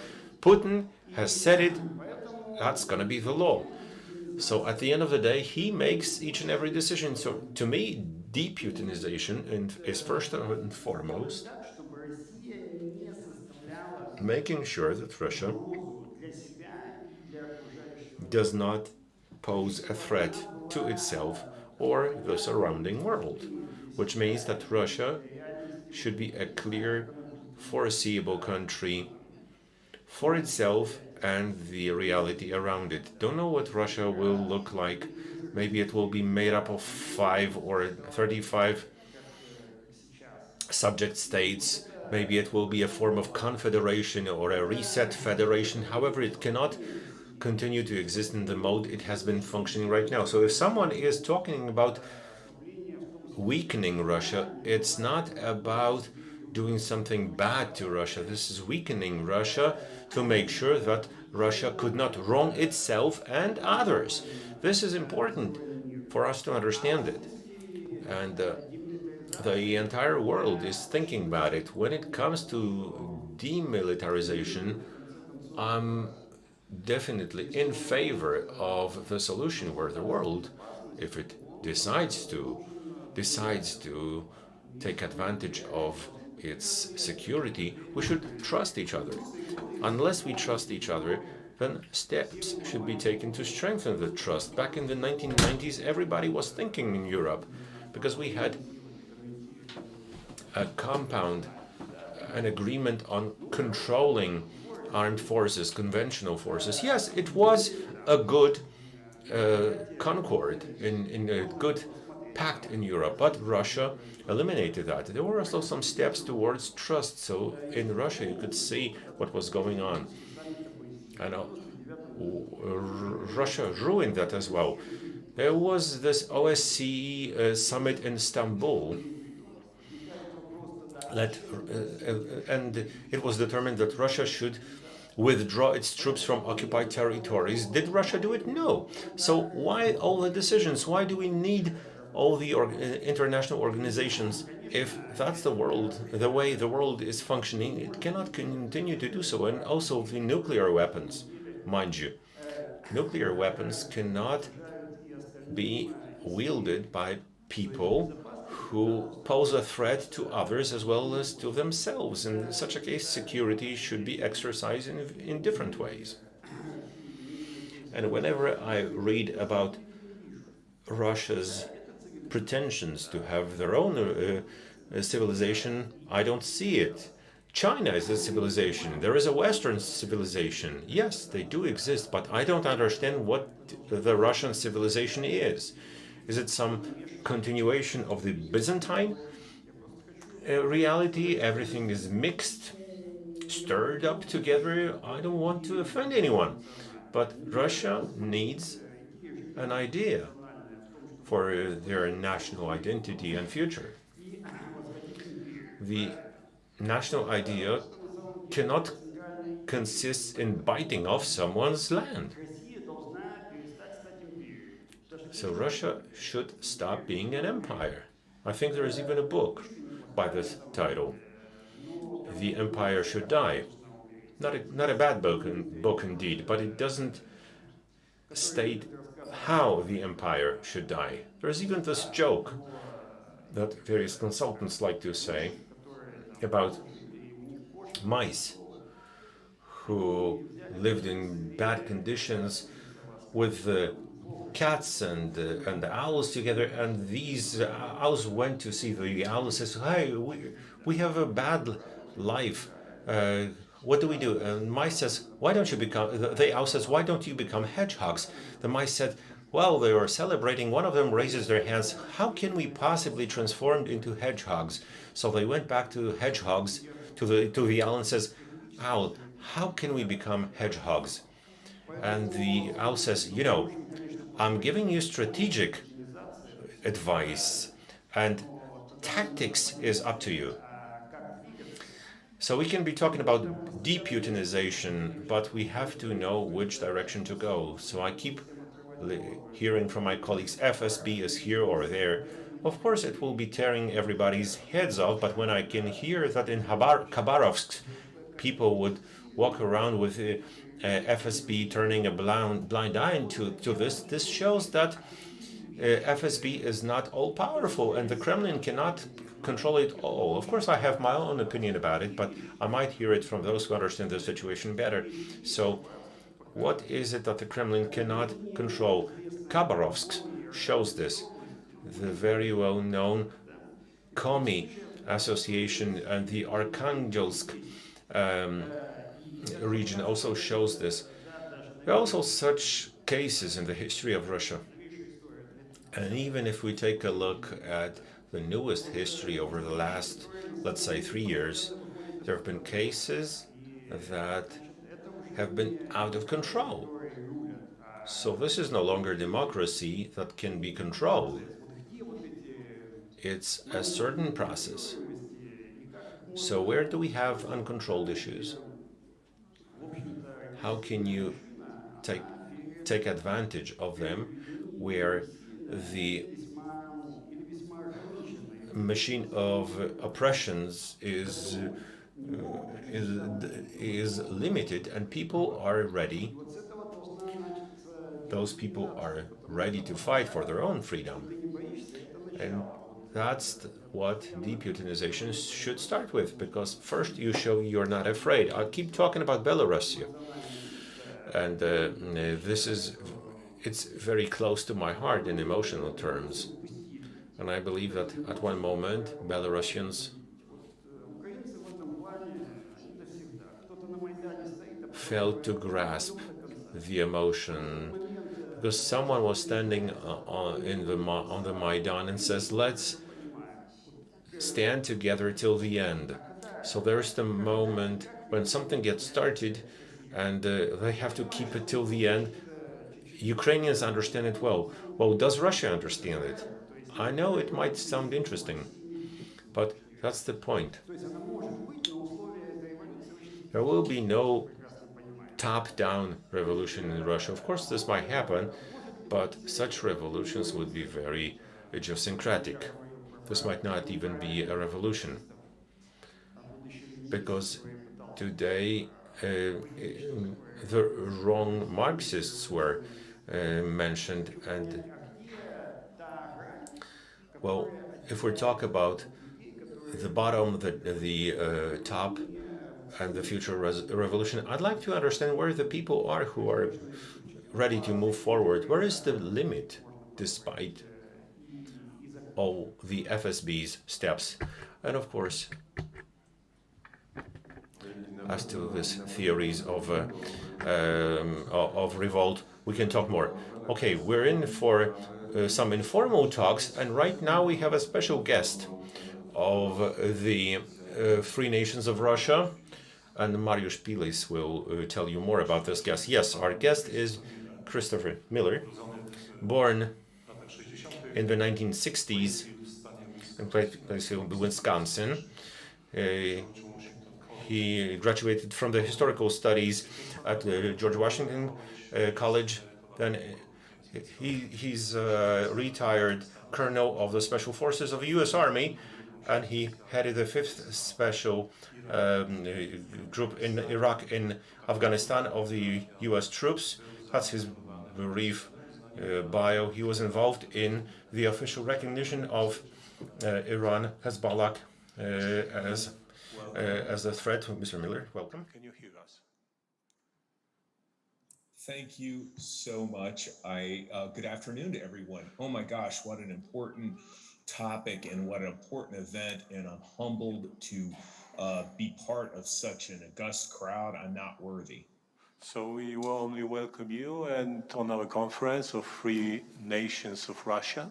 So the subject is, as you know, the Putinization and the militarization of the region of Russia at all. So floor is yours. You know, I really don't feel worthy being with you all because you're in the midst of the most decisive moments of the 21st century. You know, I think we all agree we're at a pivot point of history again. That happens. You know, I'm not one of these cyclical history people that things happen on a set order, but we're definitely in the midst of very important events that will decide, you know, probably the next 50 years. What I was thinking I would do, though, was kind of talk about an American, my perspective on Russia. By a child of the Cold War. You brought up I was born in Wisconsin in the middle of the United States in the 1960s and was raised as a child of the Cold War. You know, that era, as you all know better than I, was dominated American strategic thinking.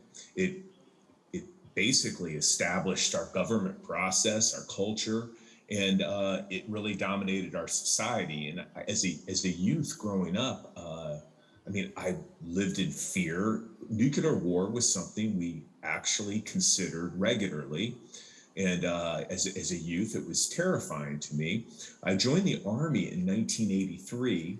One of the first things that occurred at basic training, where you go to be indoctrinated and trained as a basic soldier, we had a movie about the Soviet soldier. And the title would be The Soviet Soldier is Not 10 Foot Tall.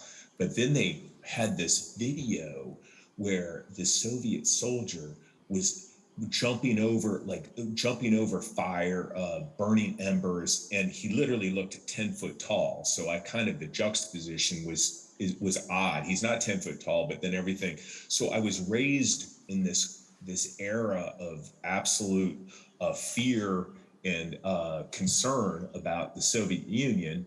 I spent my first part of my career, of course, that was the final decade of the Cold War, and we were totally focused on the Soviet Union. We memorized Soviet military doctrine, we memorized equipment capability, and we studied Russian culture.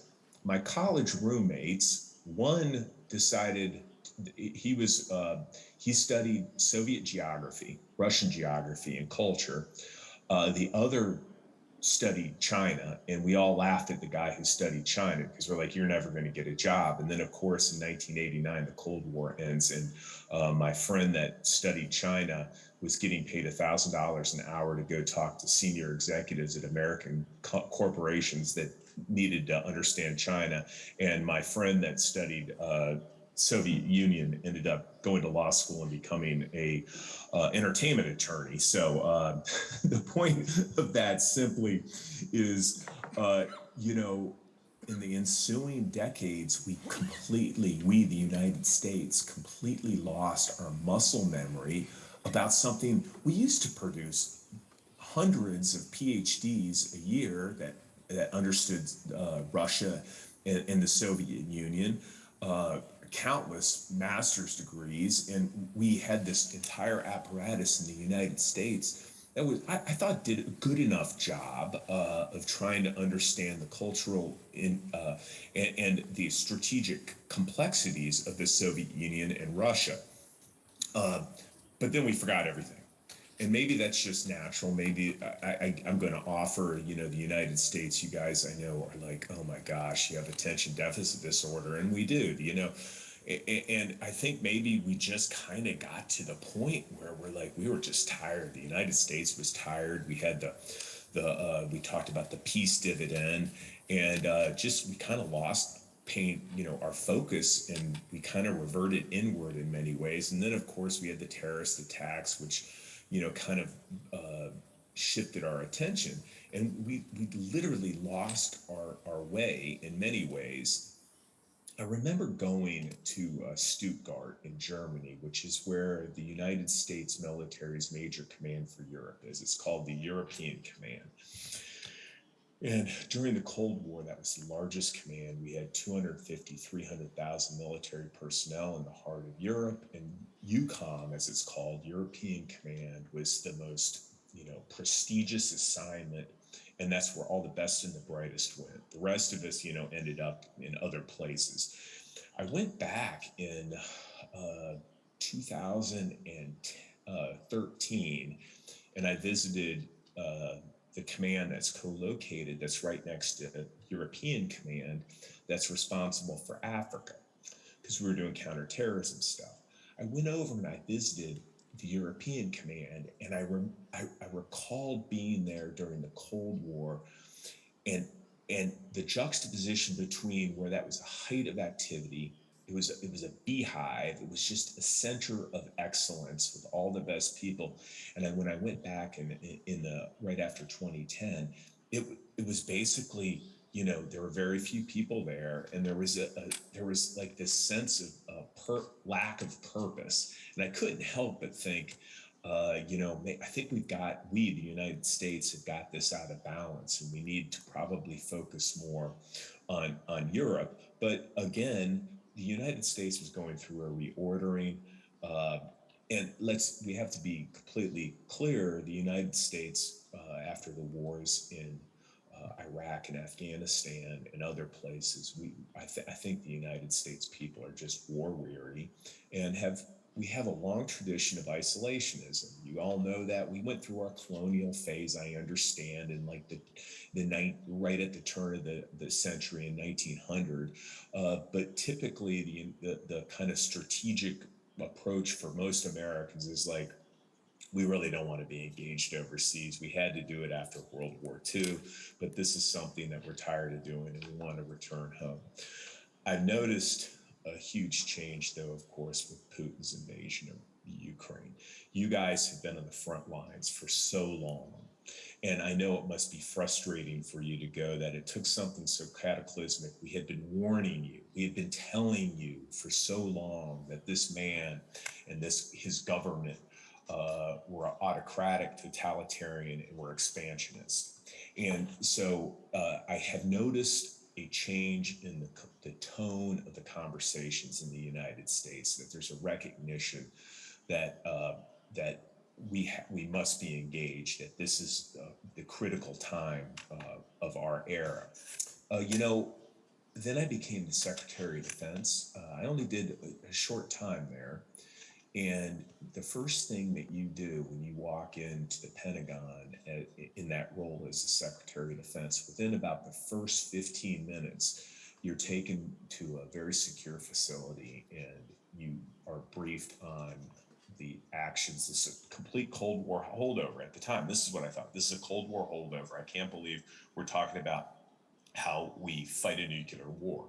But they go through the process. All these generals come in and they're very serious and they talk through the process, because in the United States, the president, of course, is responsible for issuing the order, and it goes to the Secretary of Defense for initiation. And also, as in that position as the Secretary of Defense, I would be the one who would be giving advice to the president. And the United States still maintains this enormous apparatus, and every couple hours, the institution that's responsible for protecting against and providing indicators and warnings of Russian attack practices what would happen. And I literally at the time thought that this is just really kind of a legacy of the Cold War.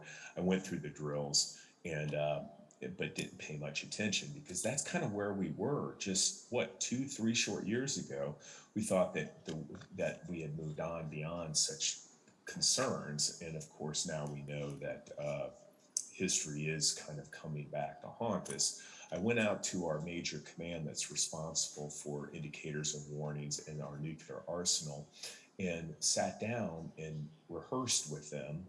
Like I said, several times a day, they go through a full not a rehearsal, but an exercise, I guess we'd call it, an exercise where they test all the systems and they test all the communication nodes to make sure everything works. And I sat through the scenario, and it was amazing because I thought the scenario would be the classic, force on force, this build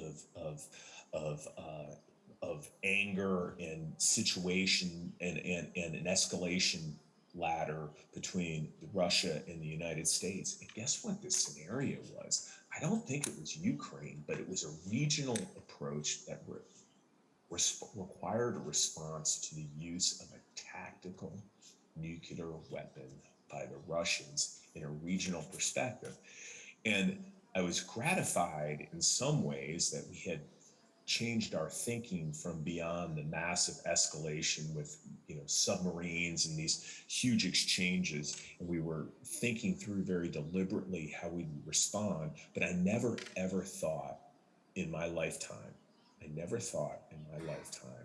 that we would be seriously considering that an opponent, another government, would be considering the use of a nuclear weapon to advance their agenda. So, even though Dr. Fukuyama, I know he's said end of history, and he's kind of walked that back. History didn't end, as we all know. Many of you, all of you, are living. And so what I was going to do now is just going to offer a few, after providing that kind of background of where America is and how we're thinking right now, I'd offer a few ideas, and then obviously look forward to listening more from you who are literally on the front lines of freedom, as opposed to me in the basement of my home in near Washington, D.C.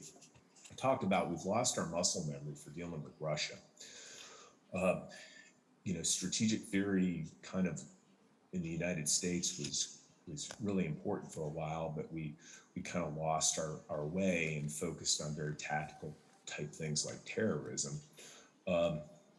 And in many ways, I'm embarrassed to say most Americans really wouldn't understand what we're talking about right now. They don't understand what's been happening over the since the end of the Cold War, with the resurgence of a more imperialistic Russia and Mr. Putin's efforts. So in truth, the United States hasn't given a heck of a lot of thought to this. And what concerns me is we're using tried and true methodology that was developed during the Cold War. I see our National Security Council and our leadership talking about Thomas Schelling and all of the Cold War deterrence theorists. And what my concern is that we're looking at this through the wrong lens. And that's why I think what you all are doing today and what you have been doing for years is so important, which is the information component, where the education of decision makers, but more importantly, of the American electorate and the American public, is hugely helpful. I talked about America. We're ahistoric. It must drive you crazy. We literally have really no strategic theory that binds us all together. But I think that's one of the great strengths of America, to tell you the truth, is our ability. I mean, holy cow, who else would? I mean, we're talking to the Taliban, who we just fought for 20 years. Look at what after our debacle in Vietnam, we now have great relationships with that government. And then you look at, obviously after World War II, our relationship with China, with Germany and Japan. But your greatest strength is your greatest weakness, truly. And we need to reestablish the Cold War consensus and the structures that have atrophied. And we all recognize that the Russians have deliberately undermined those mechanisms and those tools very deliberately. I think you can disagree with me, but from my perspective here in the United States, a very sophisticated disinformation.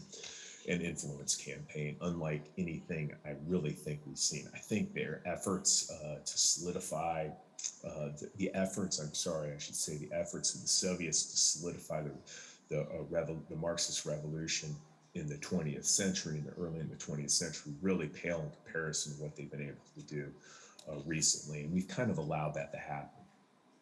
That back to my point that these conversations and the work that you're doing is so important to create an environment where there are other views being talked about. I talked about deterrence.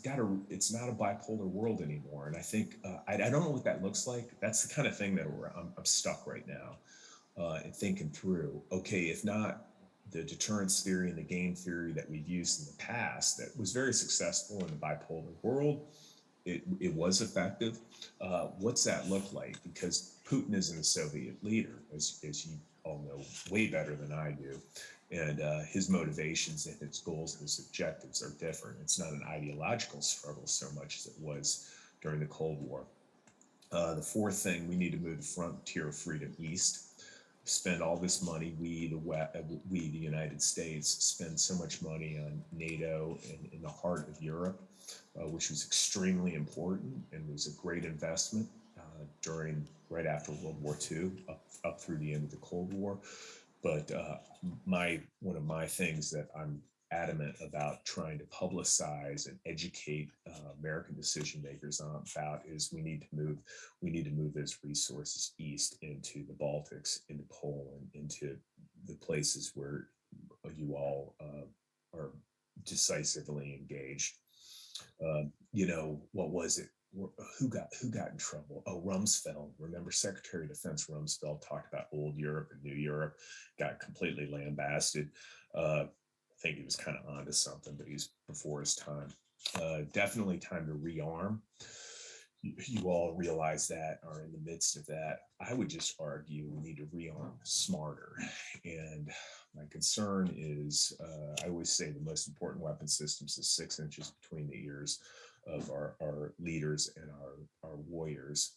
And I worry that there's this effort to just sell gold plate, to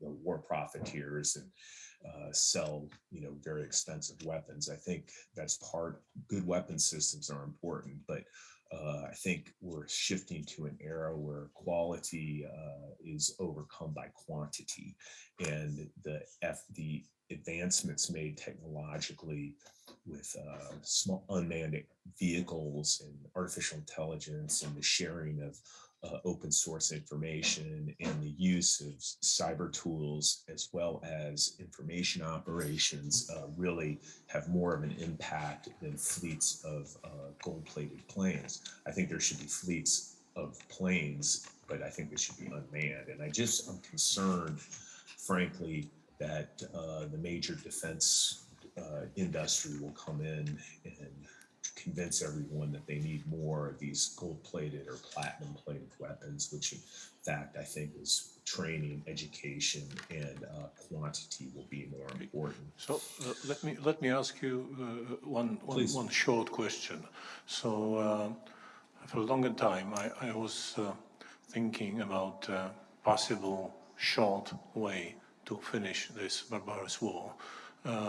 Based on your huge experience, military experience, can you see some kind of a possibility to finish this war, let's say, during the next year or two? Yes.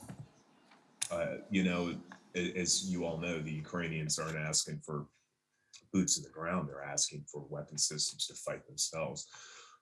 I absolutely think the Ukrainian military and security forces and people can end the war on terms of their choosing in the next year. Yeah. Do you guys?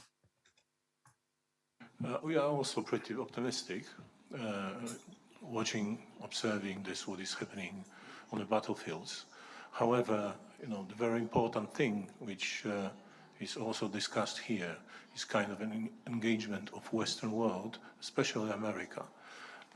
During these 70 and over days of the war, we see how slow European decisions are about possible help and possible equipping Ukrainian forces and Ukrainian society and nation. So the only bright light of this is America for today. You know, this is what media brings us as a news.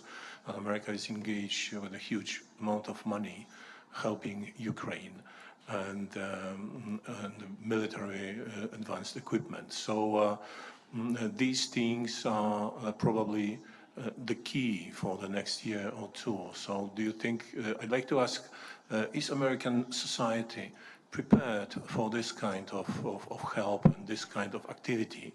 And how will American society understand this narration about possibility and need of help for Ukrainians?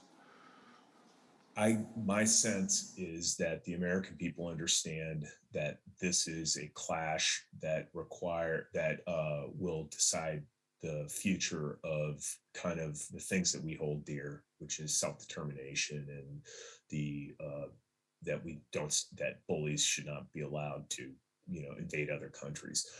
But this is my point when I was talking about, America being ahistoric, and we have attention deficit disorder. And what happens when the next shiny object comes up, the latest Hollywood scandal, or something like that dominates, or, let's be honest, political processes in America. We have midterm elections coming up, and whether we have the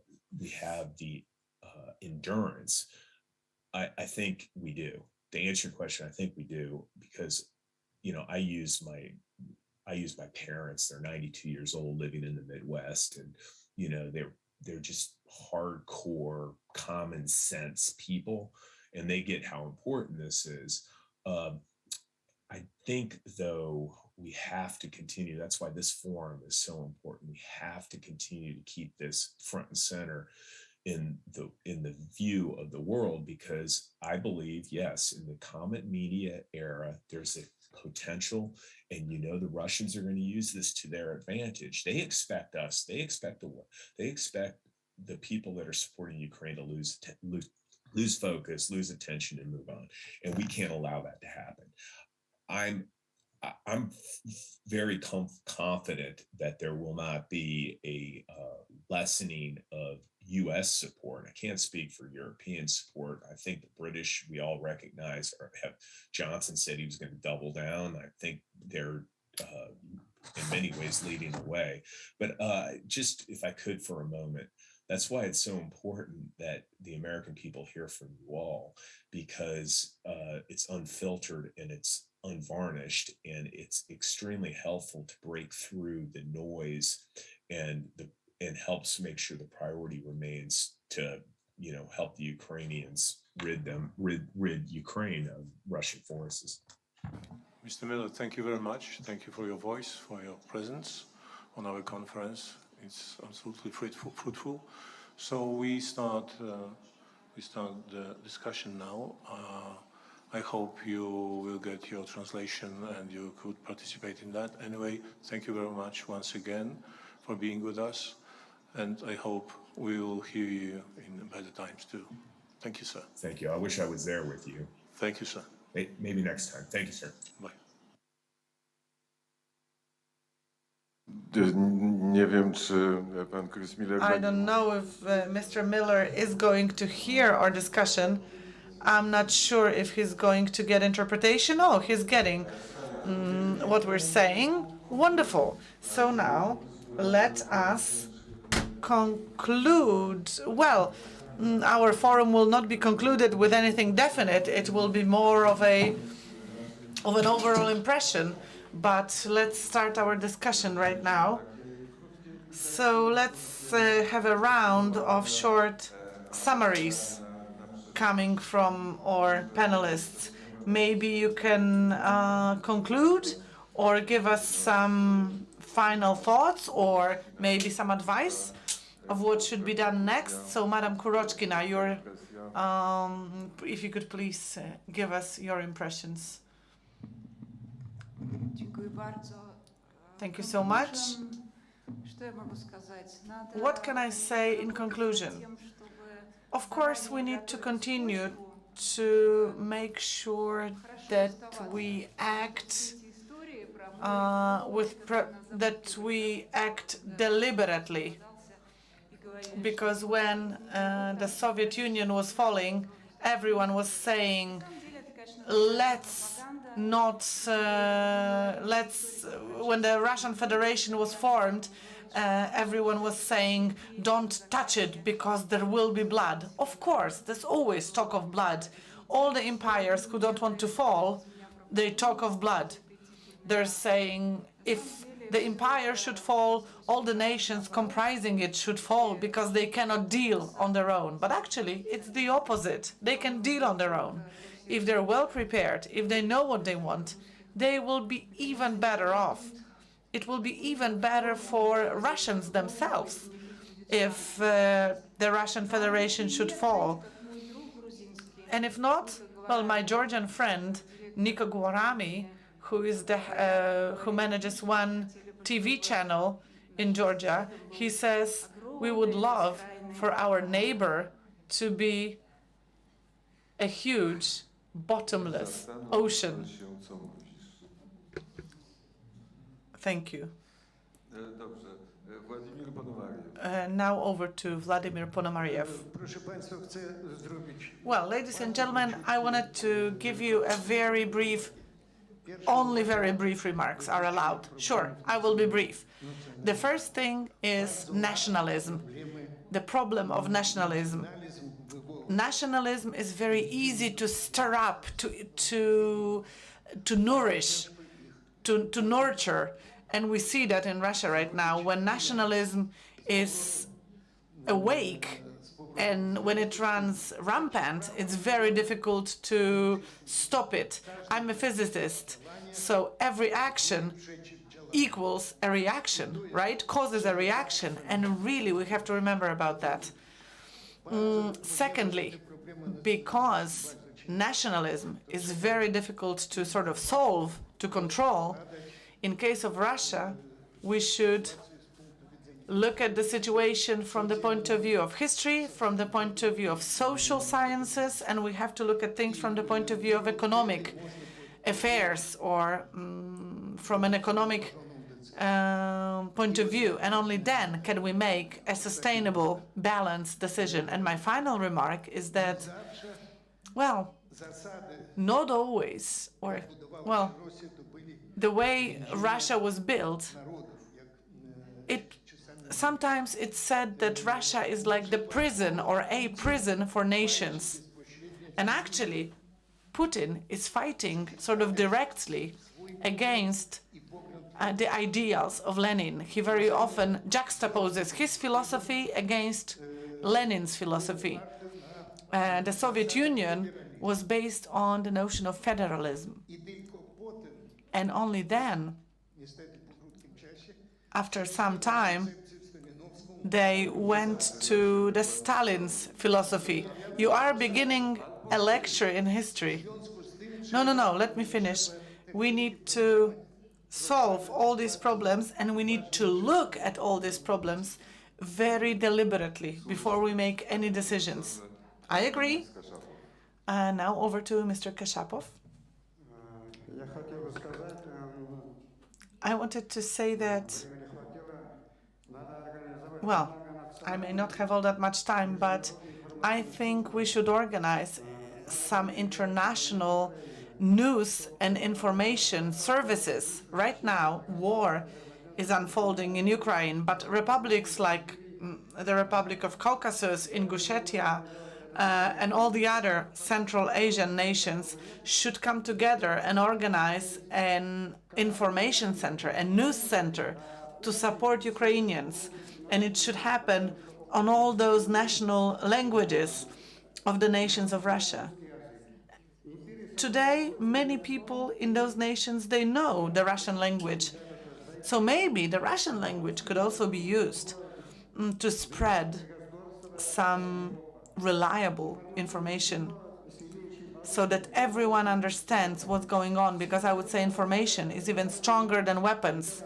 73% of Russians are ready to die for Putin, even though most of them haven't seen weapons up close ever in their lives. So we should really show the truth about what's going on in Ukraine. Children killed, blood, hostages, the destruction. All those different nations of Russia should see that, see what's going on.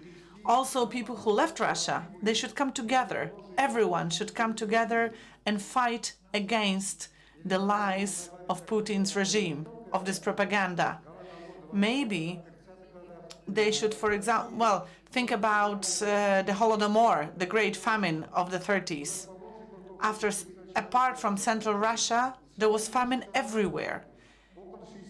In Zaporozhye, 60% of, millions of people died. 60% of Kazakhs died of famine. It was even more harrowing than the great Ukrainian famine. In the war, people are saying, for example, that 20,000 people were shot or killed. But no one talks about the fact that 1.5 million Poles were deported. 1.5 million Poles were deported. People are not talking about it at all. We have to raise some facts from our history, some forgotten facts from our history. I would say Russia needs information as it needs oxygen. Thank you very much. Dr. Mariusz Marszewski, briefly, please. It seems to me that one of the most important things is, like the previous speakers have said, information is of essence. And the next thing is to understand that the work to be done to transform Russia, meaning that we should do away with its totalitarian imperial ideology, which is just arising, or demilitarization, which is also difficult with regard to a fifth of the world, unless I'm mistaken. All these elements require organic work, but also information and education, as well as elimination of wishful thinking, which is very often present in all the analyses. So that's of essence. If I'm supposed to be brief, that's in a nutshell. Thank you very much, Pavel Nazarin. You know what? I'm very much afraid that Putin will resort to nuclear weapons. I'm very much afraid of it, because in Ukraine, two of my sons live in Ukraine. My ex-wife is living there, and I'm very much afraid he might use nuclear weapons. But if he does, well, I'm sure that, and it's guaranteed, that that's going to put an end to both Putinism and Russian imperialism. And there's only one thing I'm more afraid than of a nuclear explosion, that this situation, as of today, might be frozen, and that Putin will just put things on hold. The West will be happy. It's going to extend for a year or two, then Putin could die, and then Khodorkovsky might return from abroad. His assets would be restored to him. Navalny would be released from prison, and Putin would be replaced with a young progressive czar who would take the next 20 years to become the new Putin. This is what I'm more afraid of than the nuclear strike. Mr. Petrov, thank you very much. The best sanctions for Russia, in my opinion, is the independence of the republics and regions. How can we impact this situation? Now, I'm talking to the entire civilized world. No contacts with Russia, no business with Russia. Expel them, exclude them from all international platforms, exclude the Russian Federation. The Russian nation will understand that, will give it a thought, and quite probably the percentage of those who believes in some mythical military operations in Ukraine might change this. Thank you very much. Zoltan Haltarov. Well, generally speaking, demilitarization and deputinization, deimperialization might happen in two ways. From the outside or from the inside. Don't know what might happen before, either the external factor or the internal. It seems to me I could just finish on such a note. A song which was written back in the 14th century. There was a poem, not sure if I'm going to pronounce it well in Ukrainian, I'll try my best. The thing is that, well, Russians understand it. Kill the Muscovite in you. I'm begging to heaven and earth. Okay? Yerzhan Tugumbai, thank you very much. Yerzhan Tugumbai. Yerzhan. Yes, Yerzhan. So we only have representatives of the civic society. The representative of politics has gone. Our task is to develop an idea, to make sure that the tasks should be accomplished by new people, to define a new scope in politics. We criticize Macron, Merkel.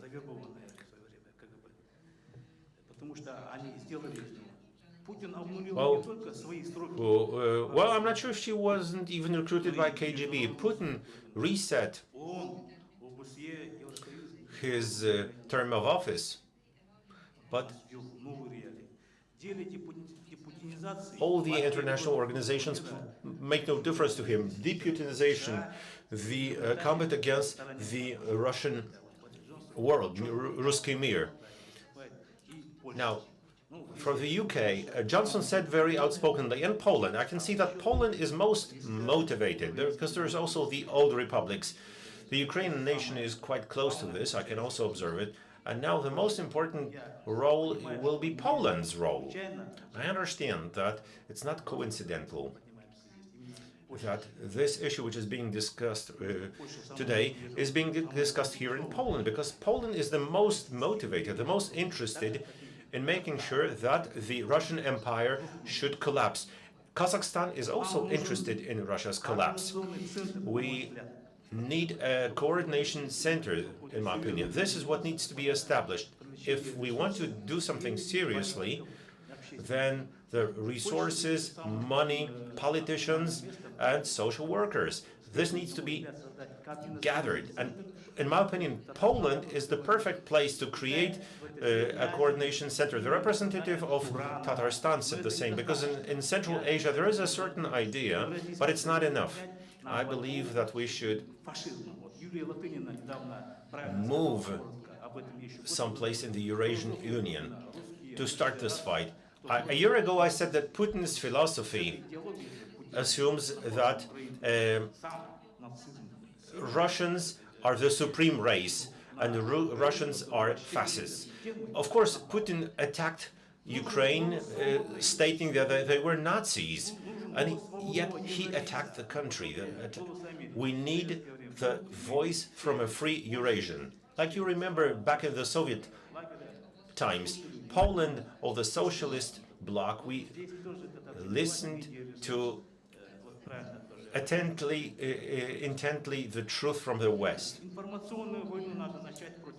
I support the representative of Tatarstan. We need to start the war, information war against Putin and his Zombo box, i.e. TV. Well, we can be talking about Nazarbayev, who was 20 years in rule. So it should not only be deputinization of Russia. Russia should be split into new states. Thank you very much. Yerzhan. So it's the vocative. Dear Yerzhan.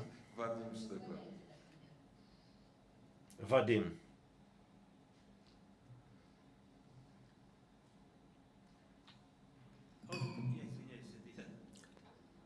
I'm sorry.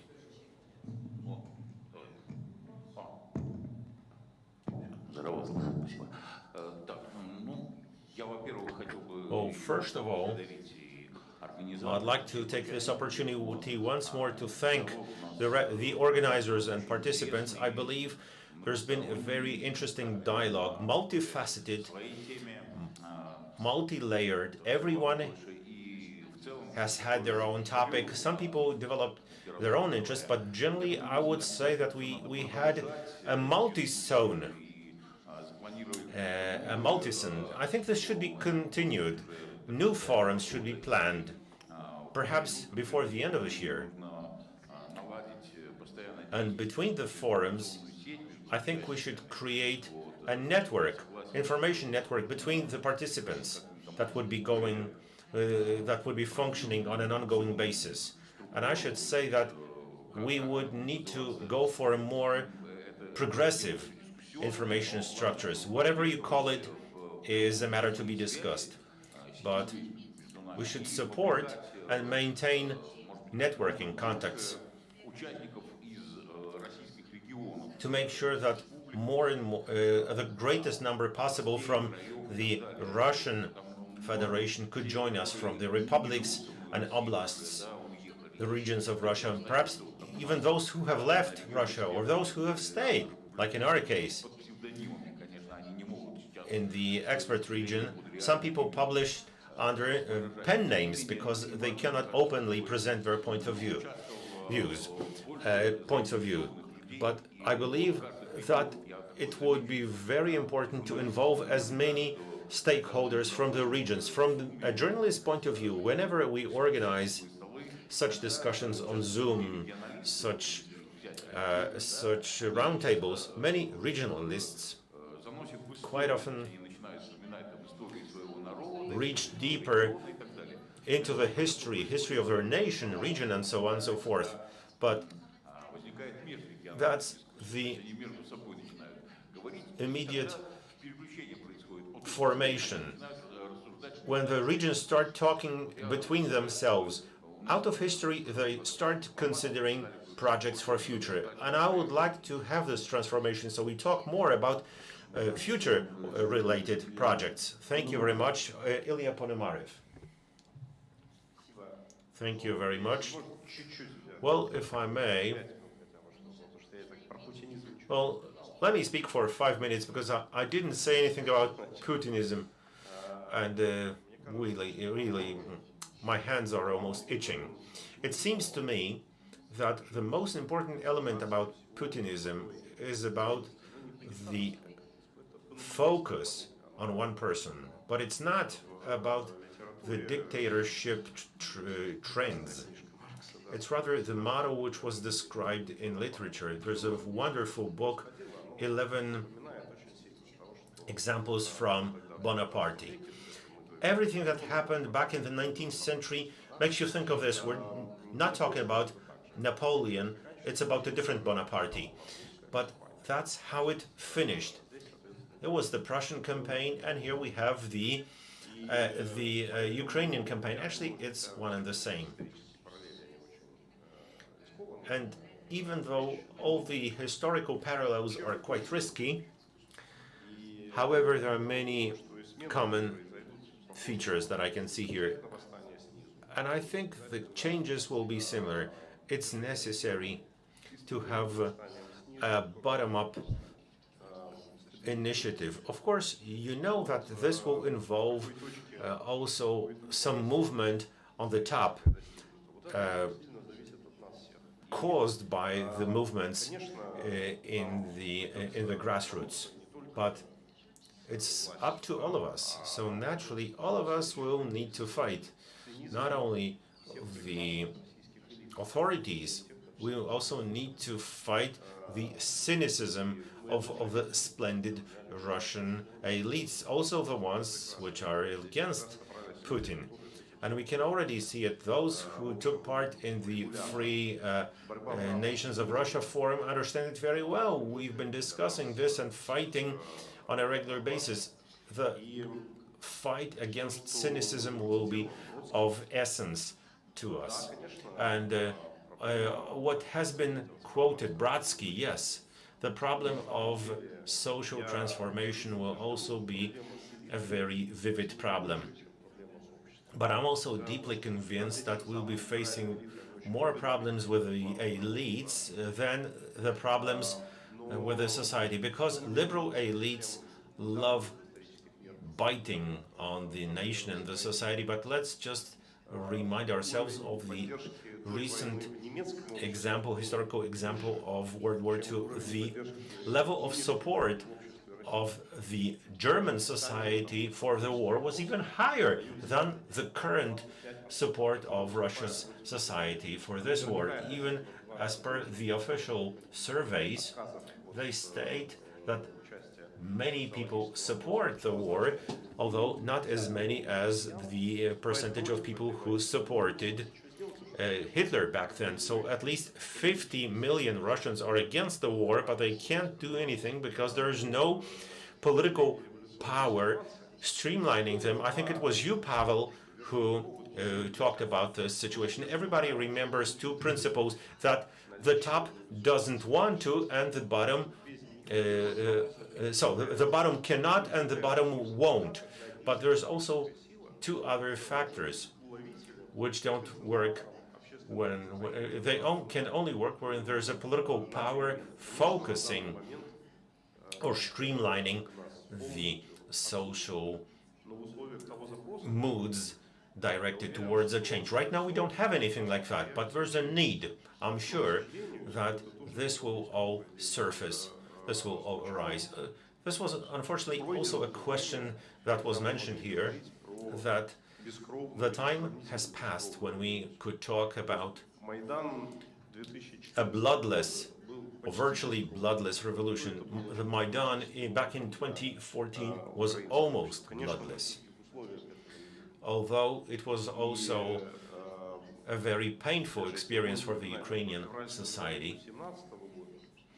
So if we remind ourselves of the 1917 revolution, it was bloody enough. Of course, the stereotype that, in fact, it was quite different.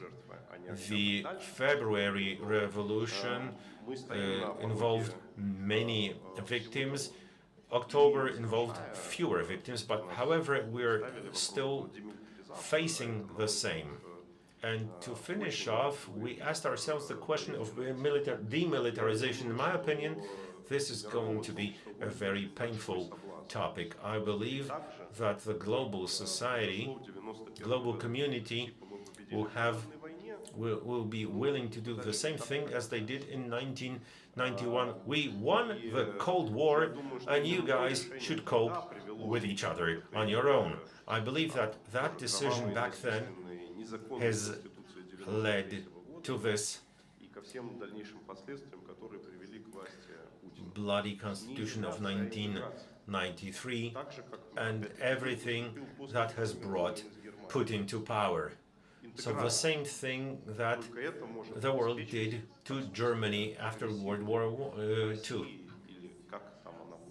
Integration, that's the only thing that can arrive at eliminating aggressive Russia or whatever happens in its stead. It needs to be done together. Thank you very much.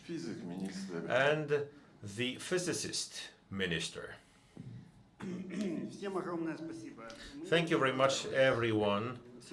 I very much liked today's discussion, very much like today. Indeed, it's been a very fruitful discussion.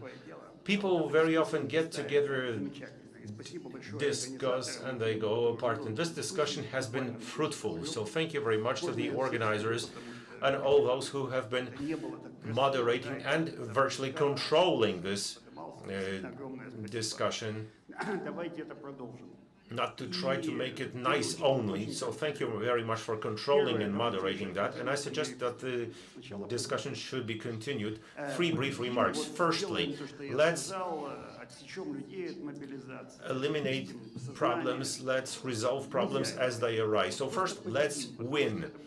Let's start off with the awareness that that one must not get mobilized. It will be a future not only for Ukraine, it will be a future victory for future opening great doors. Secondly, this very well-known poem that was just quoted, yes, you have to stay a Russian or whoever, a Buryat, but not an imperialist, not a Muscovite, because there cannot be this huge Kremlin. You have to think about it. Yes, it's going to be very difficult, and I agree with Ilya, but this should be restored to people, whatever it is, Russia or otherwise. People in Russia should determine that. But the chances are, and I think that many people who are here and have been connecting to us, they are in for grand business. And I'm sure that those grand issues are awaiting this. Indeed, this needs to be done because no empire has survived so far. China has been smart enough not to become a new empire. Russia was not smart enough. Maybe some Russians failed to be smart enough. And thirdly, I agree that you cannot just simply prevail integration, understanding. Well, I should say like this, people need to be involved because integration involves different logic.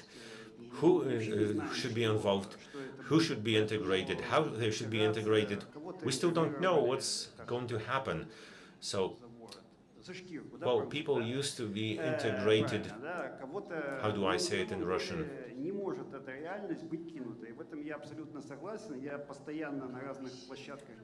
Some people were integrated in a violent way, but I'm against that way of integration. I believe that the entire Central and Eastern Europe concept should be reanalyzed and established anew. Also, the part of European Russia should also be considered. Then also Central Europe will look in a different way, but we'll talk about it the next time. So thank you very much, and I believe that we need to retain the drive. I'm just lacking the Russian word, but the longer it takes, the worse off it's going to be for Ukraine and the whole world, and the worse it's going to be for Russia. It's important for us to understand it. The further it goes, the worse it's going to end. And from the point of view of the situation, from the point of view of the defeat and the aftermath, this is a very important concept, idea, and many people fail to understand it. And thank you very much for a wonderful day, and we'll spend some time talking in the evening a little bit on a more in-depth basis. Thank you so much. I would like to thank the panelists, and now my co-host is being asked to give his summary and final concluding thoughts. Right, thank you. Let me start by recalling an event of 1995. It was February, Chechnya. People were running away from the village of Yermolovka, and I met an elderly gentleman with a beard, a long beard. His arm was injured, and he said, "This evil will go back where it came from. It will." So now we have a chance to make this evil go back where it came from. And I agree with Vadim that as long as the war is going on, as long as Russians don't pay for all the destruction, as long as they are not brought to justice, as long as they don't return the land that's not theirs, Russia should be blocked, should be a pariah in the whole world, in the global arena. This is how I see the situation. There's no alternative. Talking about possible doing business soon, some mild reactions. No, it's not the way to go. I know it's risky. I know we're risking an atomic bomb, but every situation has its positive sides. Ina is dreaming of an ocean. So, yeah, why not? Let me just say, because at one point someone mentioned that Ukraine was at the very front, was the leader of change. Sure, we talked about what might happen next. We don't know. It all depends on Ukraine. It all depends on what the West will do. Ukraine is doing the fighting. The West should be helping as much as it can. It should, of course, impose sanctions as much as possible. But it's also on everyone, every single one of us, telling people how it is, educating people, raising awareness. This is our job. Thank you. I would like to thank everyone who was present here offline in Warsaw. I would like to thank everyone who was connecting with us online throughout the day. It was one of the most important discussions I've ever taken part in, but it's more than just a discussion. It's all about showing that there is a plant that we're planting right now, and it should be growing. And hopefully this forum is the beginning for us to take care of this plant, to help it grow, to help it thrive. Mr. Klimkin talked about the region, talked about Ukraine, but talked about all the other nations of Russia. So yes, definitely, for example, the Republic or the Intermarium, yeah, that's the concept that also dealt with all the things that we talked about. Well, I would like to thank my co-hosts. I would like to thank the panelists.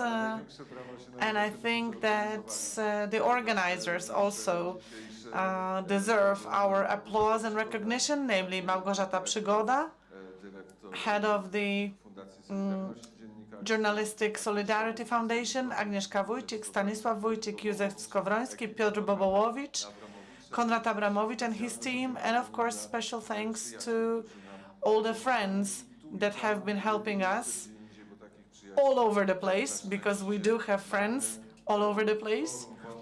The forum, the Free Nations of Russia forum, is now concluded. We're very happy. Minister Klimkin mentioned our possible further conversations at dinner, and it will follow, of course, and I think a round of applause from everyone, for everyone. Thank you so much. And well, let us stay. We'll take a family photo. We may be seated, maybe we'll have to get up for the photo. We'll see how it goes. Hopefully, we're not being streamed. Well, there is a press conference, right? We'll have journalists here. And, well, I'm sure journalists will have questions.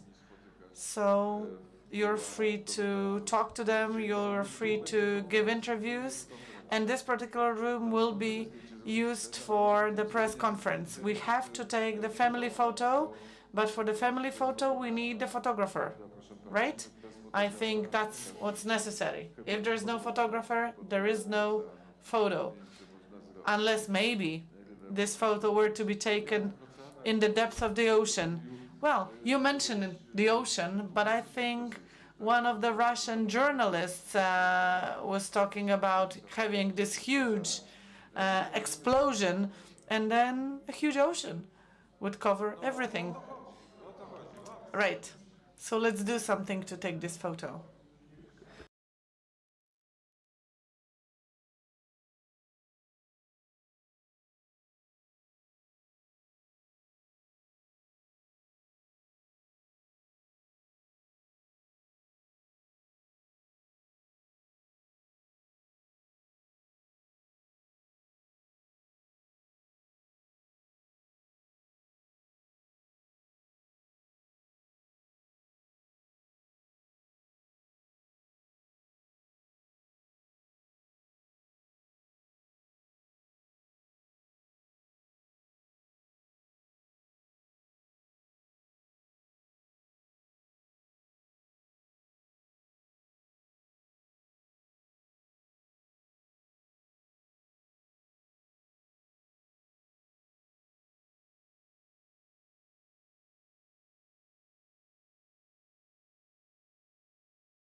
4, 5, 6, 7, 8, 9, 10 test.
No to już jesteśmy prawie gotowi do konferencji.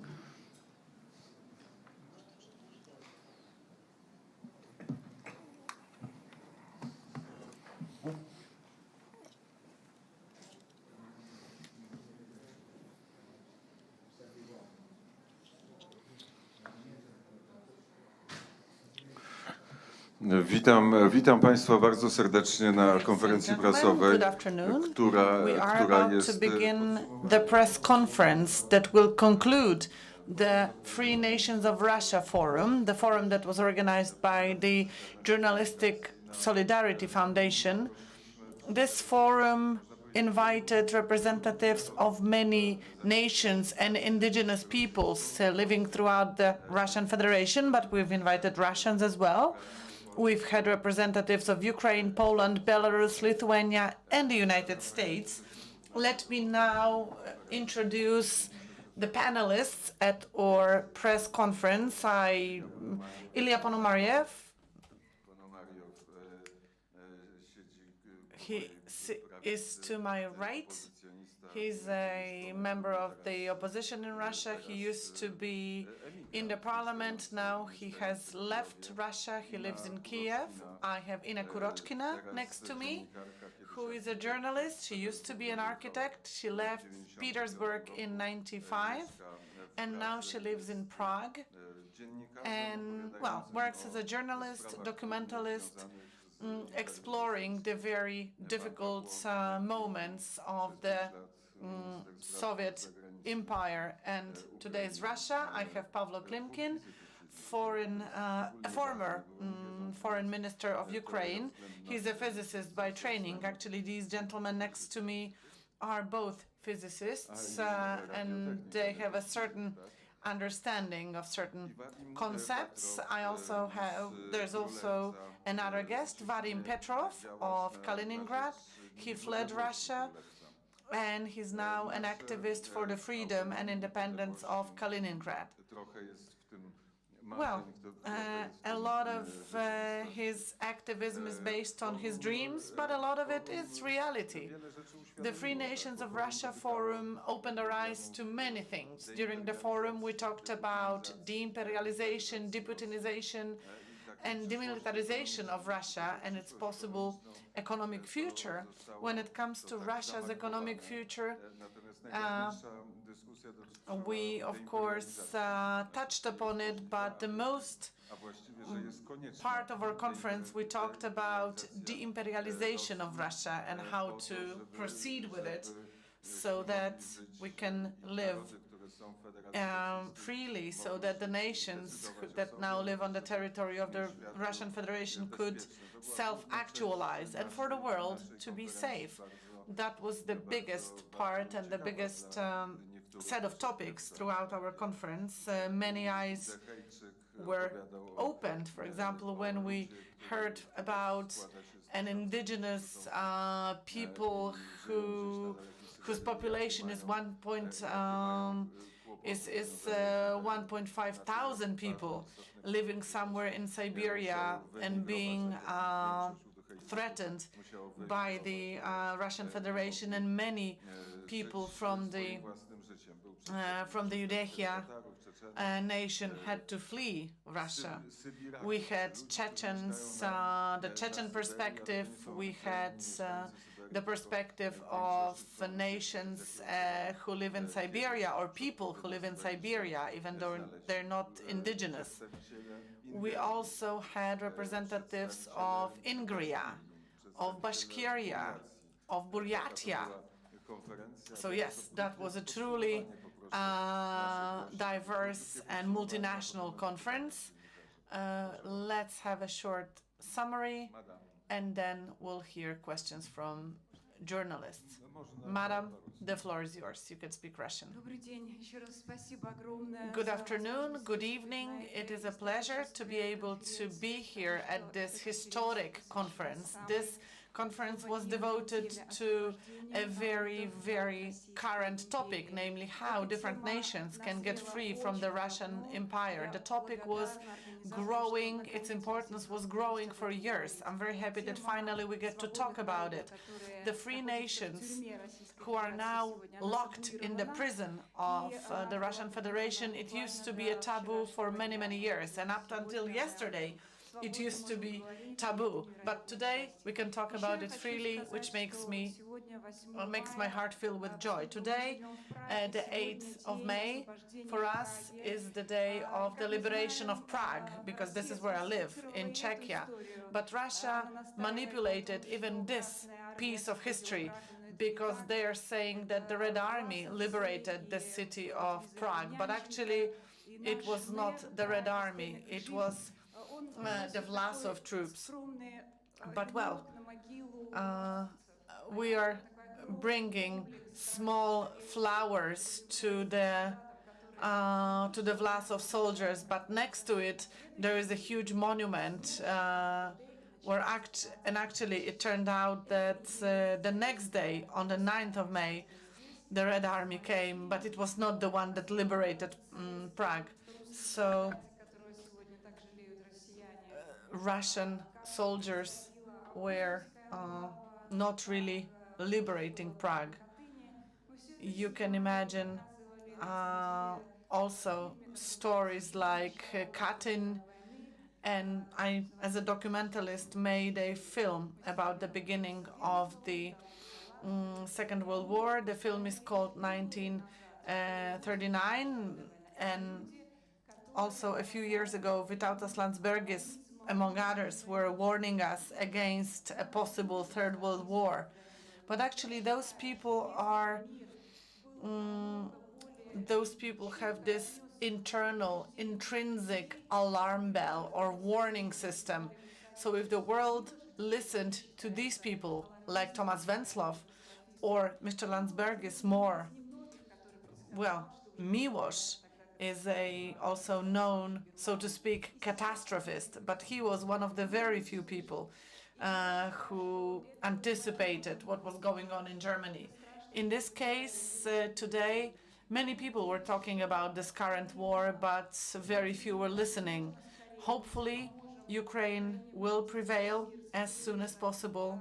Everyone is helping Ukraine. The whole world will get together and will not compromise and will not negotiate with killers. We know who Russian soldiers are, what they are when they come to your land in the post-Soviet space. Dzień dobry. Teraz w Rosji Kreml zgłosiło mobilizację. Currently in Russia, the Kremlin started recruiting men between 18 and 60, trying to get them to enroll into the Russian army. All of them will go to Ukraine. And now the question of Europe. Let's see how it will go out, how it will end up. People are going to war. And at one point I was thinking about how people were going to war, that maybe they will not want it, but they went. We need to help Ukraine, and we can help it. For example, how we can help Ukraine? Simply not do business with Russia, not sign any contracts with Russia, because doing business with Russia is all about bloodied red money.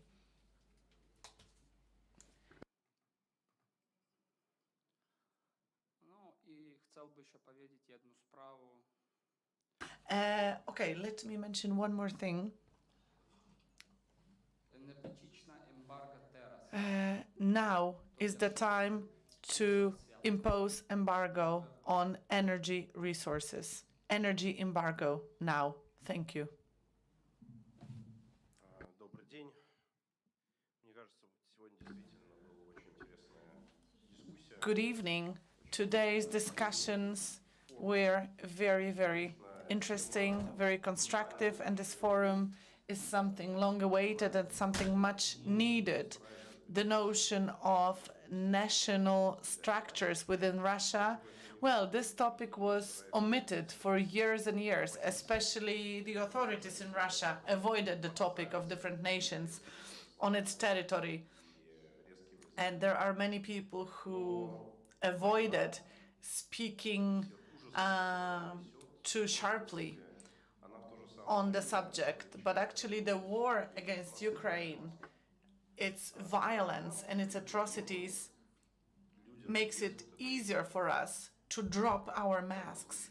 In the times of war, it's easier for people to call things by their names without using the false diplomacy. We are now more free to talk about things that are on our minds.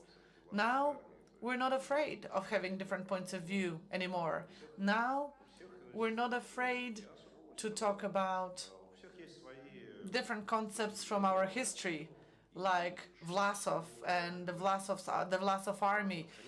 They were the ones to liberate Prague.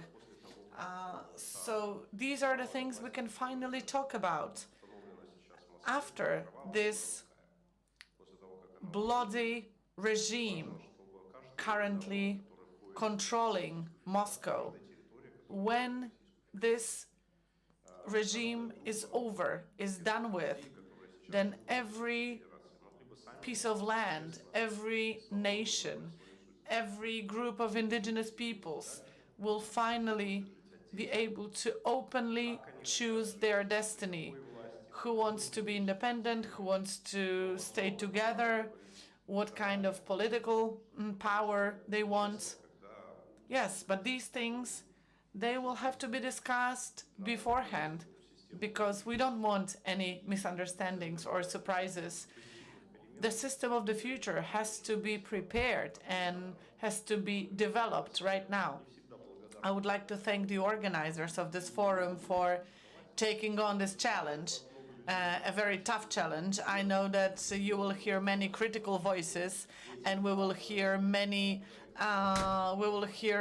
comments. Why this person came and that person didn't come? Why this person said this and that person didn't say that? But still, it was a much-needed effort. It was a good day, and it's a good start. It's about very different people coming together, ready to discuss the issues which are very close to our hearts. And of course, it's about a very simple point. We all agree that the victory of Ukraine, the victory of free democratic Ukraine, is at the same time a victory for a free and democratic Russia. It's a victory for the future because the current Russia is about the past. It's about reincarnation of an empire of the USSR. It's not about focusing on people. It's about focusing on a sort of mythical grandeur. And today is a very special day. It's 8th of May. For the whole Europe, it's about victory. And for everybody, for every normal people, it's about never again. The current Russian regime fundamentally broke up the simple principle, never again. And because of that, it totally delegitimized itself, not just politically, not just from a point of international law, but also morally. So for us, it's about figuring out how can we work together for the future, for focusing on people's needs. And we are not here to define the future, but we are here to get together, to exchange our views, to exchange our ideas, to help each other, and simply to push forward the principle of being free, of being democratic, of being focused on people. And only in the future, free Russia, or what kind of reality we would have in the future, we could have conditions for different nationalities to embrace the future, to unfold, to care about people, not to care about the Kremlin. The world keeps changing. There are gonna be no status quo, never ever. And we clearly have to win, to get this victory against the Russian regime, and to fundamentally reload Russia, which is now running totally against any sort of human principles, committing war crimes, committing acts of genocide in Ukraine. It has to stop. And it has to come to a new sense of Russia. And it's about people of Russia to define and to decide what to do, but not under this empire mentality. So we have to win, and we have to care about people, not to care about the past, to care about the future.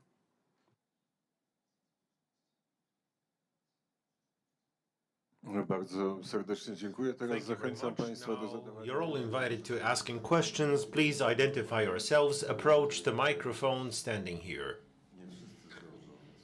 Not everyone will find the time, so whoever is first, that person's right. Nie ma pytań? No questions? Nie ma pytań. Tak. Seems there are no questions.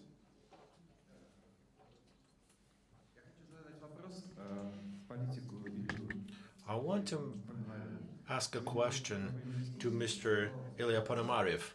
During the discussion, we heard this sentence that Russia has not always occupied nations. This was said by the professor, mathematician, physicist. He said that in the times of Vladimir Ilyich Lenin, it was not about occupying different nations. That's strange. How such words could not have been assessed here in Poland, because in 1921 there was this bloodshed against the Georgian nation. Then the same power ruined the Ukrainian nation. Yes, that was the question. I can say, well, the best way to argue is to start discussing history, which is such a branch of arts which involves many views, many kinds of discussion, and many different perspectives. Even this thing, even Ina is nodding. What does it have to deal with views? Russian soldiers from the Bolshevik Party killed Georgian people and thwarted their independence. Was Russia at that point the prison of nations? That's the question. There is no point of view. Yes, it wasn't mentioned, but nobody responded. That nobody said that Russia was not the prison of nations back then. That's why I asked this question. My point of view was that back then we had civil war. That was the time of the collapse of the Russian Empire. Back in 1921, there was no Soviet Union. It was formed only later, and the Bolshevik Party was in existence. Yes, of course it was, but the question was what? We had a civil war back then. Russians killed Russians, Georgians killed Russians, the Russians killed Georgians, and all other nations. They fought each other in exactly the same way. There were many different national troops and divisions in the Russian territory from various countries. It was a very complex situation, and the topic is very complex.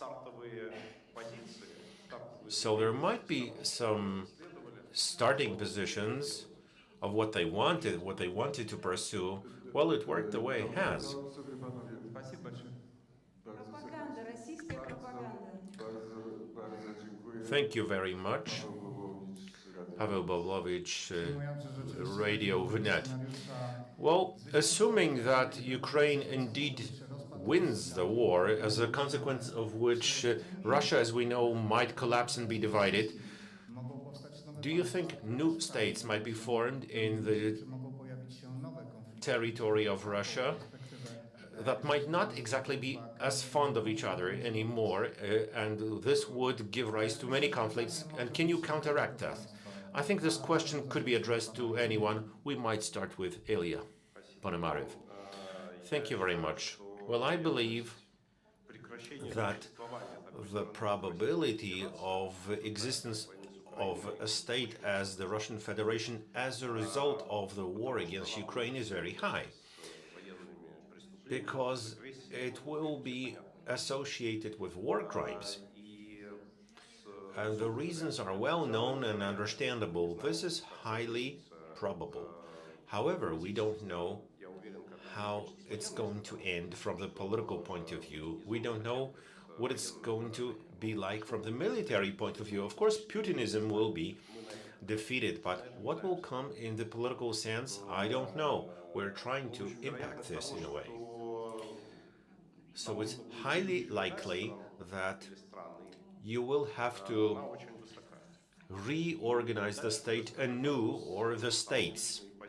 So the probability is very high. And further on, we have a question of personal positions on what to do in this situation. Well, today I have presented my point of view at the forum. I will personally do my utmost to maintain a voluntary union of nations, and anyone who's part of the Russian Federation should be provided an opportunity to self-determine themselves. If they want to be independent, let them be independent. If they want to walk together towards prosperity, it should also be feasible with mutual respect of each other's rights. And the fact that the probability of bloodshed in the case of such divorce, well, it is feasible. And it's not only a question of bloodshed, or from the point of view of, well, civil war, socio-political conflict. I'm sure this might happen because of the elites and the ownership. This would all provoke violence and bloodshed. But also nationalist issues might come into question, because Stalin's policy led to a situation where nations were combined to live side by side, to be divided, and therefore easier to rule. The construction of those areas are quite complex. It involves historical and religious conflicts. It could all give rise to a huge wave of violence. That's the reason why you should be very careful while discussing this. And you shouldn't be radical about discussing this to minimize the probability of bloodshed. And there will be people interested in the bloodshed. It's very important. Whether there gonna be breakup of the Russian Federation and what kind of breakup, it's an important issue, of course. But the critical one is to bring justice to everyone who committed and is committing crimes, war crimes, acts of genocide. So it's fundamentally important because it's about justice. And the second point, because it's about our security, and not just here in Poland with the clear principle, ваше безопасенство, наше безопасенство. But there should be no threat coming out of Russia in the future. It's a sense of security and safety for everyone in this planet, because the current regime is about, in fact, one guy, the president of the Russian Federation, taking up all important decisions. And it's intrinsically dangerous, as you see, for the whole planet, not just for Ukraine. So the future of Russia will be decided by the people of Russia. But I'm absolutely sure there are going to be no status quo here, because the current Russia is perceived and associated with this war, with war crimes and with everyone else. But the bringing justice and delivering that no kind of threat should come out of Russia is fundamentally important for any future option.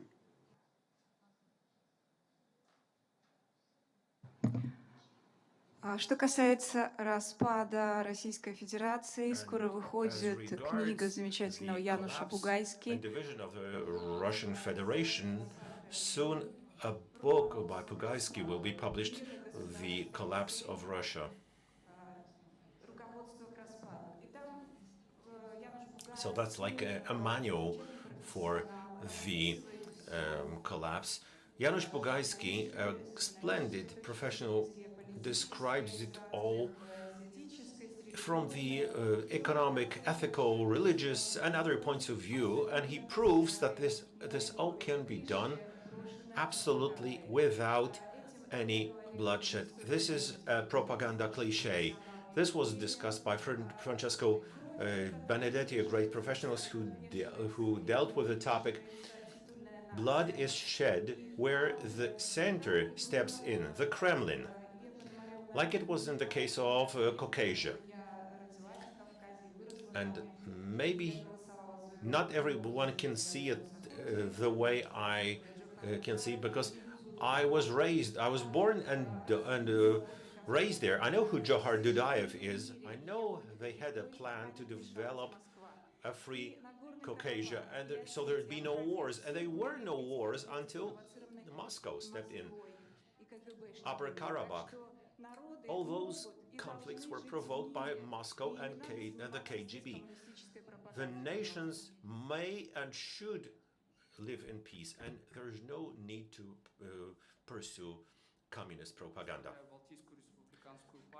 I represent the Baltic Republican Party, and my point of view is as follows. Let me respond it in this way. I doubt whether there could be war, because I hope and expect that regional reforms will take place locally. There are no reasons for neighborly nations to fight. I will support what Ina has said, because as soon as the Kremlin steps in onto other people's lands and they start dividing something or introducing their narratives, conflicts arise. War is feasible. However, it does not preclude this factor. So it involves those who are against the regime. And I'd also like to say about the Kaliningrad Oblast. I'm sure nothing like that will happen there. The residents of the Amber country won't fight each other until the Kremlin steps in. Good afternoon. Vladimir Putin emphasizes historical policy very much, and dates from history are very crucial to him. That's why we're wondering what might happen tomorrow, because that's the date which might bring some key events. But 1921 is also the sorry, 1922 is also the year when the Soviet Union was established, because in December 1922, USSR was formed with Ukraine, which was smaller as part of it. So do you think it might be divided like it was until World War II? Do you think? Well, that's a question for Mr. Klimkin. Putin created a sort of parallel reality. He tried to rewrite the whole history, and his fundamental point is to say that Ukraine is artificial, Ukrainian statehood is artificial, Ukrainian history is artificial, Ukrainian language is artificial, so Ukraine is in fact anti-Russia. And it's a sense of mythology which is simply to hold Russia together, because there is no such definition as Russian nation. There is the Ukrainian nation, but there is no Russian nation. It's just different people get together in this territory. So everything behind this is void. And the whole mythology about the Second World War is again a kind of attempt to fill up this void. So it's more or less state mythology, which is a basis for this regime. And not just the success story of Ukraine as a democratic nation, but the mere fact of existence of Ukraine. It's fundamentally running counter to the sense of Putin that Russia and his regime could coexist with a free and democratic Ukraine. If there is a free democratic Ukraine, or anything else around Ukraine, but Ukraine is fundamentally important. So Russia is not there. And the second point is his sense of mission, how to recover this weird mixture of the Russian Empire and the Soviet Union. So the historic sense is the number one reason for this war. Not NATO, not extension of NATO, because Putin does not believe in any guarantees. He himself broke any sort of guarantees, political one like with the Budapest Memorandum or our bilateral agreements. So this war is about extincting Ukraine as such, is about extinction of anything which is Ukrainian. You can just imagine that they in Moscow started to erase even a kind of notion of the Kiev Rus. Everything which is Ukrainian, everything which is about Kiev should be now erased from the Russian public field. So the short answer to your point is yes. The reason is this mythology about history. And the second point, this mythology would drive the current Russian regime further and further up. if Ukraine is not successful, the current Russia is like a junkie. You need to get up this emotion within the Russian system further and further up. So everyone else would be targeted in a sequence. And it's now about us. It's about Ukraine getting this victory to get a sense of security for everybody. And it's just why we've got together to discuss what could be done because our victory is everybody's victory. It's now clear and going into any head.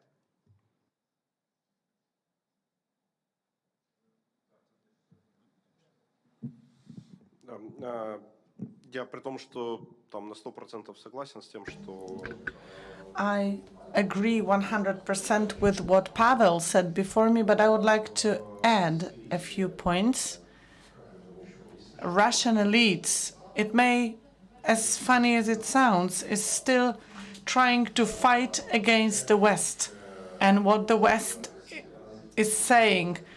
The entire Chekist Russia is hypnotized, so to speak, by the book by Brzezinski. And they have this belief that Ukraine is something that they absolutely must have. I was friends with Mr. Brzezinski. We talked about the book a lot, but I don't really agree with what he wrote there. I think that the main factor is that of history, religion, and culture. There is no such thing as the Russian civilization without Ukraine, but because it was all born from Kiev. Without Ukraine, the entire version of Russian history is like up in the air, with nothing to support it. Plus, Putin is also falls victim to his own musings and his own fantasies. He believes that Russians and Ukrainians are one nation, but on the other hand, if Ukrainians can become democratic and be successful, then it means Russians can as well. But then he says, no, it's not our model of development. We need a Tsar that will manage everything and take everything in hand. What Ukraine is doing is destroying the mythology that Putin believes in. So it's critical for him that Ukraine doesn't succeed, and this is what he's trying to achieve. I have a small comment.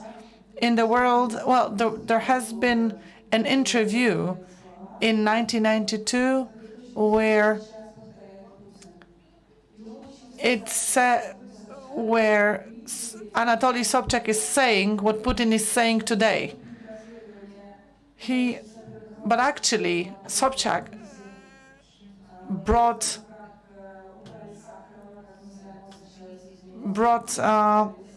Russia into a dead end. But, well, Sobchak sort of taught Putin this new sentence. So go online and look what Sobchak was saying back then, that Crimea was Ukraine, and that the Georgian nation must have been unhappy. Maybe Moscow knows better what's good for Georgians than Georgians themselves, but, well, he spoke very alarming things about Ukraine, talking about nationalists in Ukraine, and he was saying we shouldn't allow Ukraine to have their own strong army because otherwise Ukraine would attack us. This was what Sobchak was saying all those years ago. Thank you. Of course, I know that now different individual interviews are scheduled, so we would like to thank you so much for this particular press conference, and the Free Nations of Russia Forum is thus being concluded.